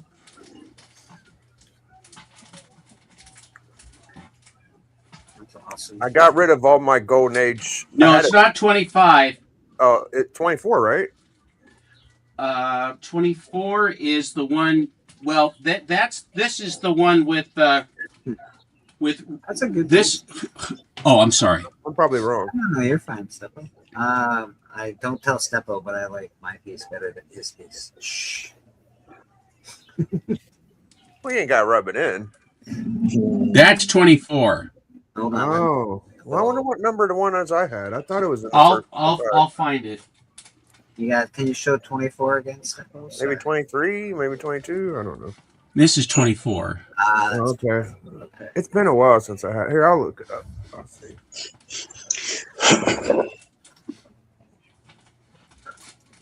Yeah. Very cool. I was up very late last night. I don't know why. I couldn't get to bed. I'm up very early this morning. Sun around here. It's probably later than 25. Almost time to get out of here and let these people go, as they say. Wait for Steppo. Go down, Moses, way down to Pharaoh's land. Tell old Pharaoh, let my people go. Amen, brother. Amen, brother. Amen. Yeah, man. Sometimes you just gotta let the people go. We got something that's killing the children, apparently. What is killing the children? Something, Steven. Something. Did I hear Beckerman on panel? Yeah, Beckerman's here. Yo, Beckerman, what do you think about Sami Zayn winning the world title? Sorry, I was muted. Dude, I was actually really into it because I didn't see it coming. And we watched it live, and we only tuned in for that match because we forgot it was on because of the being in Riyadh, you know, the time difference. That's cool. That's great. Yeah, it just kind of happened, and I didn't even know it was coming or anything. I And the waked people up. there were so into it because, you know, Sammy is half Syrian. Yeah, that's what they say. They're big fans. They spend the money too. Yeah. I mean, you look at the kid, you wouldn't know it though. You'd be like, I need a better copy of this one, but this is my copy of this. But I do have her Spider-Ham. Awesome. nice. I need one of those. Yeah, mine's a pretty beat up copy, and I'm looking at them. It's pretty rough, but it's still cool. It's still cool, man. Well, Steppo, it might have been after 25. I can't seem to nail it down. I got it on my Instagram. I'll send you a picture later. Okie doke. Big fan of the Nam books, Nom, if you will. I like. Are you sure it wasn't a Superman cover than World's Finest? No, you're probably right. It was World's Finest. Yeah, it was. I know it's in the 20s. I'm just going to go down the 20s and find it. Nah, man. The draw, man. Yeah, that's cool. That's just awesome, that cover. Yeah. I love the Nom run. I think it's a really cool run. I like more books when I was a kid. When I was Mike Golden, Mike Golden covers. Yeah, he kills it. Yeah. I used to watch all the like black and white war movies on Saturday afternoons and stuff. And I don't know why. I was obsessed with World War II growing up. Yep. But these non-books, they're Nan, however you want to pronounce it. It's they're cool. Yeah. I have like a big chunk of them. I kept 1 to 10 in my personal collection. So just like, we'll just keep 1 to 10 here. And then, go ahead. Oh, my bad. I was just going to say, I got to at least acknowledge that I'm proud of him for winning it because he is a redhead, and there's not many redheads. I mean, we had Kane and him so far. Isn't that a trope that all the redheads are really angry guys or something? Isn't that true? Okay, I figured it out. It's World's Finest 28, Steppo. So 28. Yep, 28. There's the Joker, and this is like the death card. Maybe I don't have it. No, I've never seen that. That's wild. Yeah, this is like a cool variant. They were doing the death cards for like all the tarot cards for the Joker run for a little bit. Oh, that's cool. Yeah, I didn't see those. This is a crazy, weird crow. I'm missing 27 and 28. I'm missing both 27 and 28, Biggie. Okay. Well, Steven, that's unacceptable. I know. Stay after class. It's like a what are they like a Damn, she's covered in it. the Crow? I'm not sure if it says what is it, City of Angels maybe? Yep, City of Angels. So who's the angel? That's the dude that played the Crow in the movie. So but I don't. It was a What terrible. are the City of Angels doing to her? That's a It hint. was- That's a hint. It was part 2 got messed up, Yeah, I can't but remember. it was gonna be good. Yeah. The Tunnel Rat. It's my last non-book. You know, I should probably collect more of those noms, but I like 2 or 3 to covers. I'm sure there's more in there I probably like, but I can't. I had the run. I was too close to the nom and lived through it to enjoy the thing. And I knew a guy that was a tunnel rat, and he was very, very messed up fella. Yeah. You know, you crawl down into you're a smaller guy. You crawl down in that hole with a flashlight and a 45, and you're going after those guys. Mm-mm. I think we could start running our way around the panel. I don't know what the dinging is. Are you dinging? Are you playing I thought it was a milkman looking to get rid of the empties. Warriors, come out. Church people, come out and play. Yay. What's going on, man? I got a couple books real quick to show anyways. Phoenix, This is just that from that IMAX, that Supergirl. Oh, all right. yeah. You got the comic Gave from away the giveaway. Yeah, one. Yeah, if you went to the movie, she's got a short skirt but a long jacket. I like that Cake song, yeah. But I got I didn't see the movie, man, but I was able to get the comic. Get Oh, one, you not got a one, few. Yeah. not two, not What did you do? three, not four, not five, not six, but seven. They all have I got a super They book all for every have night of the inside week, baby. source. Yeah, I got a different super book. I got a It's super book almost for like every they night have a of the week. relative Yeah. that works at AMC. Yeah, right. I ain't saying nothing. Yeah, don't say that yet. But I did this big ass picture here. Yeah. Oh, This is one of my Bobby, Brother Joe has Yeah, already let it out of the bag. He already shouted out. Miles. Yeah, man. That's a really good Sentinel, Bobby. Good job, man. Thanks, man. Appreciate you. Yeah, and Rad, man. I started working. Me and Rad are gonna do an art exchange, and I'm excited about that. I know you're busy, bro. I'm not trying to, but I just barely started on mine. So yeah, I'm working on it. But I want to do. No I rush, want to do it. man. Yeah, brother. We'll get it done. Yeah, I know it, man. I know it. Yeah, take your time. Do it up good, brother. Love you. All right, that's me, Station. Hey, love you, Bobby. Speaking of Bobby, what you got going on with yourself, Bobby? How you doing this week? What's happening with you? Oh, I'm celebrating the 2050 years of America's greatness. You know what I'm saying? It's coming up here. 4th of July, man. Good times. Yeah. So enjoying it. You know what I'm saying? Yeah. The 2050th year, man. Because, yeah, I'm The celebrating more for the 2050th year. I think we're 250. 2050. I don't know if I'm going to be around for that one, Bobby. You will, but I won't probably.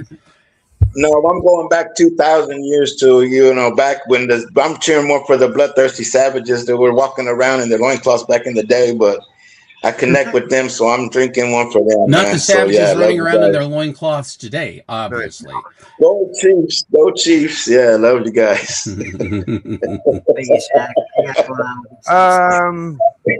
Well, we had a fantastic club. Got a couple comments. Appreciate that. And everybody comments after the show. People seem to enjoyed it. Steppo showed some cool books.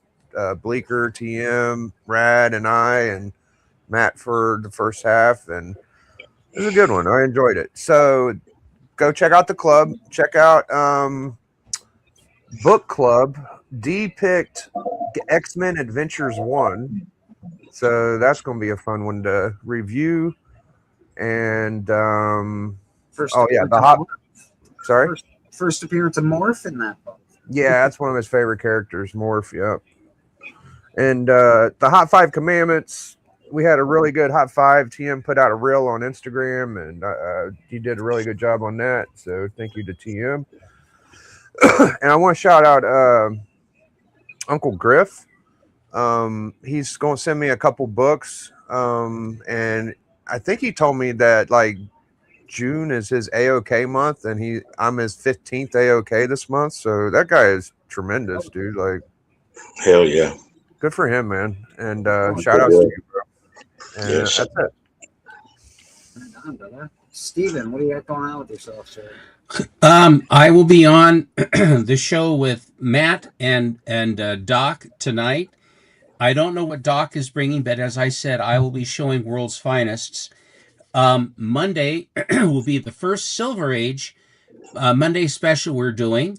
And as I mentioned before, I will be showing my Flash collection. And then Friday will be the hangout, whatever the nets will accommodate.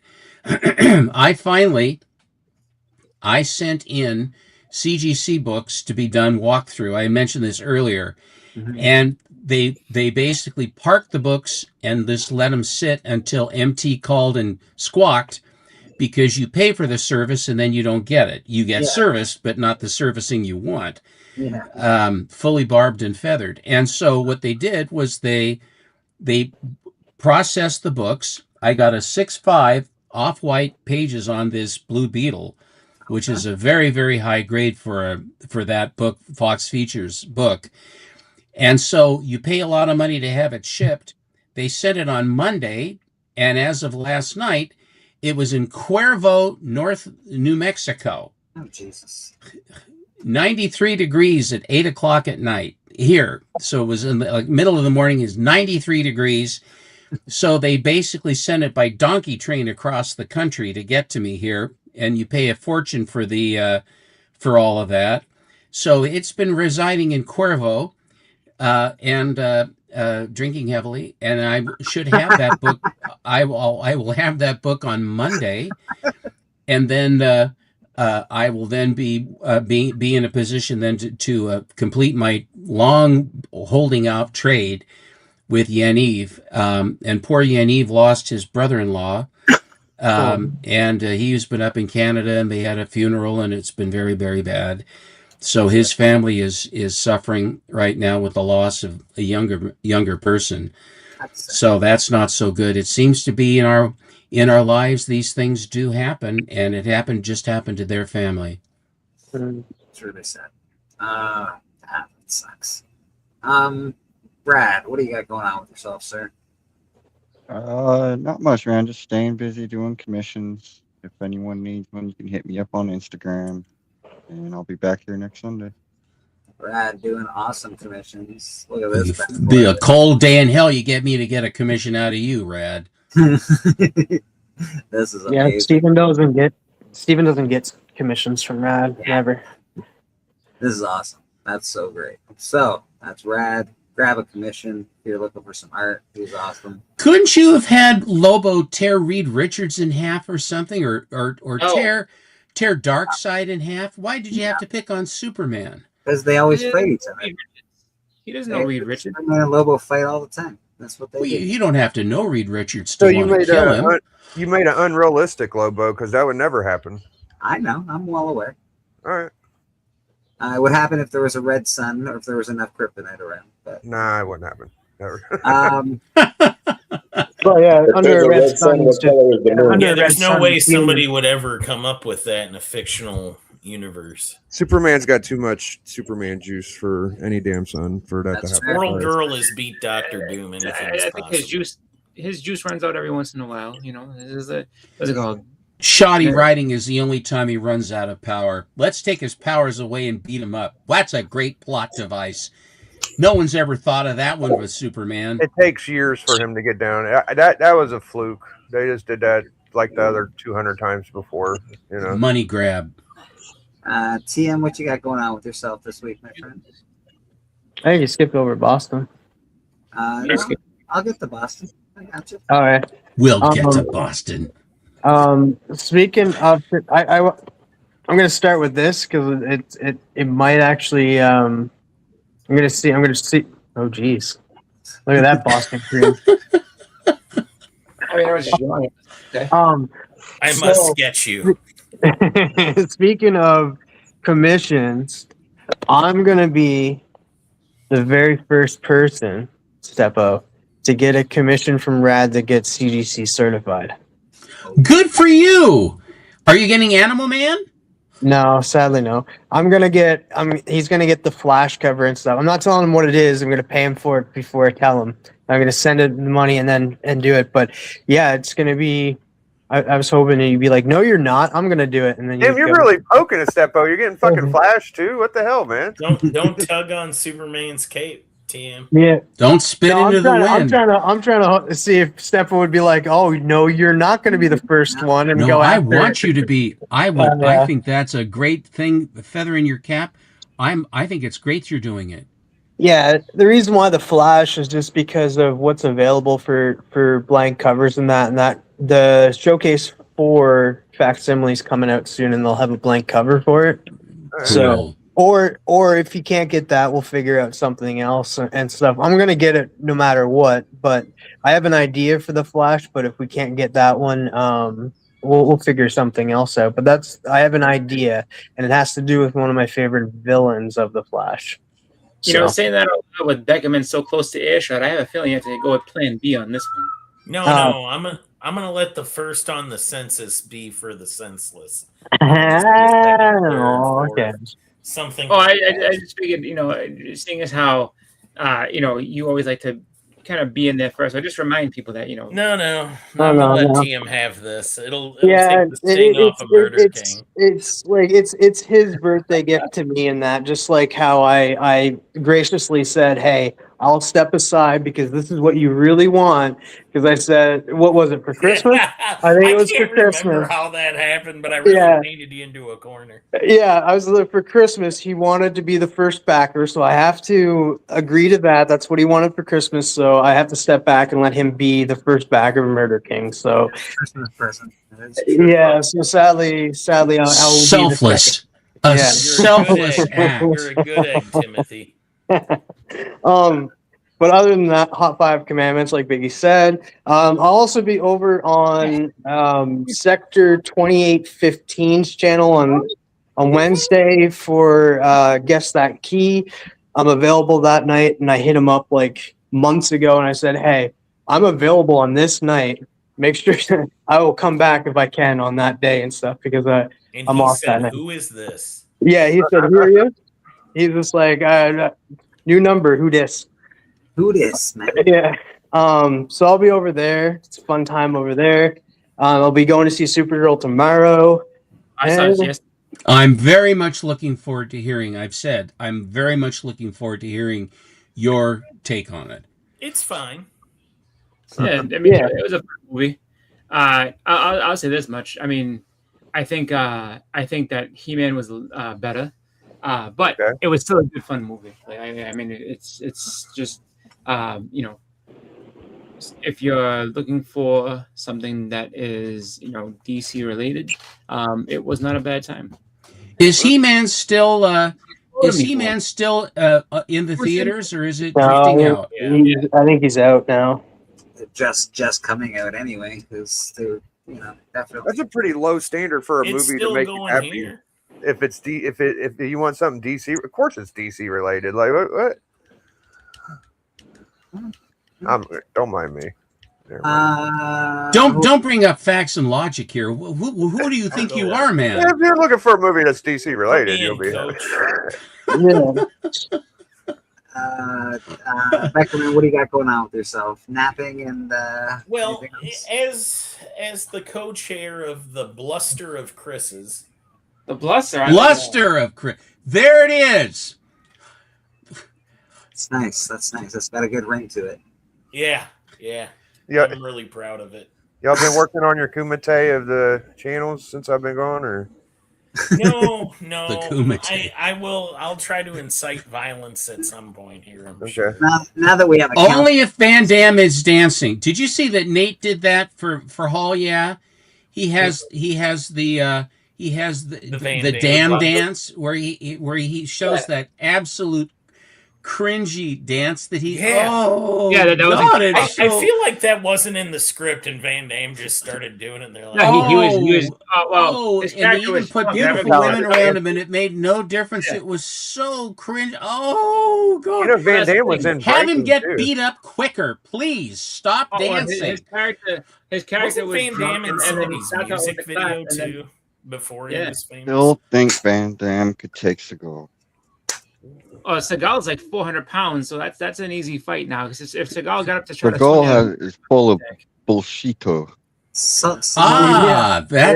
There's a lot of that going around. Al can't even get it. Like, he can't act off of a chair right now. Like, he's like, all right, guys, I need He'd throw a punch and he'd lean over and be like, I don't know. Help me up, I'll beat you up. Is that my catchphrase now? Like, I don't know. Understand what that is. Either she's yelling at me or she wants me to say it out loud. I think Chris- this dog's Chris- a treasure myself. I Susie, can't help it. Susie just said that last week. Yeah, you were on fire. You were absolutely beside yourself, and there were 3 separate scenarios that you ran. 3 separate scenarios, and each one of them ended up as, "Well, they can kiss my ass," and then you'd wind up into another one. And you get hotter and hotter, and then you come to the end of that one, and then you can kiss my ass. And then there was a third one, and by the third one, I'm looking at Bleecker, because Bleeker's going like this: "Here it comes, here it comes, here it comes," and then it has been. Susan and I have had a lot of fun with that. And I didn't know if you're very mild-minded today, rather than your usual Hotspur self. You weren't causey today. You were just relaxed today. But last weekend, oh my God, you were on fire. Well, I mean, he gets into that herd mentality when there's a bunch of us. No, I can get animated from time to time. You know, it happens. But animation is good, and you made your point. But it was by the third time it came up, I said, in my mind, I'm going, "Here it comes, here it comes, here it comes, boom, there it is." Yeah. That's not even my go-to. You know what's funny is that that's not even like my go-to thing to say. I got that from my friend Jamie. My friend Jamie, I mean, the entire world puckers up to him. He just everybody kiss my ass, isn't that? So he rubbed off on me as far as that's concerned, because like it's just but he's like a marksman with like he says it in a way that. And it's the perfect timing that it actually like gets on your nerves. Like when you hear it, it's like, oh Jesus! It's probably from he's like perfect. But I just kind of throw it out there here and there. But like he actually, we were both Susie and I were waiting and waiting and waiting today to see if someone would drop that bent nickel into you, but it didn't happen. So with luck, we'll get some. We'll get some next week. I hope. Oh, I did my best, Steppo. I did my best.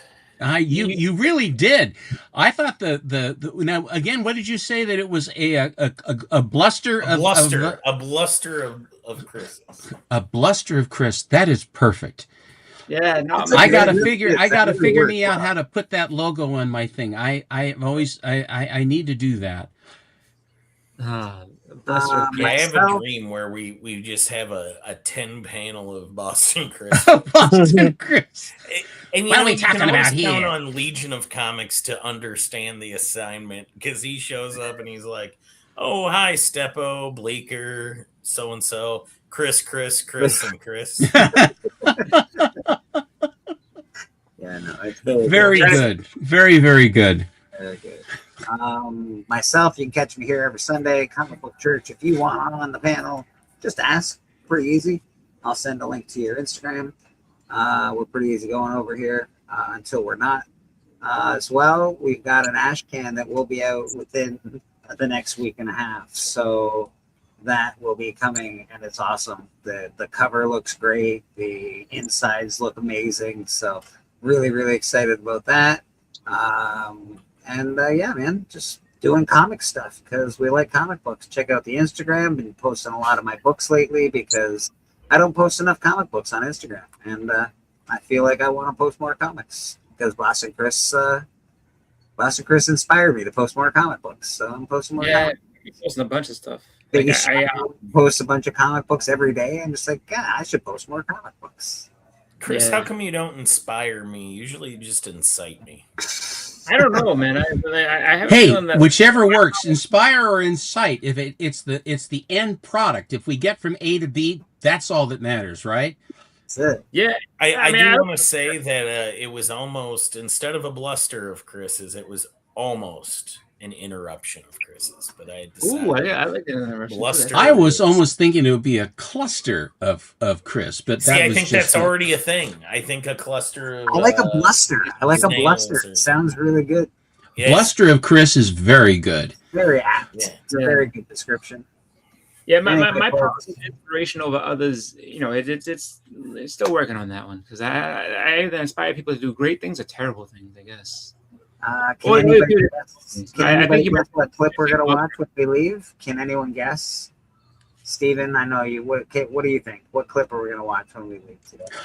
I have no idea. Murder King. Murder King. All right, boys and girls. Have a great day, guys. Thanks so much. We Bye, appreciate everybody. it. Thanks, man.